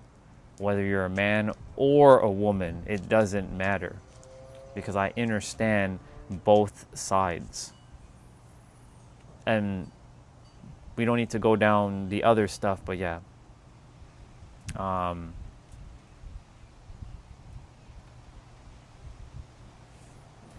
Shapeshifter. It's not a bad thing, but it's to be treated with caution, for sure. I know. We're all like to believe we've transcended samsara until shit gets real. Well, you're already transcended. You're already enlightened, transcended. It's just a matter of now anchoring yourself back into the physical and reminding yourself that this is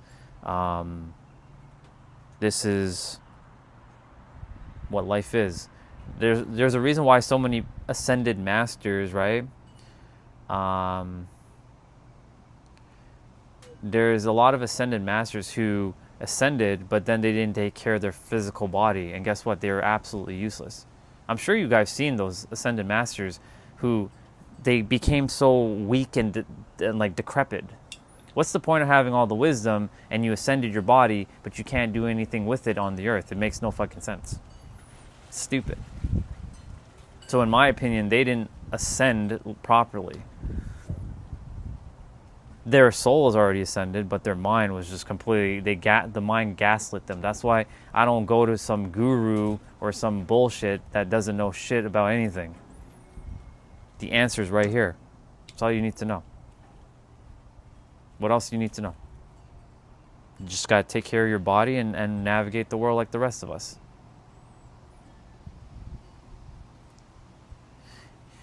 If you can see my 2 astral forms, you would probably freak out. Me? I don't freak out about anything because I'm everything.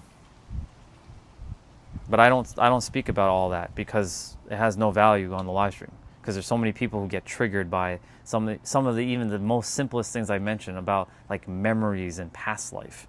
If they can't even handle memories and past life, there's no point talking about all that other stuff. It has no value because I'm not here for that. I'm here to help this. Yeah. Amazing.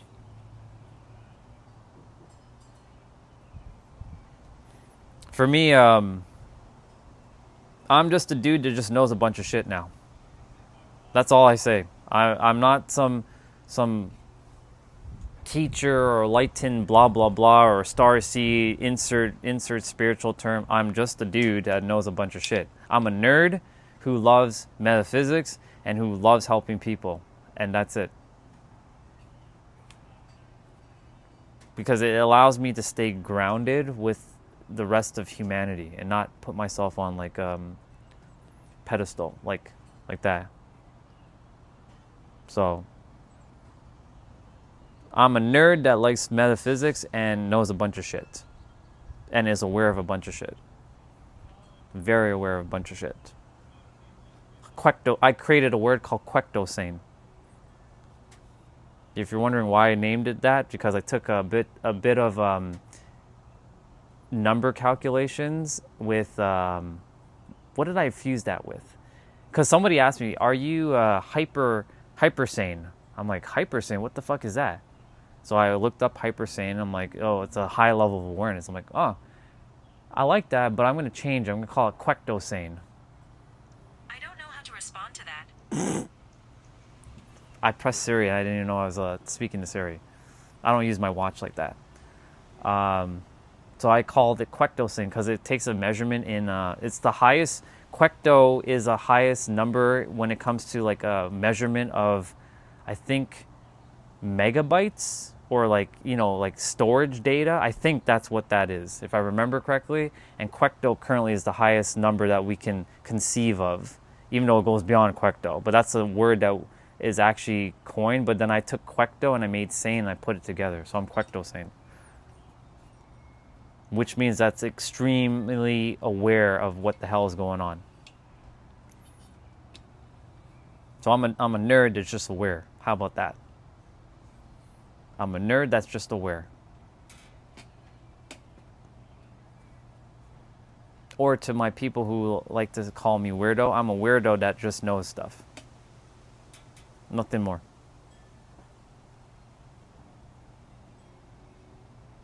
So for me, for those who are like, Ryan, you need to be more humble. That's my humble right there. That's my humbleness. I bring it down. Otherwise, I'd be calling myself all the things. But it's just vanity at this point. I'm not here for vanity. I'm here for just because they say spirituality without the ability to control your reality is nothing more than vanity. Spirituality without the ability to control your reality, which is basically controlling yourself, is nothing more than vanity. Because if you can't control yourself, then all that is just pure vanity. So I'm not here for vanity. I'm just here to just share the awareness that you all have within yourself, and to just bring things that we might have forgotten, so that you can traverse and navigate the world with more ease and better position yourself in the universe. Thank you. I appreciate that.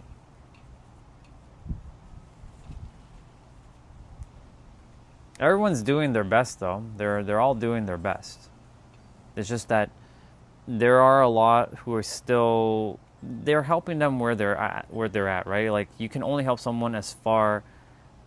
There's only what am I attempting to say here? You can only help someone as far as you've gone. So whoever's helping whoever on the internet right now is basically helping someone where they're currently at and can't go any further than where they currently are. So there are layers to all this growth stuff. It's like school, right? You go through different grades. So think of it like all this remembrance stuff is all a grading system. Like you're going through grades and you're remembering. Until you realize oh, this is what's happening, and then that's that. Hey, welcome back, Jeanette. So it's just a grading system that you're going through, and then eventually you will come to a point where the grading system ends, and you're in that final form, which is basically infinite, and then it allows you to traverse in all kinds of different unique aspects, and it becomes an interesting way of like being. That's where I currently am residing until further notice. Until further notice, that's why itself has told me to call it itself. It doesn't want me to call it God or call it the universe. Even though I use those words interchangeably, it wants me to call it itself because it neutralizes this personification of a dude in the sky. Because when you say the word God, generally speaking, people think of a dude in the sky or some sort of like external personification. But the thing is, God cannot be a persona because that implies that God is limited because God goes beyond a persona. So you see, like, God is this infinite thing. It can't be designated as a one persona like kind of thing. So that's why when people say God is a he, I don't say it's a he. It's a itself. It's just all things. That's why like I don't get into that kind of conversation much because it has no value whatsoever to help anybody who's like in any of religious things. What I came here to do is to help people to master their mind no matter what religion they're in or whatever faith they believe in or whatever they currently believe is true. Even if there's no God for them, at least they have a mind that they can use to think. They cannot deny their own mind because they have to use it. Because that has like some sort of evidence that it's there because they've been navigating with it. So that's the reason why like I don't talk too much about these things because it has no value. Right now I can talk to you guys about it because you guys are open-minded to hearing these things, but for the rest who come on, like the randoms, who eventually won't become randoms because either they'll like me or they won't, and either they'll come on and troll or they won't troll, right? They will, it has potentially no value to them. I won't, by the time you come here, I will not be here. I'll probably be in San Diego, so it's better to say whenever you come to San Diego, because I'm not going to be here. I won't be here. I'll tell you that much. I don't plan to be here for that much longer. I don't know when I'm going to be leaving, but I don't plan to be here. Yeah. Don't know the timeline yet. It's going to be within the next 3 to 5 years, though. I want it to be sooner, of course, but I'll let the universe help me work that out. I'm open to what's going to unfold for myself. I'm not like, it has to be like this. It has to be this way, right? Because then I block the infinite from actually helping. I would like when 2028 sounds, it feels good. So a couple things are kind of in my way. Number one, I have to figure out which visa I'm going to go, because like I can live there for 6 months, but then after that I have to come back, and I don't want to be living here 6 months and living there 6 months. So I want to live there permanently. So number one, it's building enough resources to live there. So that's what I'm doing right now, building the resources. Number two, the visa, which visa I end up going, because I can either get a work visa. I've been to New York too many times, and that's a good place I had a bunch of growth there, but I don't like the hustle and bustle. I don't like the East Coast. It's too busy. West Coast is more relaxed, except for LA. LA is more performance, but like the rest of the West Coast is more chill, more relaxed. I like a easygoing thing. So there are 4 different visas I can go through. Oh, I was also going to say there's a bunch of girls there too. in Cali girls. Anyways,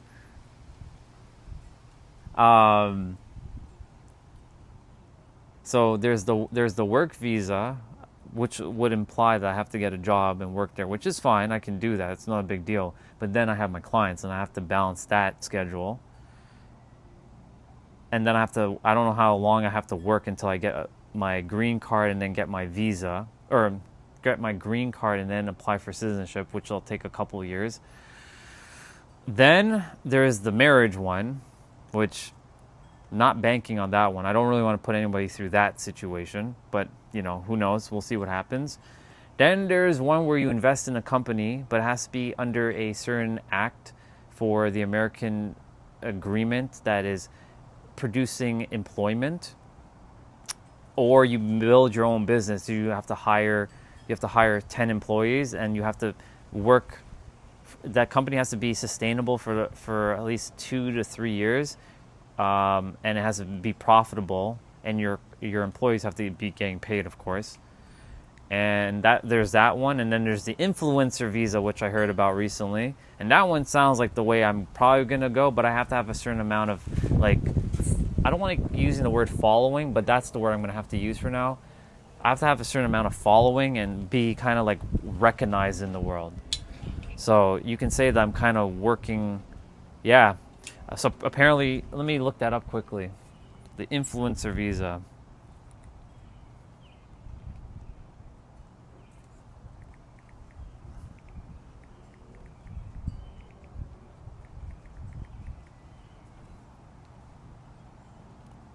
It's called the Artist Visa for USA. It's called OB1, USA Visa for Entertainers. So, creating, filming, or monetizing social media content while in the US on a tourist visa is strictly prohibited, can result in deportation. To work legally as an influencer content creator, must secure an appropriate work or media visa, most commonly the O-1B visa for individuals with extraordinary abilities, aka the influencer visa.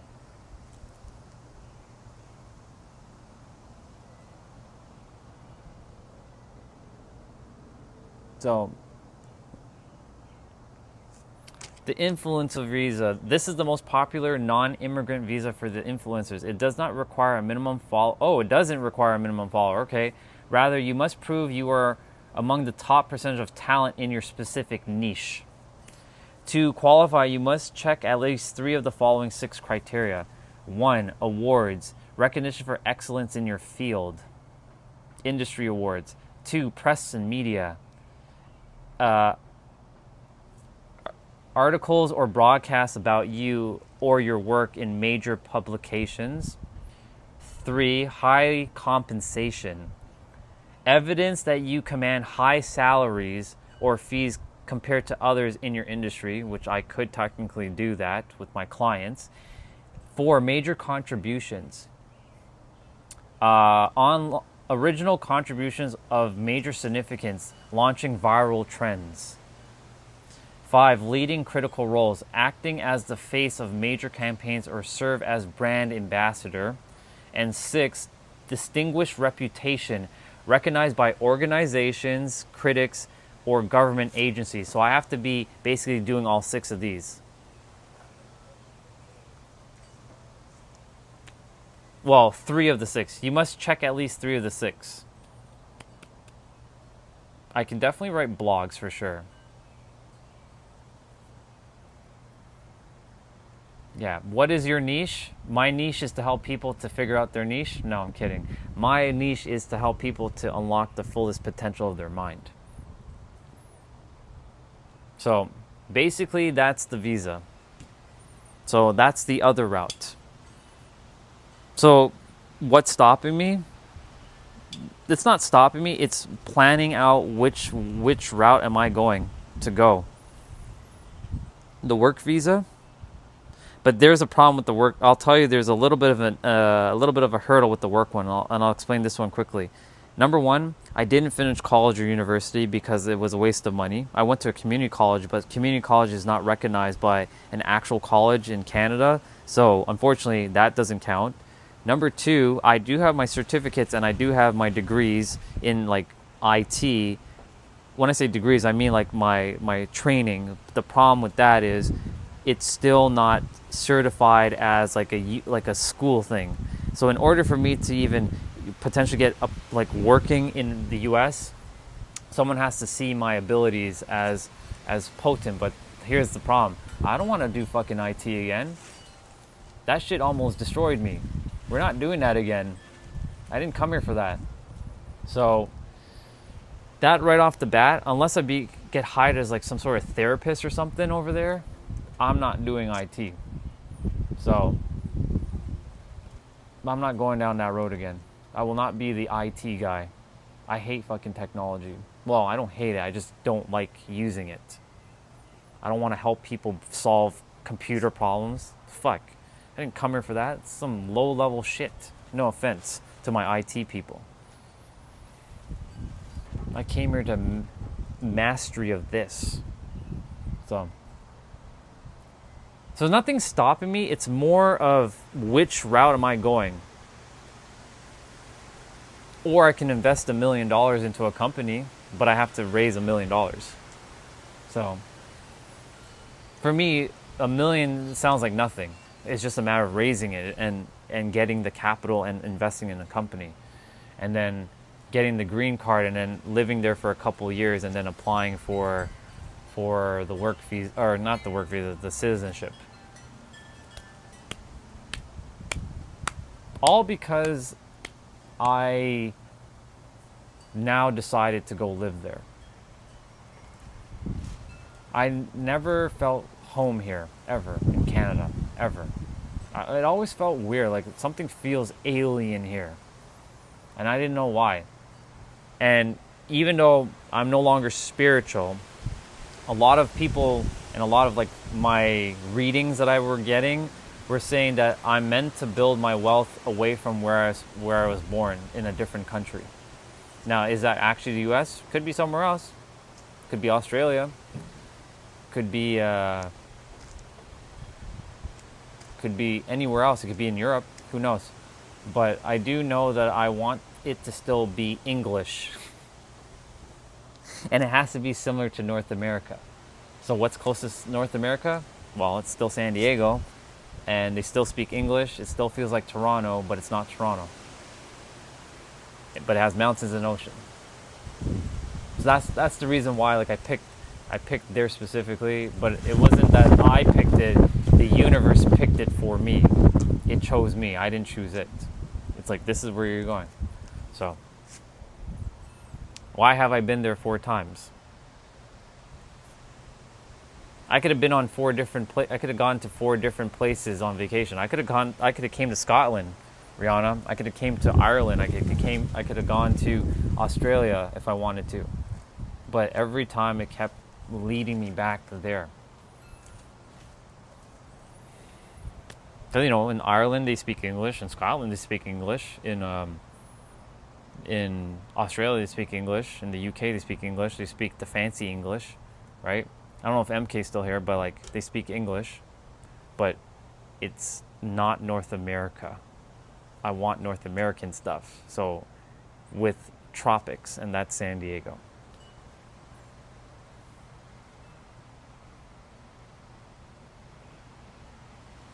I don't know if my stream is dead or it's stuck. I don't think it is, but I'm gonna double check.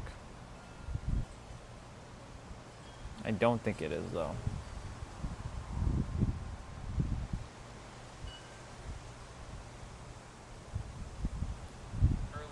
Oop. Nope. That's yesterday's stream. This stream. No, it's working. It's working. It's good. It's warm. It's the same temperature right now, actually. 70, it's in the 70s. Oops.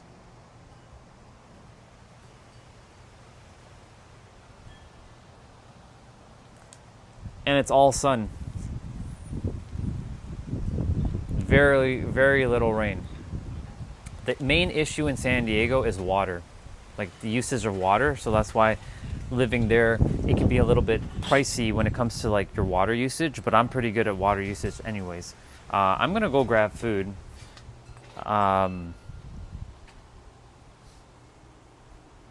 Y'all can either stare at a chair. Everybody's in the kitchen, so I don't really want to bring you guys in the kitchen. But I'll be back. If the phone falls, I do apologize, because I can't control the wind while I'm inside. Rihanna, maybe you can use some of your magic to keep the wind from making the phone fall. Please and thank you.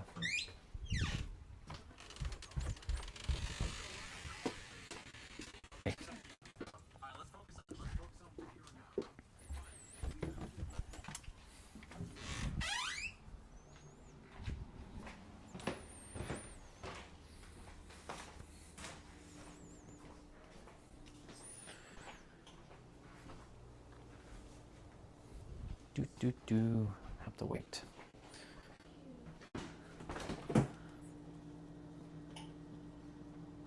I'm gonna just have to eat some fruit.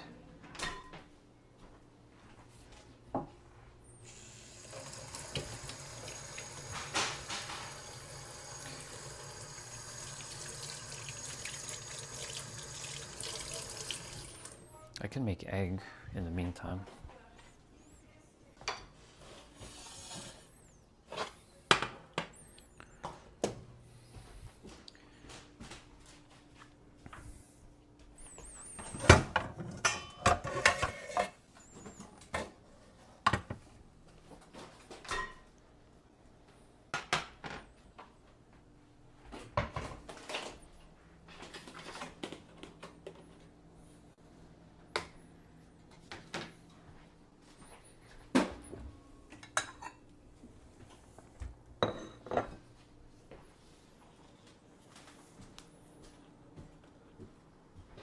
Yeah, the pizza slices that are left, they're very tiny.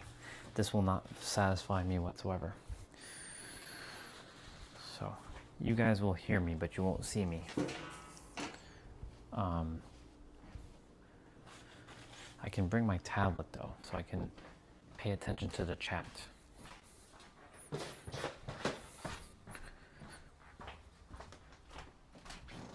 Yeah, so let me do that. I'm bringing my tablet inside so I can see the chat. So I'll keep my stream on my tablet, but I won't be able to, you won't see me.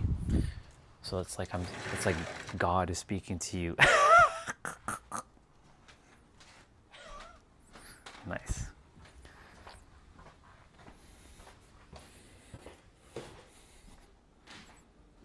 I'll just leave in the chat. I am here cooking. There.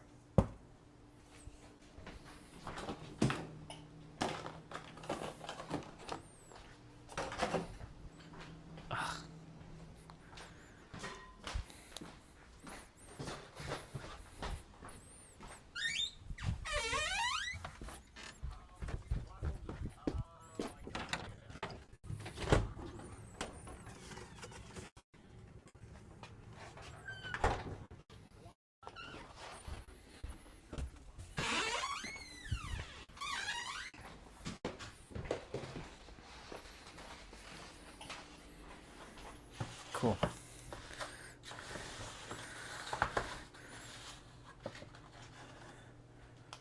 So I'm gonna cook some eggs.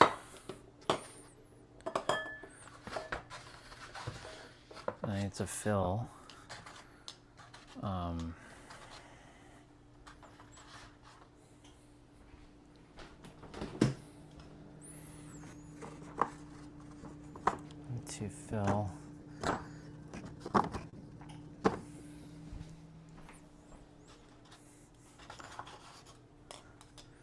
these egg container quickly.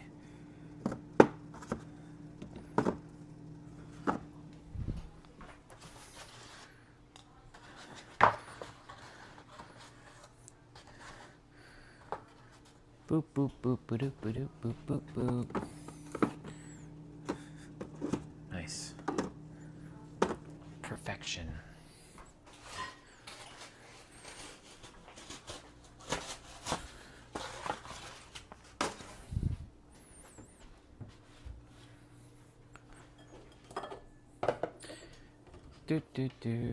Shit.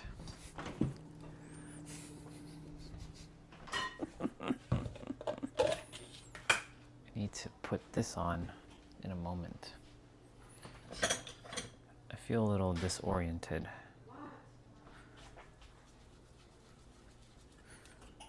Let me just quickly do that.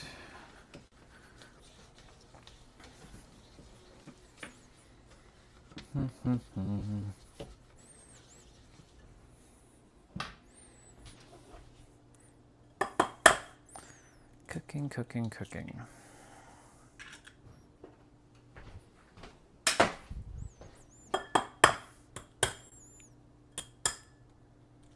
narrating everything. Just cracking some eggs. Then we're gonna put the eggs into the pan.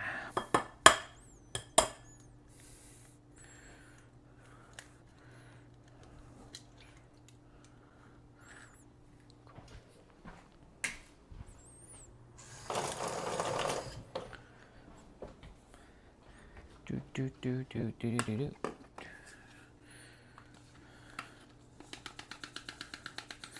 Putting parsley, chili flakes,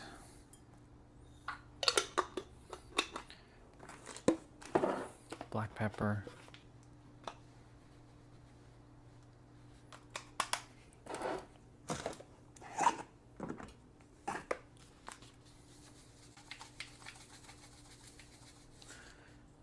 all seasoning, and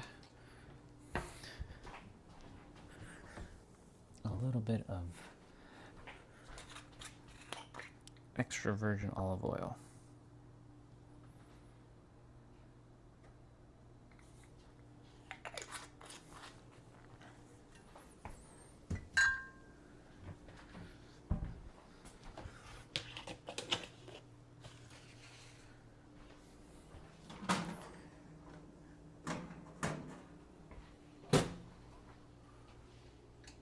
I don't want to use that.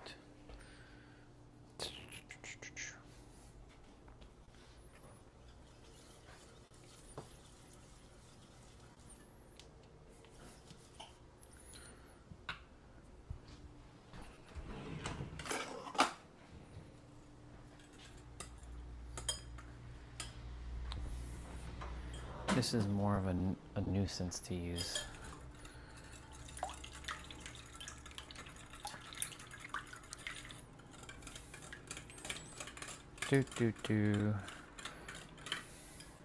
But if I don't use it, then I'll run into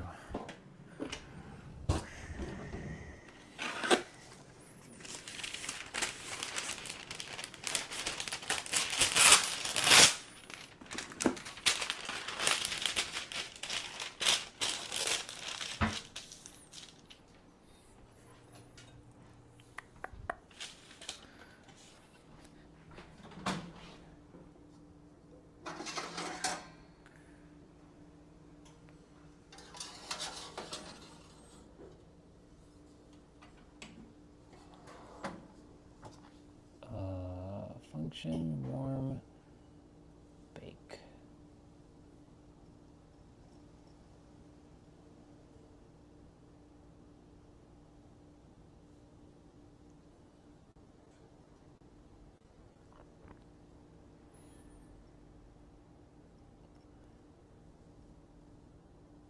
I think 7 minutes might be enough. We'll see what happens.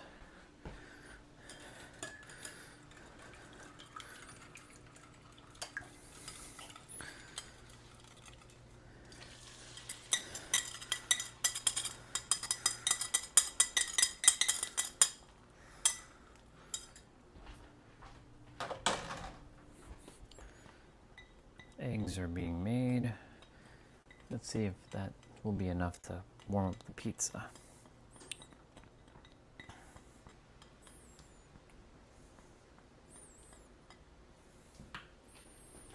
Okay, cool. We got some dishes to wash.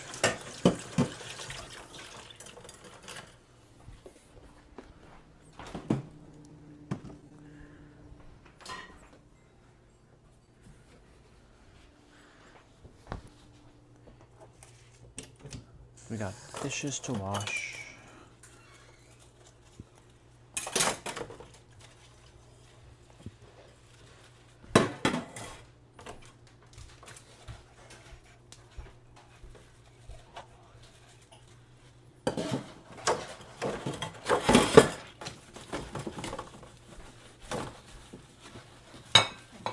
You're welcome.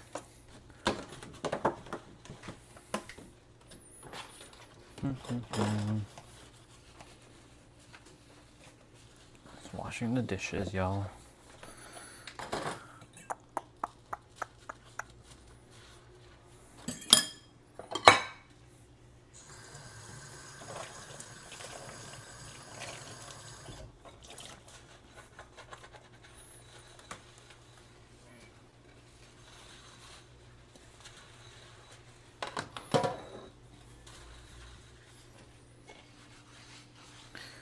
Cool. So that's taking care of business. Taking care of business every day. Taking care of business. Taking care of business every day. I'm not the greatest when it comes to singing songs with lyrics.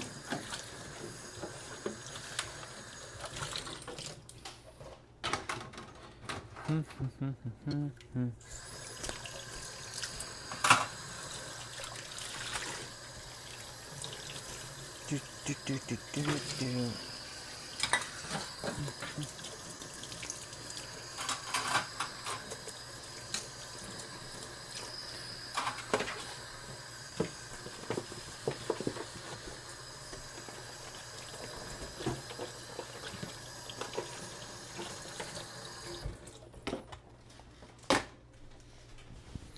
Very good.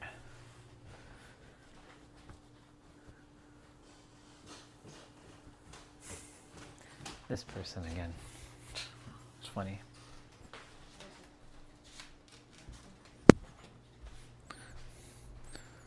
Do do do do do do.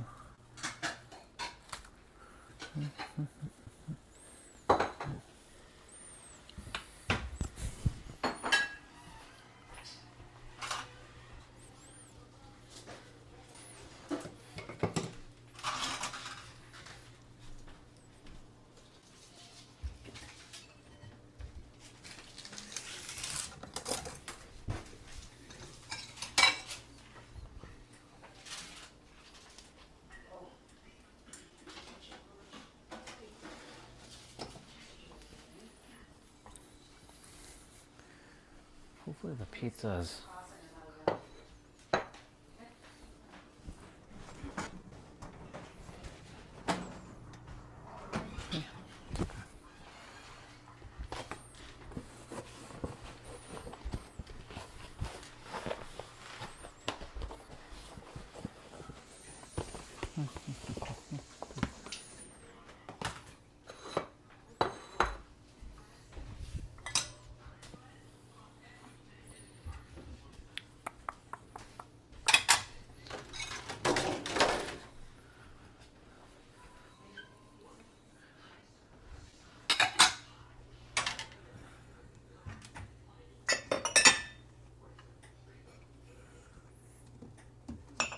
do do do do do do do do. 2 minutes. Loving you is like driving a new Maserati down the dead street. Vroom, vroom, vroom, vroom. No, I don't like. I like Maseratis, but no. Loving you is like driving a Supra down the road on a dead street. Let's change the car. My Supra will crush the Maserati any day.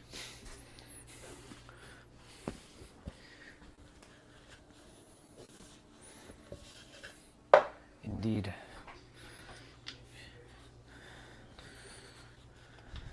I probably have to make something else to eat because the things that I'm eating won't be enough. I'm gonna still feel hungry after this. So, most likely, I'll be putting on something else to eat.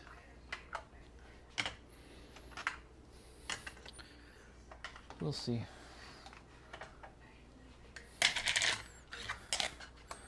We shall see.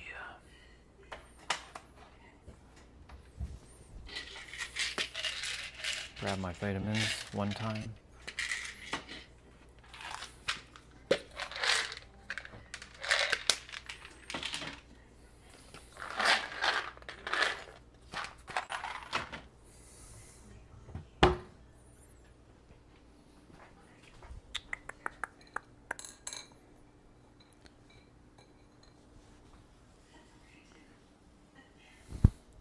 Let's make the split in the egg.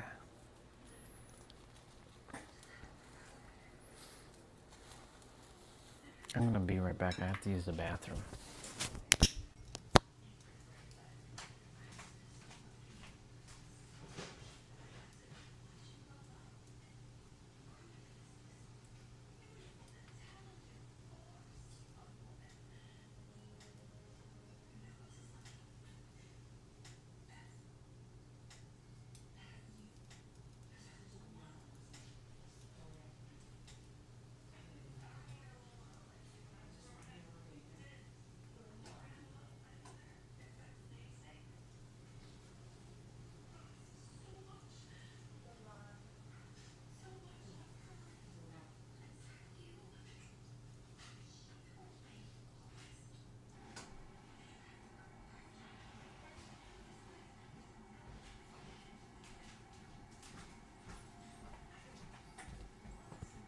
Okay, cool.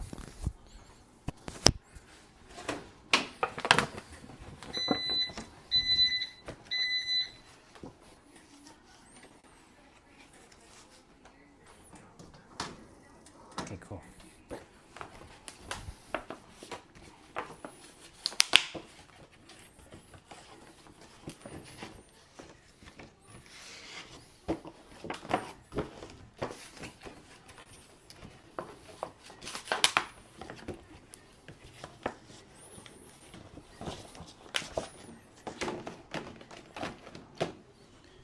Grab me an apple, clementine,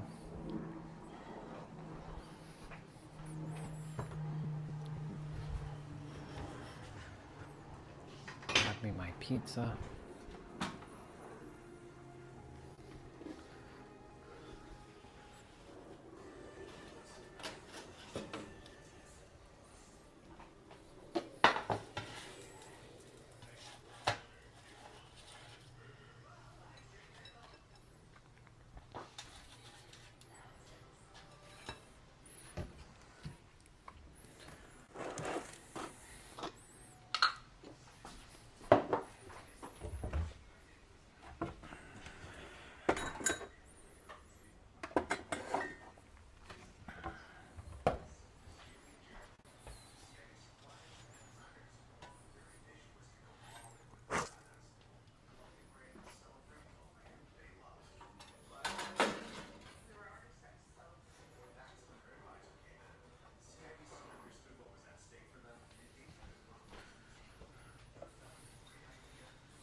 Okay.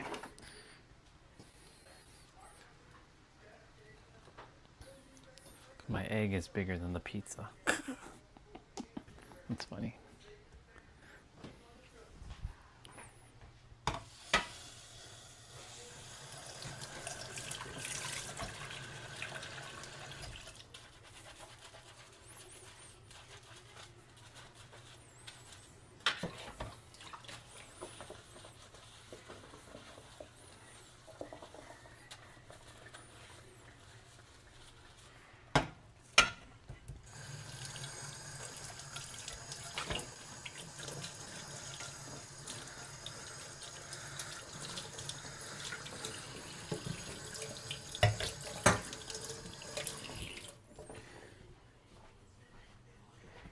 Okay, I'll be back out there momentarily.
Do do do do do do do do do do.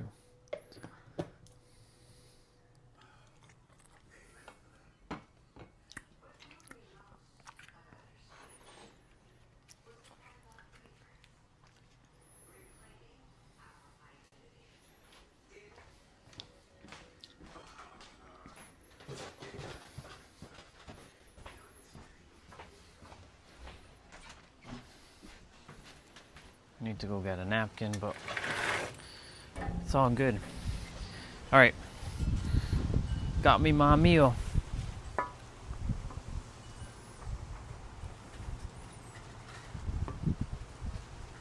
That's weird.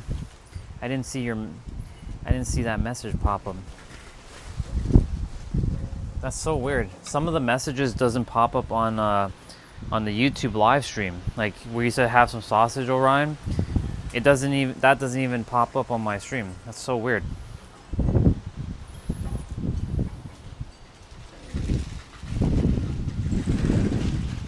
I don't have sausage right now.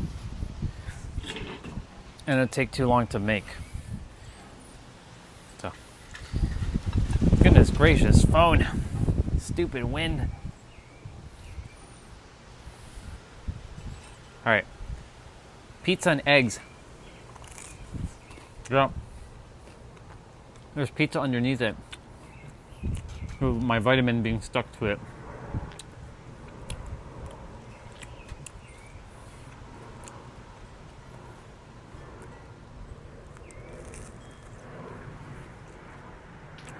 Yeah, I make it into an omelet.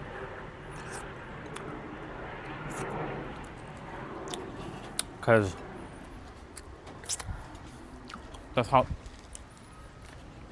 how I make my eggs always. Unless I do scramble. Yeah, there's pepperoni pizza underneath this egg.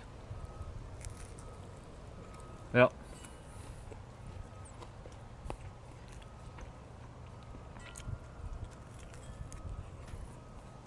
Yeah.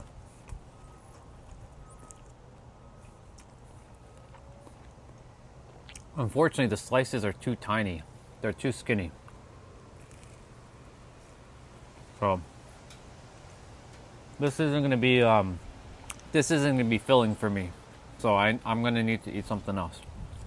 I'll have my apple and my stuff, so that might help, but we'll see what happens. I put in the toaster oven for not too much. It's baked.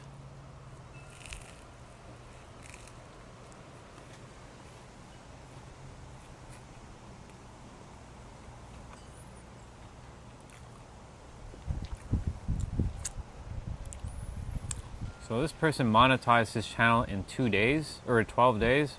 What the hell did he do? 59% browser features plus 30%.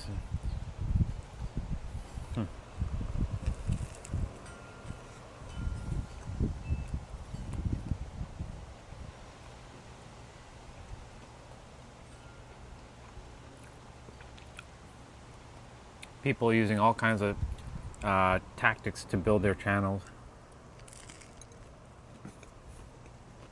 Your behavior is unpaid debt. Let's hear this. If you think like, oh, I'm just an impatient person, that's not a temperament that you have. That's a bill you haven't paid. Your need to stay busy all the time isn't because you're ambitious. It's a payment you're making on something. And maybe you can't sit in silence. And we think, oh, that's just a preference that I have. That's an avoidance of a creditor somewhere. But let me give you the biology of this first, so it doesn't sound like a yoga retreat. Let's go deeper into this stuff. When something emotionally significant happens in your life, and your system doesn't get to complete that response, the charge of that emotion doesn't disappear or fade off. It gets stored somewhere. And specifically, it stays lodged in a lot of these things called subcortical structures.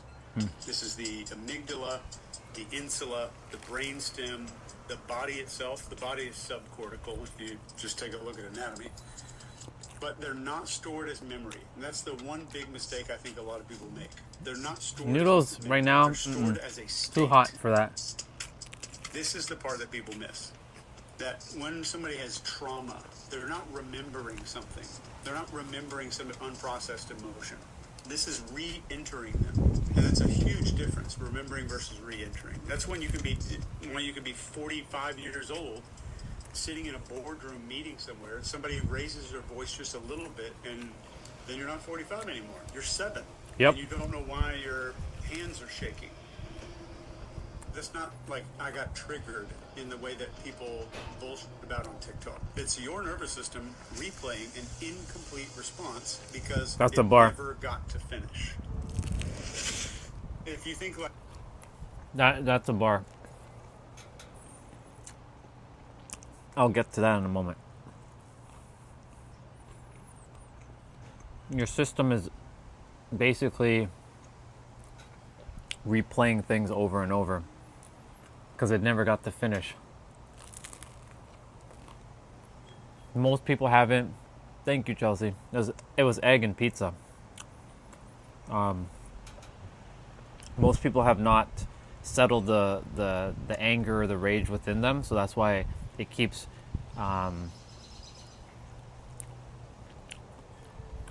well, nothing's technically healthy, Doc, and everything can be healthy. It all comes down to perception. When you're on my channel, you're going to see how I'm going to think. I don't think like the rest of the humans. I can take a cookie and make it healthy. Or I can take a broccoli and make it unhealthy. I go beyond the limits of what the body tells me.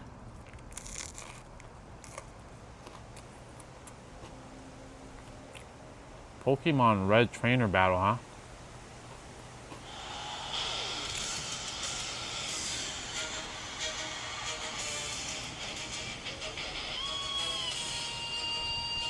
It was technically with pizza.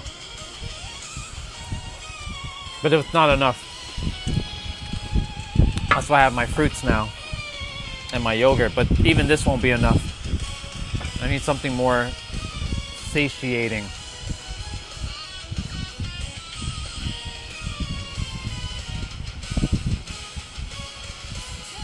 Ageless. I don't go by how old. How young am I? Ageless. Old is just another word for an illusion.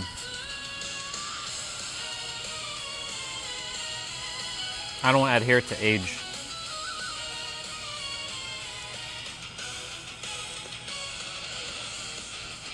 I have 41 years of experience on the planet, but that's not my age.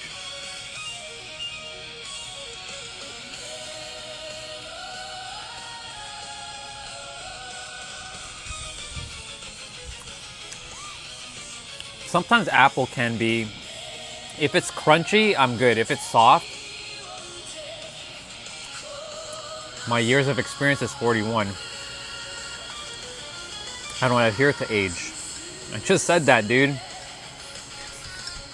You're not paying attention. I don't think like the rest of the humans. Yeah, I did have eggs and I had it with pizza. But it's not enough because the pizza slices were too small. I need to eat something more than just these things that I'm eating now.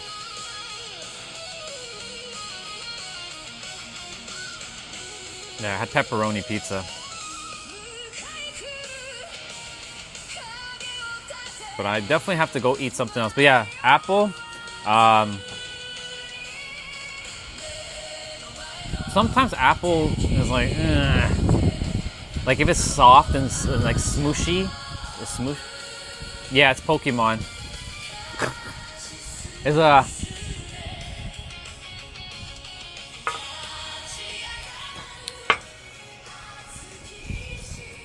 she makes good covers. Good catch, by the way. I told you I'm a nerd. I'm a nerd that likes metaphysics, anime, video games. and just knows a bunch of shit. The YouTuber's name, if you're interested in her stuff, Rihanna, her name is Velvet Vibes Orchestra. Velvet Vibes is one word, or Velvet Vibes with an S, and an orchestra. When I make pizza, I use the thin sliced tomato in place of pepperoni. Awesome. Oh no, she doesn't make just Pokemon music. She makes all kinds of music. But she just made Pokemon because this is her latest track yesterday.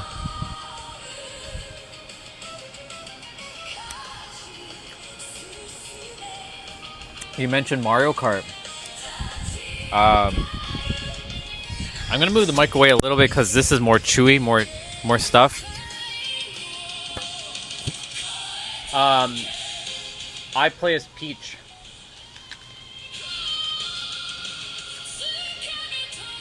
So like this apple, it's not as crunchy as I thought it was gonna be. It's a little bit mushy. So still good.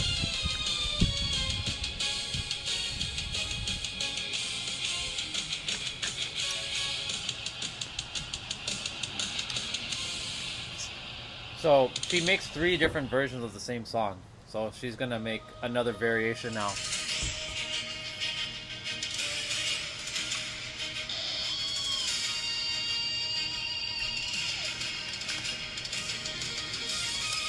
Rihanna, I challenge you to a Mario Kart race.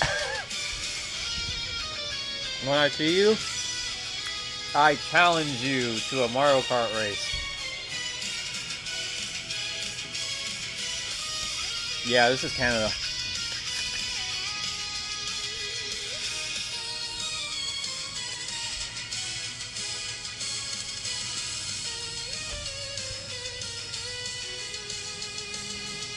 It's definitely Gen Z.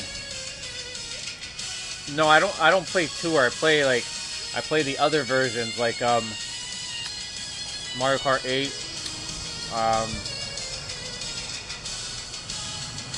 Oh, you only play tour? I'll figure out tour. But I challenge you at some point.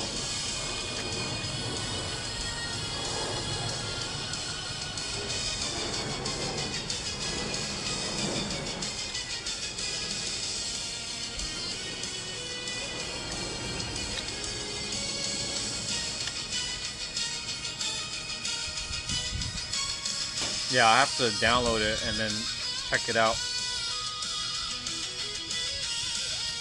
What Jesus said to Batman after his darkest night? Whoa. Yeah, I have like videos like that pop up on my feed.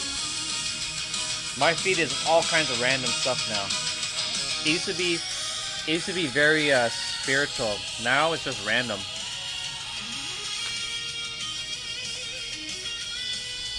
Look, Rihanna, the Matrix is you. And we got an alien sitting in a chair.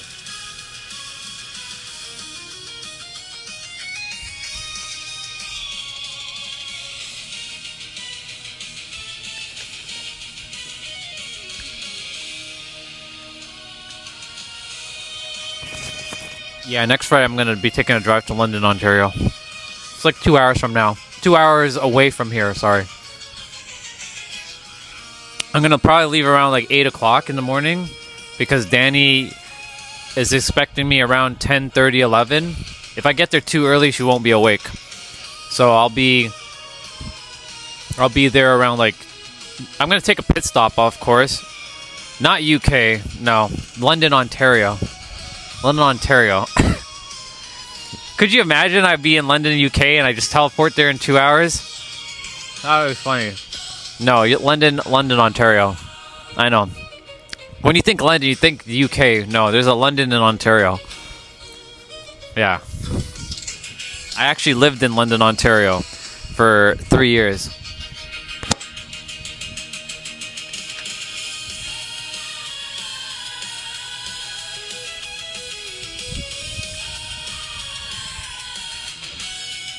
I'm gonna wait till this part ends and then I'm gonna switch to another song.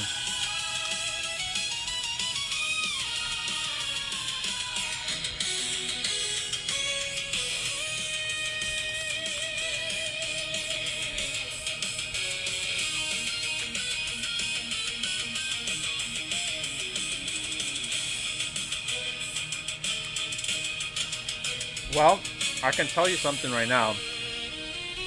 A lot of people are probably leaving messages, like troll messages, on my stream, but I can't see their troll messages.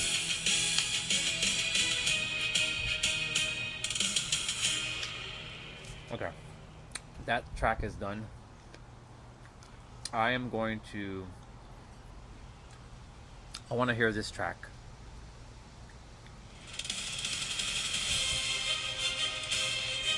Yeah.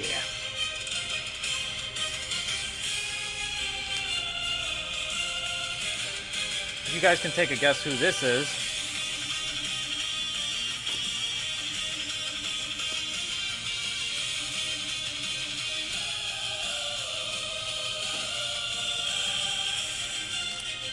I can't play copyright tracks. Like, I'm basically playing tracks that are remixed. Well, no, but I do like Final Fantasy, just so you know.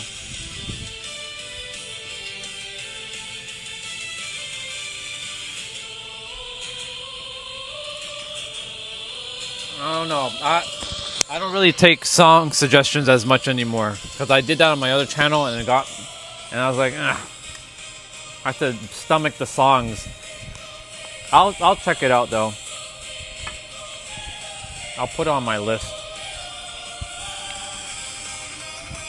Who is the song by? Warcry. Who's the artist? Northern Cree? Because there's a lot of Warcry. Okay. D-B-Z-E-E.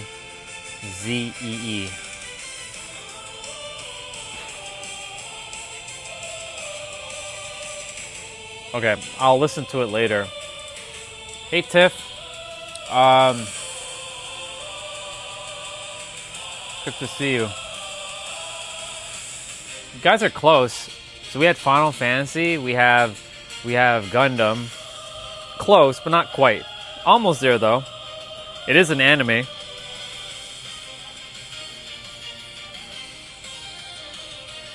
I'll show you in a moment.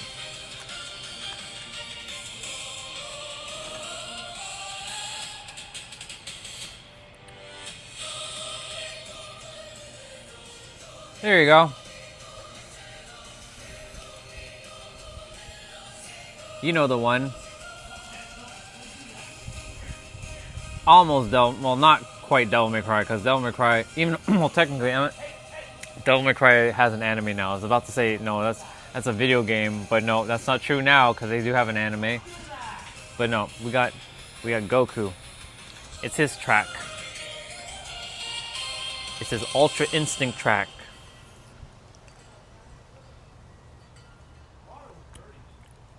Ooh, Naruto.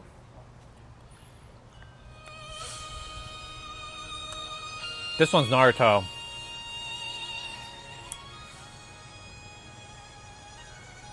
These are remix. I'll check it out.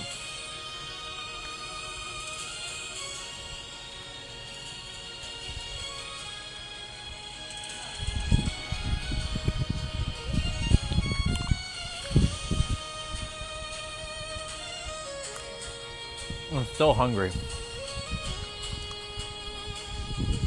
But this can hold me over for a little bit.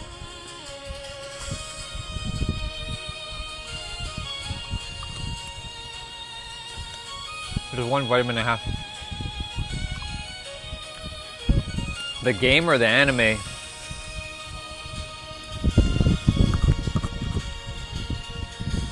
I think they're gonna order food later, Doc. Since it's mom's birthday. So they might be ordering food. I have no idea what they're doing.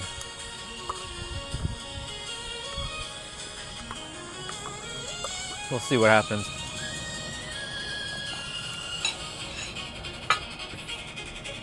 I need to get my biotin vitamin. Be right back.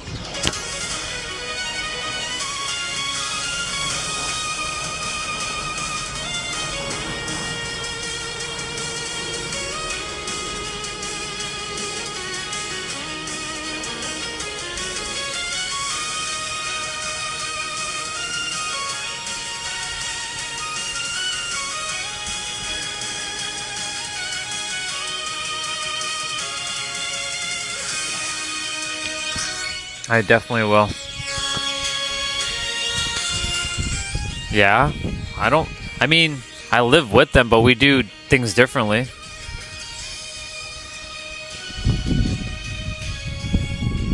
It's just a cultural thing that's been like that in this house. Everyone's kind of doing their own thing. We don't have we don't eat meals together. Well, I don't anyways. That's why, like, for me, I practically live on my own. Even though there are people here, I live on my own. So, like, me leaving won't feel any, like, different. Because, like, I'm used to eating alone. I'm used to doing... No, we talk, but we don't talk like a normal family, whatever that means. Because there's nothing to speak about to them with. Because, you know, I've shared everything I needed to share with them. If they don't want to listen, that's their choice. I don't have anything really to say to them because they're not in the same alignment as me, right? I talk to them about, you know, I don't say like, how are you and all that because they don't care about that stuff. And I don't care about their problems because their problems are not problems. They just create problems. So... I live vastly different from everybody in this house.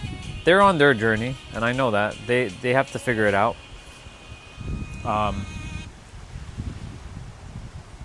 But it's just one of those things.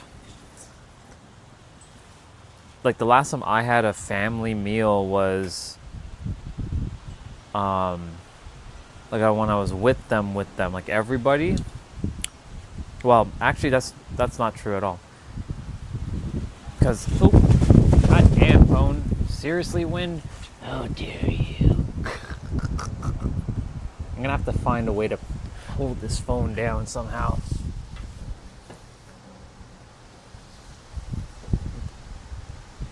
Maybe that might hold it down? I don't know. We'll see. I don't think that will do shit.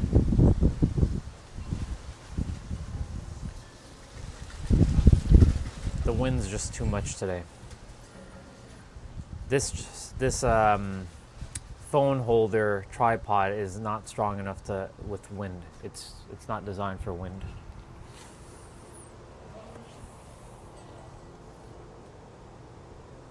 I understand parents want you to achieve their dreams and go to work instead of sitting here. It's true, but I mean, I help clients. I have 6 of them right now, so technically I'm doing work. Yeah. Yeah. Thank you.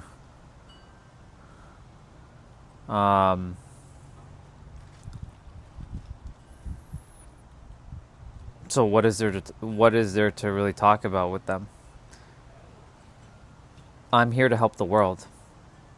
If they're not interested in my journey, then it's not that it's not that they're not interested. They're more so like they don't understand it because I didn't come here like your traditional, you know, working at 9 to 5, having a family.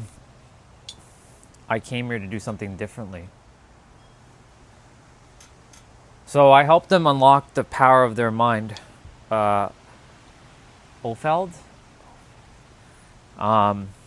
They're 7 to 9 figure entrepreneurs, and they basically work and do. I can't tell you what they do because NDA, but I can tell you that they needed help in their mind so they can make more money and make more impact. So not changing anything physically, but changing things mentally has helped them to shift their reality. So I help them. They pay me for my time though.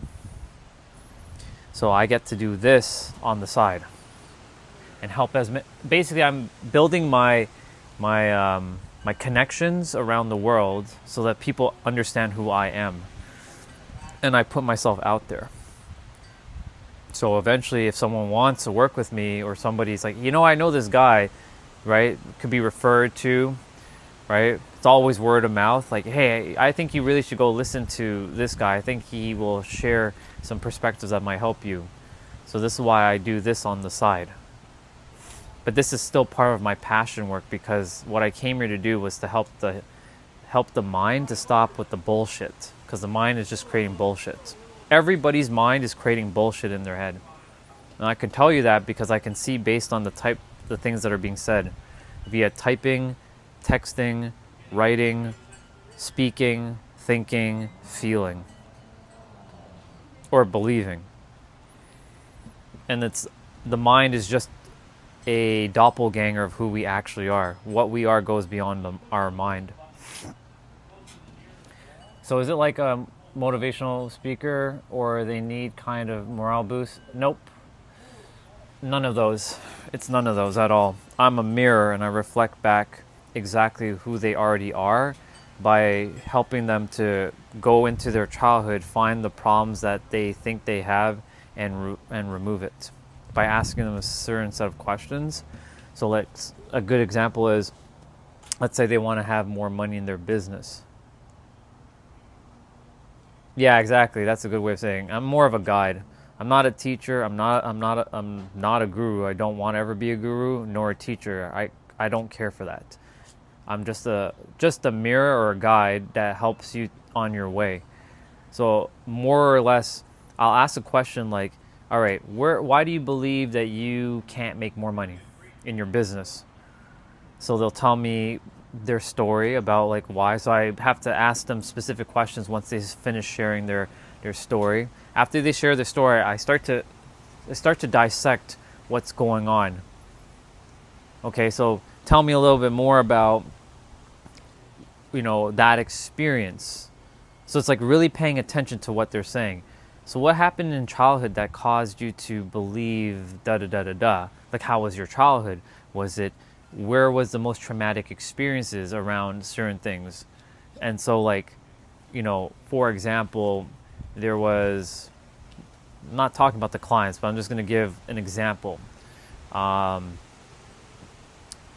Someone who would say that men don't take me seriously when I'm in a business meeting. This is an example of one. So men don't take me seriously in a business meeting, and they're a high professional, like they're a highly professional person in their field, but when they're in a business meeting, they shut down when they're with men because men don't take her seriously. And that's because when she was younger, she had older brothers, and her dad favored her brothers over her, even though he treated her like an angel, like daddy's little girl. But daddy's little girl also didn't get heard. She got seen, but she didn't get heard. So she felt invisible when it came to speaking. So she has this belief that it came from childhood based on her dad, and it's not her dad's fault or anything like that. It's just, it is what it is. You have to undo it. But essentially having to undo that programming that she believes that, when she's in a business meeting with high professional men, and she's a highly professional woman, that they don't take her seriously, because when she's not being taken seriously, her business stuff, like her propositions, go down because she sees it as a joke for them. So ultimately what's going on is that she has to blast past that belief. So that's what I do. I help people break their fucking beliefs, their limiting beliefs that they think they have, in a nutshell. Yeah.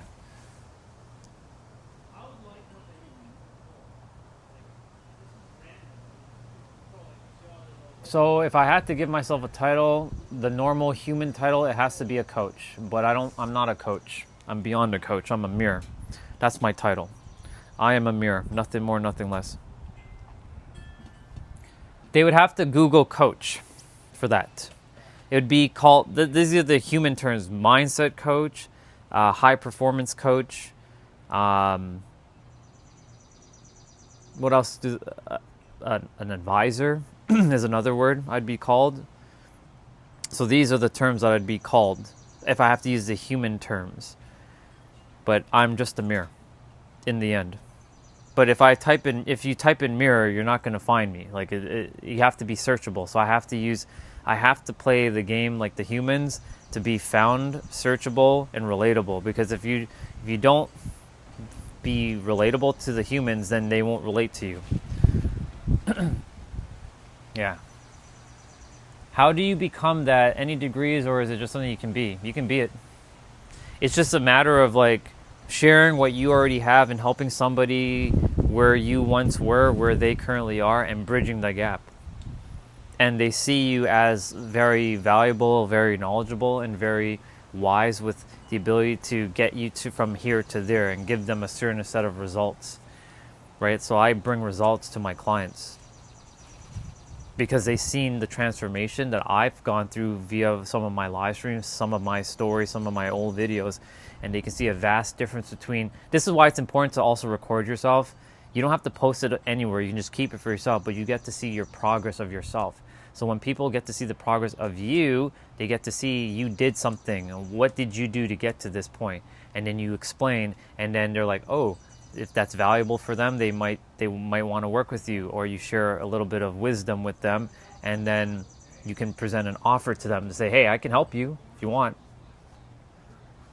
You can charge a certain amount of fee, whatever you want. There are people charging for the simplest mindset stuff that charge like $100,000. And then there are people who are charging far less and have a lot more to offer than those people who are charging those $100,000. Because you know why? Their perception of them has shifted because they're considered high valuable because they've been out in the game for so many years, like Tony Robbins and like Mel Robbins. Like if you were to hire like a Mel Robbins or a Tony Robbins one-on-one, you're going to be paying a pretty penny for their service. But I'll tell you right now, they're very elementary, very rudimentary, very basic. But look at a Tony Robbins, because he serves like, was it billions of people a year? I'm going to get to his level eventually, but I'm going to do it a lot better than he's doing it. Not that I'm better than him, but because he cares about people, but he doesn't get people any further than where he currently is. And he's stuck on a certain paradigm. There's something beyond his paradigm. So many different levels. Exactly. So Tony Robbins, like, because he has the know, like, and trust factor, because he's built like years and years and years, right? He can charge someone like $100,000 for his time, right? Because he gets the results. But the thing is, he's playing from a human level. I'm playing from another level beyond human. So that's why eventually I'm going to be starting to charge more for my time. And also in my live streams, I won't be giving as much. Like, I'll drop the value, but eventually there's going to come a point where I'm not going to be wasting my time with like small talk. I'm just going to get straight to the point. Whoever wants to hear it will hear it. Whoever doesn't. I won't be talking about X, Y, Z. If you have a question, you can ask a question. You have no questions, you want to just drop random stuff, you can drop it, but I won't be paying attention. I'm going to be hyper specific. The only reason why I'm kind of just, doing it the way I'm doing it right now is to build the algorithm. So that YouTube sees this channel as more like a legitimate channel that's actually helping people. So it actually finds people who are looking for the help. But eventually I'm going to kind of dial back my help, my service, and if someone really needs to work with me one-on-one, they will have to pay me for my time. I won't be going too deep with them on a live stream. I'll give them a little bit of help, but I won't be going too far because I value my time. Was Charles Manson a coach? I don't know if he was considered a coach. Hold on. I don't know if he was a coach, but he's definitely, let me see.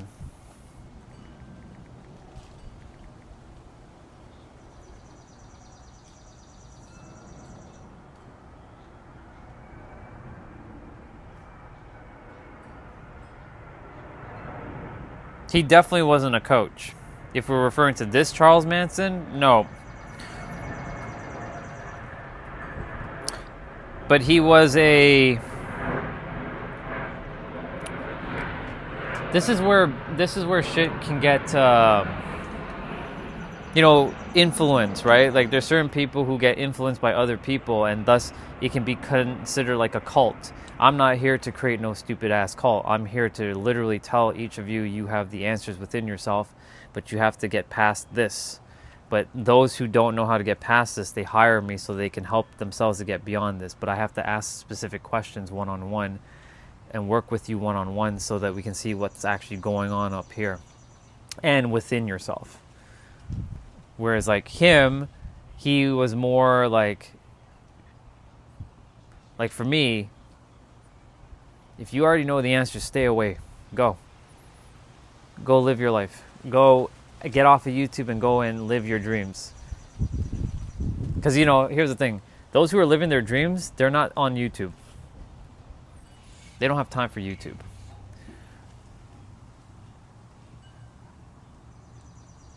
But when you personally manifest what works for you, do you use the SAT technique or do you script?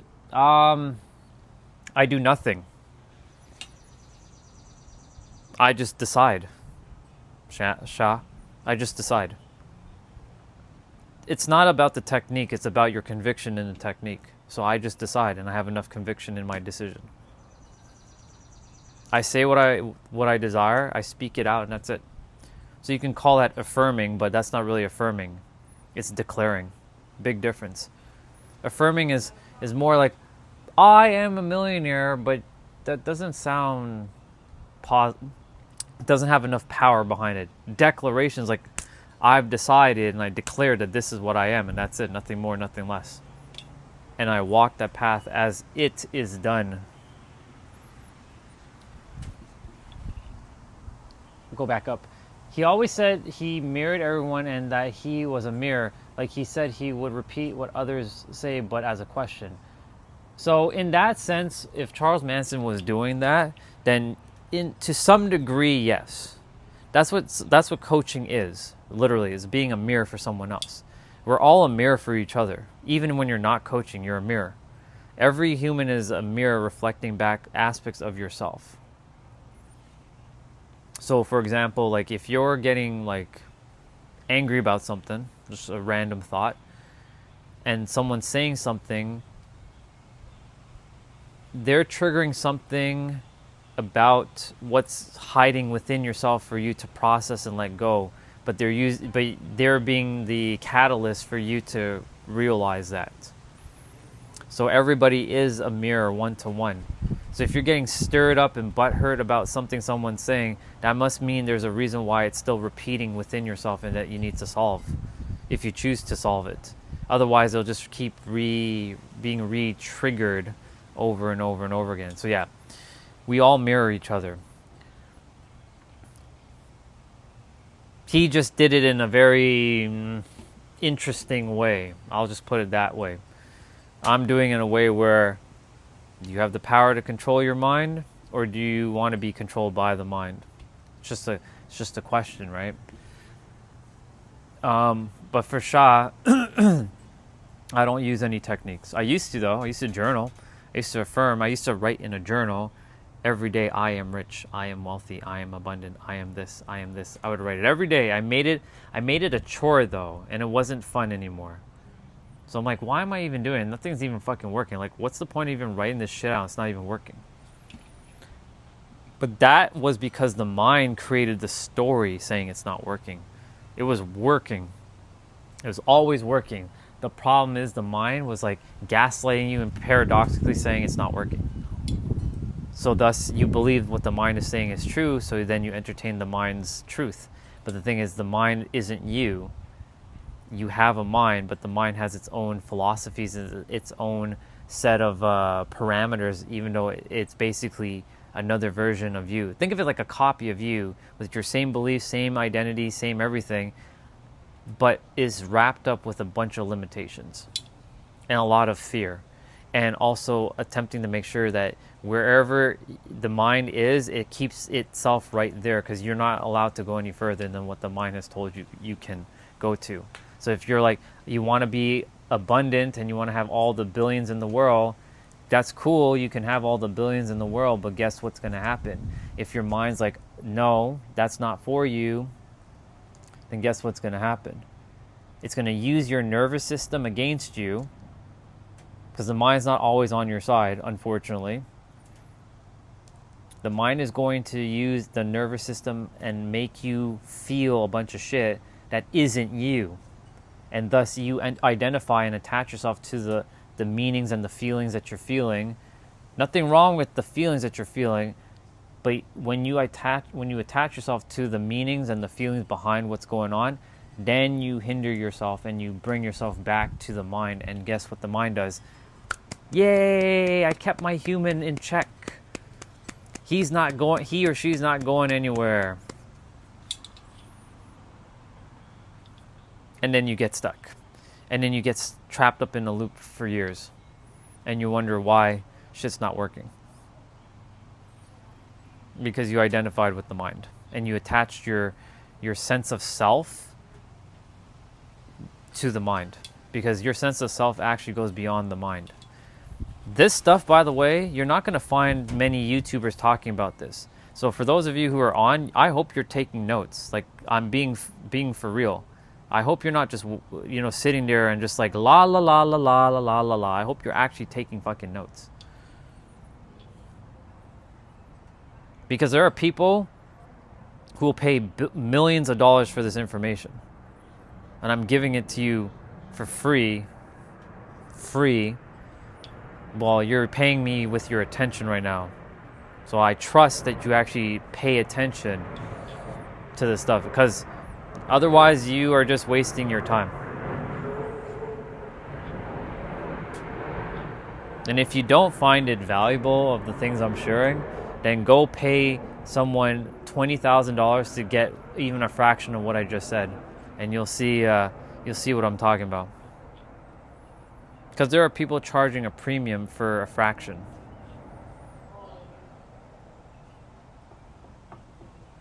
So make sure whoever's here, you guys are paying attention. I mean it. Have used discernment. Make sure you feel things through, of course. Right? Not everything it will be in alignment either. So use discernment as well. That's another thing that no other coach will tell you, is to use discernment when they're speaking, when they're the one that's speaking. Even use discernment with what I'm saying too. And if you don't know how to use discernment, I'm going to give you a simple hack right now. Breathe and listen and feel the words that are coming out of someone's mouth. Don't logically think about it. Feel the words. Feel it with your body. Does it feel sincere? Does it feel genuine? Does it feel wholehearted? Or does it feel fake? Does it feel like it's just a bunch of noise? That's a little hack for all of you on how to feel words. Most people logically hear words, but they don't feel words. You have to feel words to understand if it's actually legitimate or not. And most people who come on the live stream that are trolls do not hear my words. They don't feel my words. They logically hear my words, but even their logic is skewed because they're on a different frequency, and their different frequency doesn't allow them to hear what I'm actually saying. That was a verse. So, yeah. To Sha,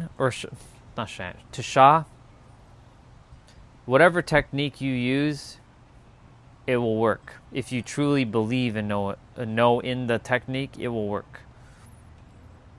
If you believe that scripting is going to work, use it. If you believe that affirmations are going to work, use it. You got to find whatever works for you, and it feels like effortless and ease. If it feels like a chore and it feels like work to do, I have news for you. It's not gonna work, and it's just a waste of time. It will never work. I hate to be the bearer of bad news or be the bearer of great news, But if you're using a technique and it doesn't feel good and it feels like you have to work at it, then I will have to tell you that that's not really what you're supposed to be doing, because manifestation has nothing to do about doing work. And it shouldn't feel heavy. It shouldn't feel difficult. It should feel light. It should feel flowy. It should feel like you want to do it. It feels good. It doesn't feel like a chore. Because guess what happens when it becomes a chore? Chores represent resentment over time.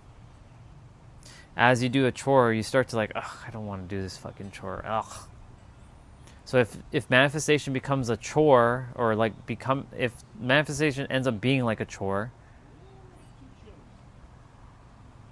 then manifestation will be not fun. And then because you have perceptions, because like if you're making it difficult on yourself, unfortunately manifestation will not work, even though it is working in every present moment. You're just manifesting in the wrong direction.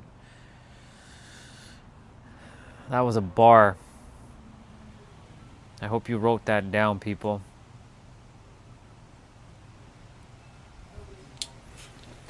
I'll be back. That was a fucking masterclass right there.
Wash these dishes quickly.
Mom, Tiff said happy birthday to you.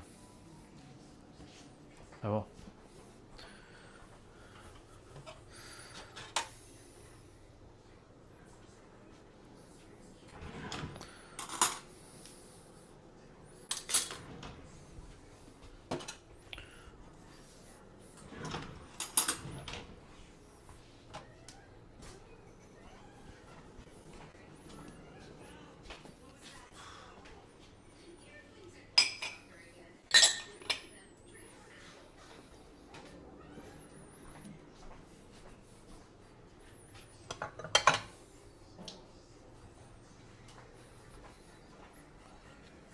You guys ordering food or Yeah, I was going to cook, but Nancy said they're ordering food. what are they ordering? I have no idea. Okay. I just left her. Let her do whatever she said. Okay.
They opened up a Zellers on somewhere in North York, Mom. Yeah, I saw it yesterday in the news. Yeah, somewhere on like not Orpheus Road, but Orpheus Street. I don't know where that is.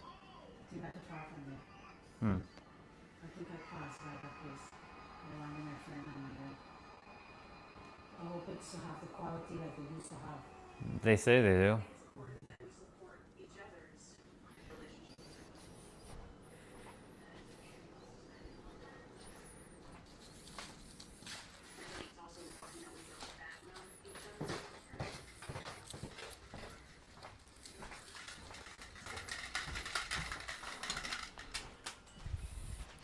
Yes, I have water outside. Perfect. Just making sure I have some water outside. Yana. Sure. That'll happen. If you want to manifest that, that shall happen. I'm having granola, almonds, peanuts, sunflower seed, and dried cranberries with some honey.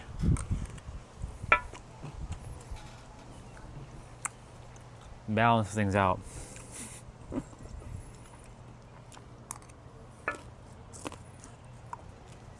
No, when that happens, we're going to be talking all kinds of spiritual, mystical, esoteric stuff, you know.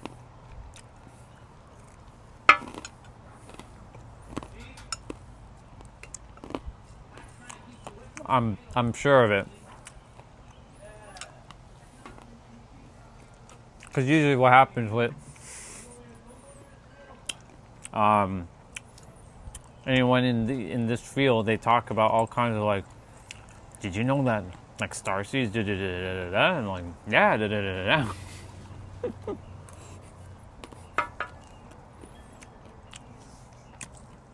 Put it on your manifestation. I do have to come to Scotland, by the way. Not have to, I choose to. I want to see it. I want to hear somebody say lass in Scottish. I want to hear that authentic Scottish accent.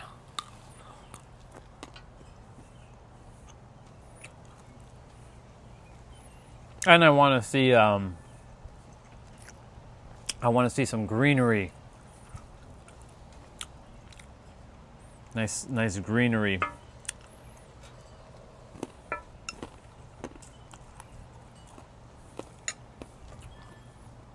It'll be cool.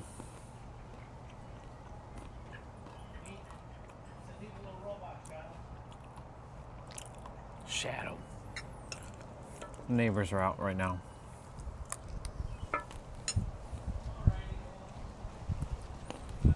What do we got today? What's going on?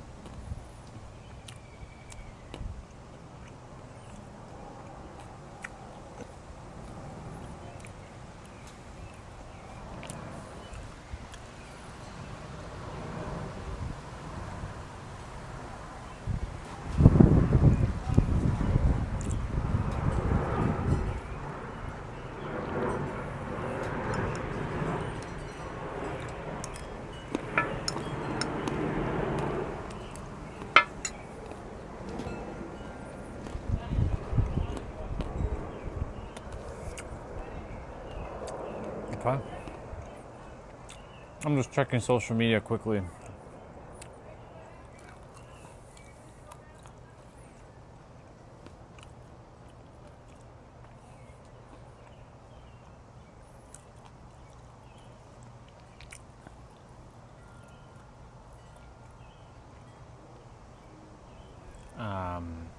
Okay.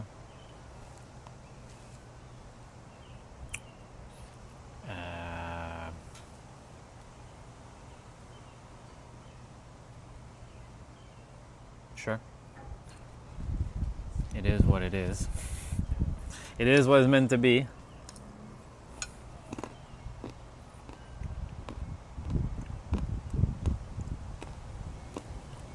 Okay. Last, it's Facebook. See what's going on the Facebooks.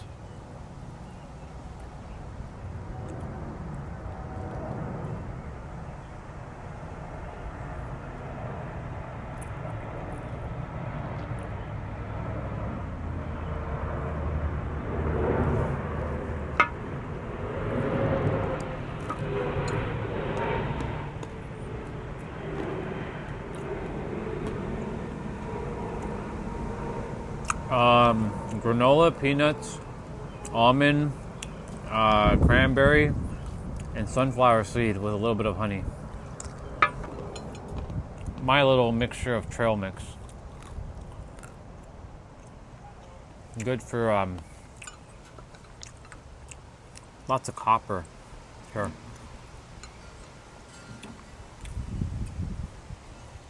Okay, so this person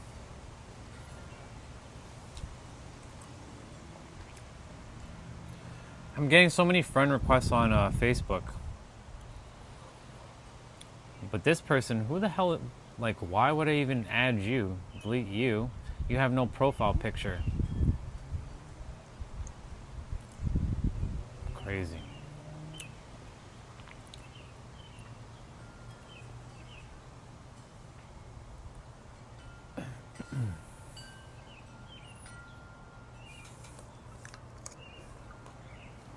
Nice.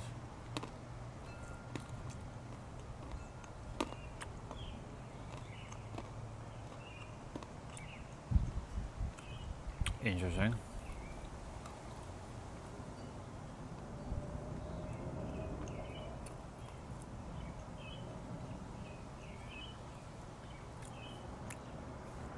I'm just looking up whatever is on my social quickly, but I'm pretty much done. Who the hell is this? Okay, sure.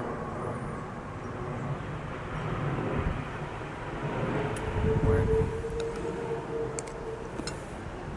Okay, done with the social media. There's a workout that I'm going to be doing. You know what? I'll let you guys listen to Nero while I eat. This guy. Alright guys, self-sabotage. Let's see where it all begins. First you have to understand something. You have to understand something very important. And that is... You guys can listen. Reality is a new frequency. Which means in order for you to enter your desired reality, you will have to replace the current frequency that you have. But what you don't have an understanding of is that your current reality, or reality so that you're trying to escape, so I'll put current/old reality. What you don't realize is that that is also a frequency. Yep. Now, One thing that I'm going to have to break down here, which is an esoteric / occult concept, is a concept known as egregores. Now, egregores comes from the Greek word watchers, and it was a reference to entities that were in the book of Enoch, which is one of the Gospels out of the Bible. And I've read all the missing Gospels of the Bible, Judas, Mary Magdalene, Thomas, Enoch, so on and so forth. And Enoch is also known as Thoth, and also known as Hermes, Mercury to the Romans, and Prophet Idris in the Quran, peace be upon him. But egregores are essentially an entity. You have to understand that entities, when I say entities, I just mean an organism without a physical body.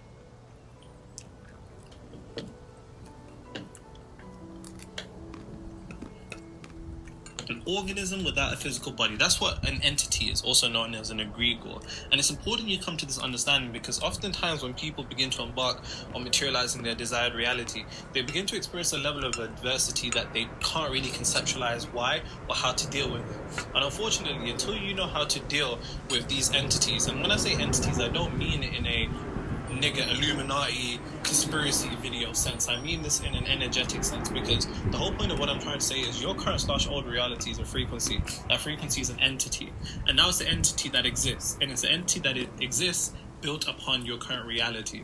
So every particular condition that you're attempting to move out of has created a spiritual version of you. Think about it like a doppelganger, right? A doppelganger, identical copy of you that exists in the spiritual plane. Remember, there's 3 planes of existence: mental, physical, spiritual. So why does it feel like when I try to do better, things go worse? Why does it feel like when I try to do everything, nothing changes? Why do it feel like when I take one step forward, there's another step back that I have to take? And it's due to the fact that you don't understand that your current / old reality is an actual entity that exists. Now, this entity is built upon thought forms. And the easiest way to conceptualize thought forms is a combination of mental and emotional energy.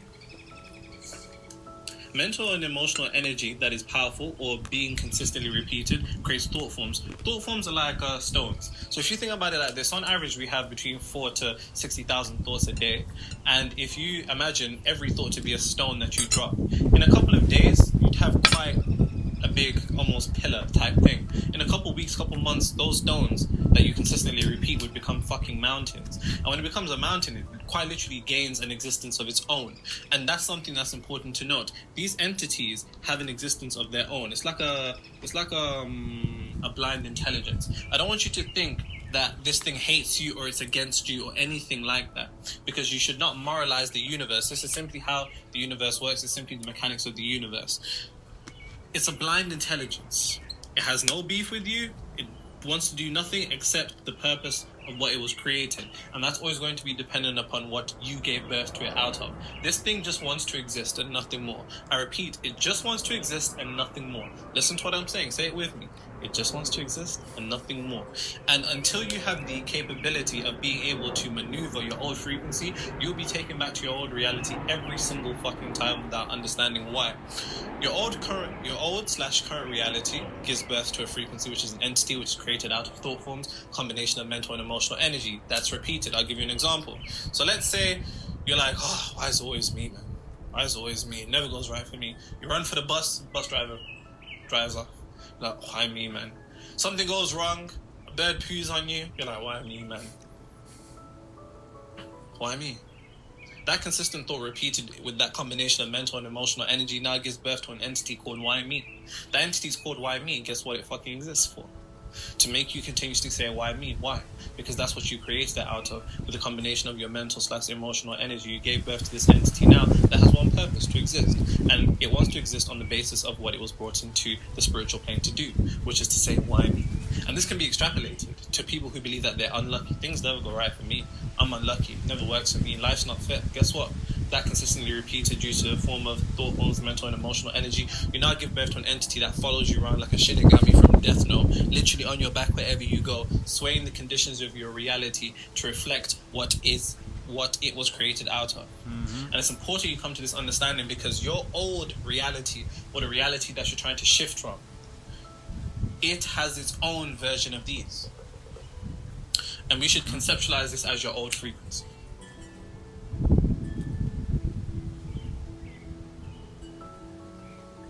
What does this have to do with self-sabotage, Nero? Relax, you're gonna get some. Just keep your pants on, yeah? Keep your pants on.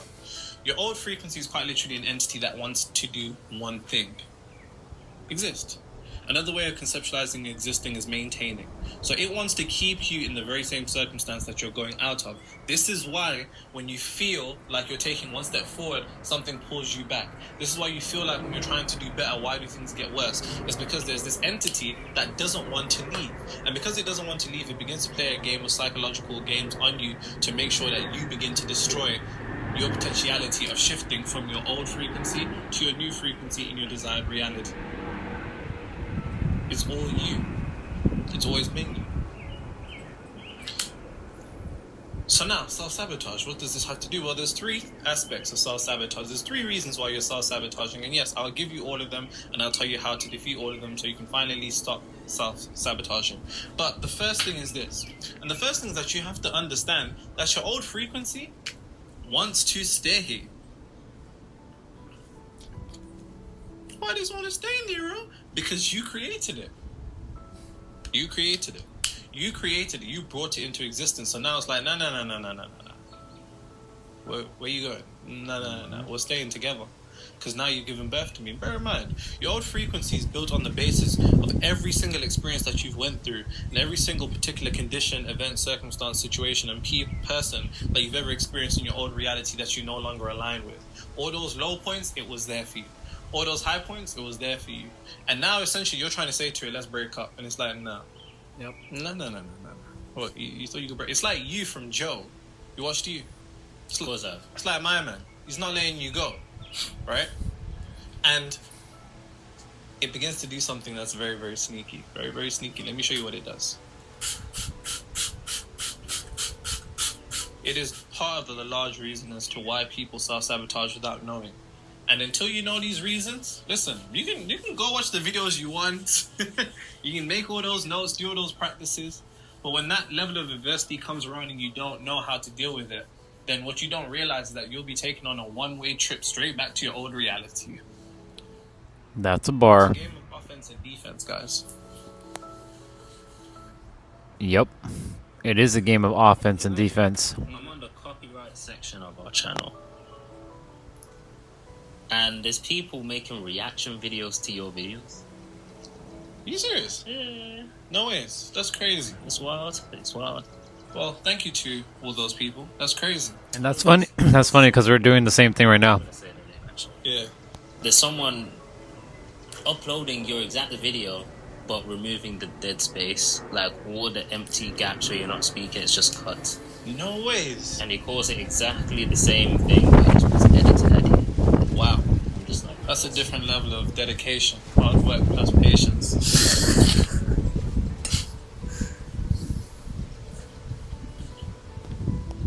So there are people who don't like him wiping his whiteboard, basically. Shout out Nipsey Hussle. This is Nero that I was referring to. This is the first time you guys are seeing him on the stream. Have to do anything. what does Nipsey also have to do then? Dedication, hard work. Have you ever heard that song? Yeah. No, you haven't. Oh, you haven't heard Dedication. I have. I need one of my like a sidekick when I'm doing my videos. It'd be cool to like shoot the shit with.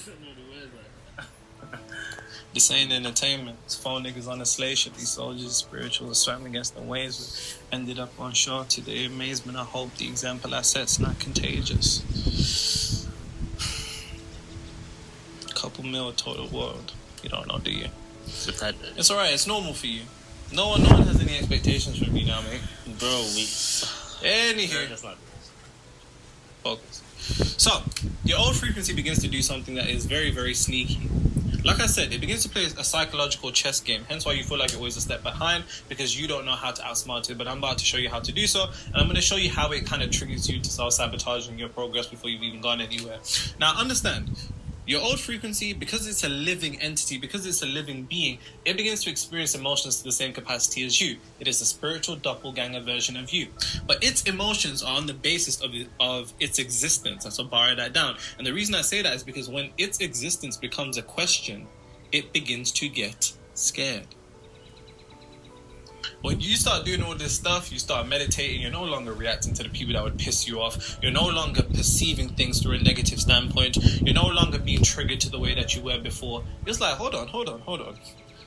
What's going on here? what's going on here? It feels itself quite literally evaporating, quite literally dissolving. And it's like, nah. Like, this fear. Because my existence is in the question. Because this person has embarked on a new path. So it will take that degree of fear as you're moving forward. Pay very close attention to what I said. It will take that fear as you're moving forward and project that fear onto you. Yep. But it's not you who's... It will take that fear that it has, since its existence is hanging in the balance, and it will project that fear onto you. So guess what?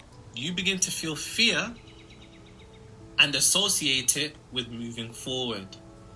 And then you don't move Pay forward. very close attention to what I just said. The moment you begin elevating and changing things and not moving the way that you was moving before and aligning yourself with your desired reality, the true definition of manifestation, as I always say, is manifestations internally shifting to a degree to which you're no longer emotionally dependent upon seeing reality change. I repeat, manifestation is internally shifting to a degree to which you are no longer emotionally dependent upon seeing reality change. Once you get to that point and you begin to walk that path like this, So you walk I don't know why I walked like that. It was like a soldier Funny. march. It was like a soldier march. like a robot. Like a robot. Yeah. I'll never be in those allegations, am I? Never. Nope. It begins to project that fear onto you, so you associate fear with moving forward. Translation: you begin to associate fear with success. Yep. And when your mind unconsciously has fear associated with success, as a way to avoid fear, what will it avoid, AJ? Success.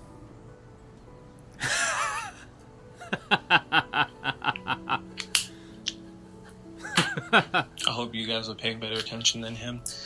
As a way to avoid fear, it will avoid success. Because fear and success are one to the old frequency. The old frequency is afraid of your success. It's not really afraid of your success, it's afraid of a difference. It's a different particular frequency that it's afraid of. Yep. So as a result, what it will do is project fear onto you, so you begin to internalize that fear with moving forward. So then when you think about moving forward and thinking of anything that would better your life or improve your life, for some reason it feels uncomfortable. For some reason it's like, there's a particular degree of fear. Yep. Why? And it's your old frequency projecting that on you, so you begin to internalize that. Because the moment you begin to internalize an emotion, something dangerous happens in the universe. A base mechanic of the universe is what I call the magic M of the universe, and that is magnify. And then maintain. The moment you begin to internalize a particular emotion, so let's say fear, that fear is now yours. So now the universe's purpose is to magnify that fear through people, conditions, circumstances, and events to make you feel more fearful. So then things will start to go wrong at the moment you begin to do better, because without realizing unconsciously, you're already feeling fear, which your old frequency projected onto you. You internalized, and the universe then magnified. That was a bar of that down. And then as you're walking through your life, things are going left and you're not knowing why. It's not going why because you tapped into fear. And fear is a beacon of light for what you don't want to confine you. Job 3:25. God's most loyal servant lost it all. Why? Because of what he said, esoterically right here. For what I have greatly feared has come upon me. And that's what the old frequency does. Because then when those things come upon you, you're going to think to yourself, the fuck am I even trying to elevate for? Fuck this shit. Why am I watching this? Why am I watching some nigga on YouTube with a English accent wearing a do-rag and a wife beater and some shades? Who even wear shades indoors? Why am I even trying this? Without realizing that somewhere unconsciously fear became associated with success. So anytime you strive for success, you strive for fear. But then your mind says, I don't want to be afraid. I don't want to be afraid. So it avoids that fear. And it avoids that success because it has that fear associated with success. And your mind doesn't want to be afraid. But then it's like, fuck it, what choice do I have? I need to move forward anyway. So then you move forward anyways, not realizing that fear and success are attached. And then boom. Magnify. Job 3:25, what I have greatly feared has come upon me. And through all your progression and through all your elevation, for some reason, it's just not ticking. So why would it begin self-sabotage? Self-sabotage is because it says, when I move forward, I feel scared. Let me not move forward, so I don't want to feel scared.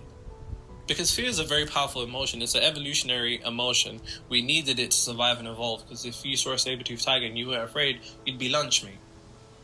You'd be dinner. It'd be the Last Supper. No Judas. Hence why it will destroy whatever chance you have at succeeding. So it doesn't feel fear. Whole time you're afraid anyways. Whole time you're afraid anyways, and you internalize that fear unconsciously. Universe magnifies it, and then boom. That was a little quick, little neuro knowledge. That was the first time you guys got to see him on the stream. So.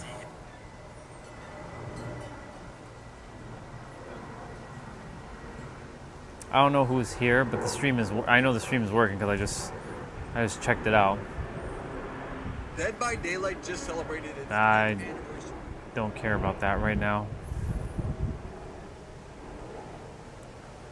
So I'm gonna run that one back quickly for those who are here or aren't here, because I don't know who's here and who isn't here, based on the YouTube live streaming number right now. I don't know who's actually here.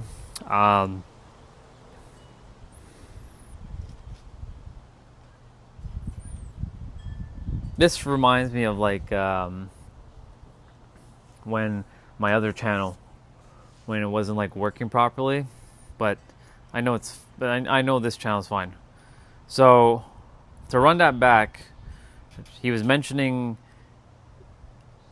associating fear or associating success with fear, because there's a aspect of you moving forward that feels unconscious, like not sure, and due to the fact that you're not sure, you create the fear, and then the fear of moving forward is unconsciously within your subconscious mind, and thus you won't move forward, and you sabotage and you attached yourself to the problems of your life, and you don't want to move forward, but moving forward is afraid, and you end up being in two traps at once.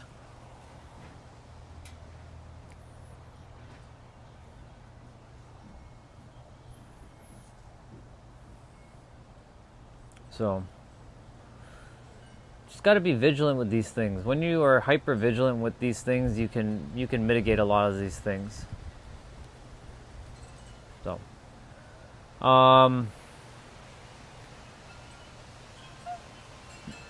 since no one's really on, I'm going to probably end the stream now. Well, today we didn't really have any trolls, so I mean, my filter words are starting to block shit out. So this is good, but of course, that reduces a lot of people from showing up anyways. So,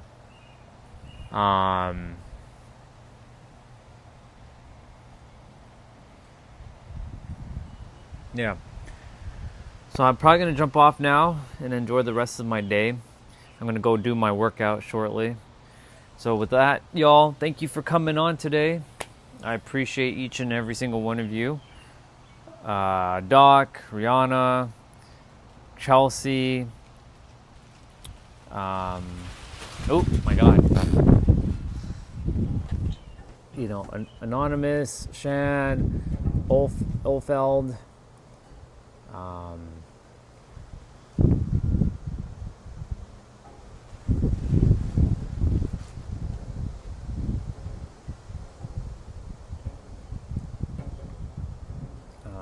And anybody else, Tiff.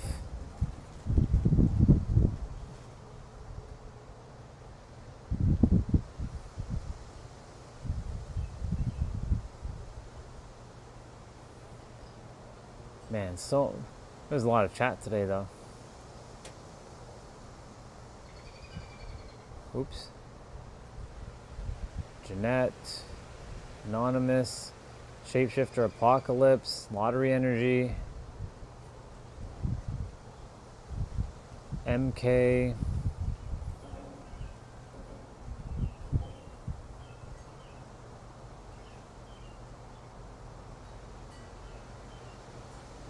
Cool. Yeah, y'all. That's a wrap for me. Have yourselves a good rest of your day, afternoon, evening, or night. Tomorrow, we'll see what we talk about. But it'll always be interconnected and nothing's compartmentalized. So, you have yourselves a good one, and I will chat with you later. Toodles, y'all. I'm jumping off.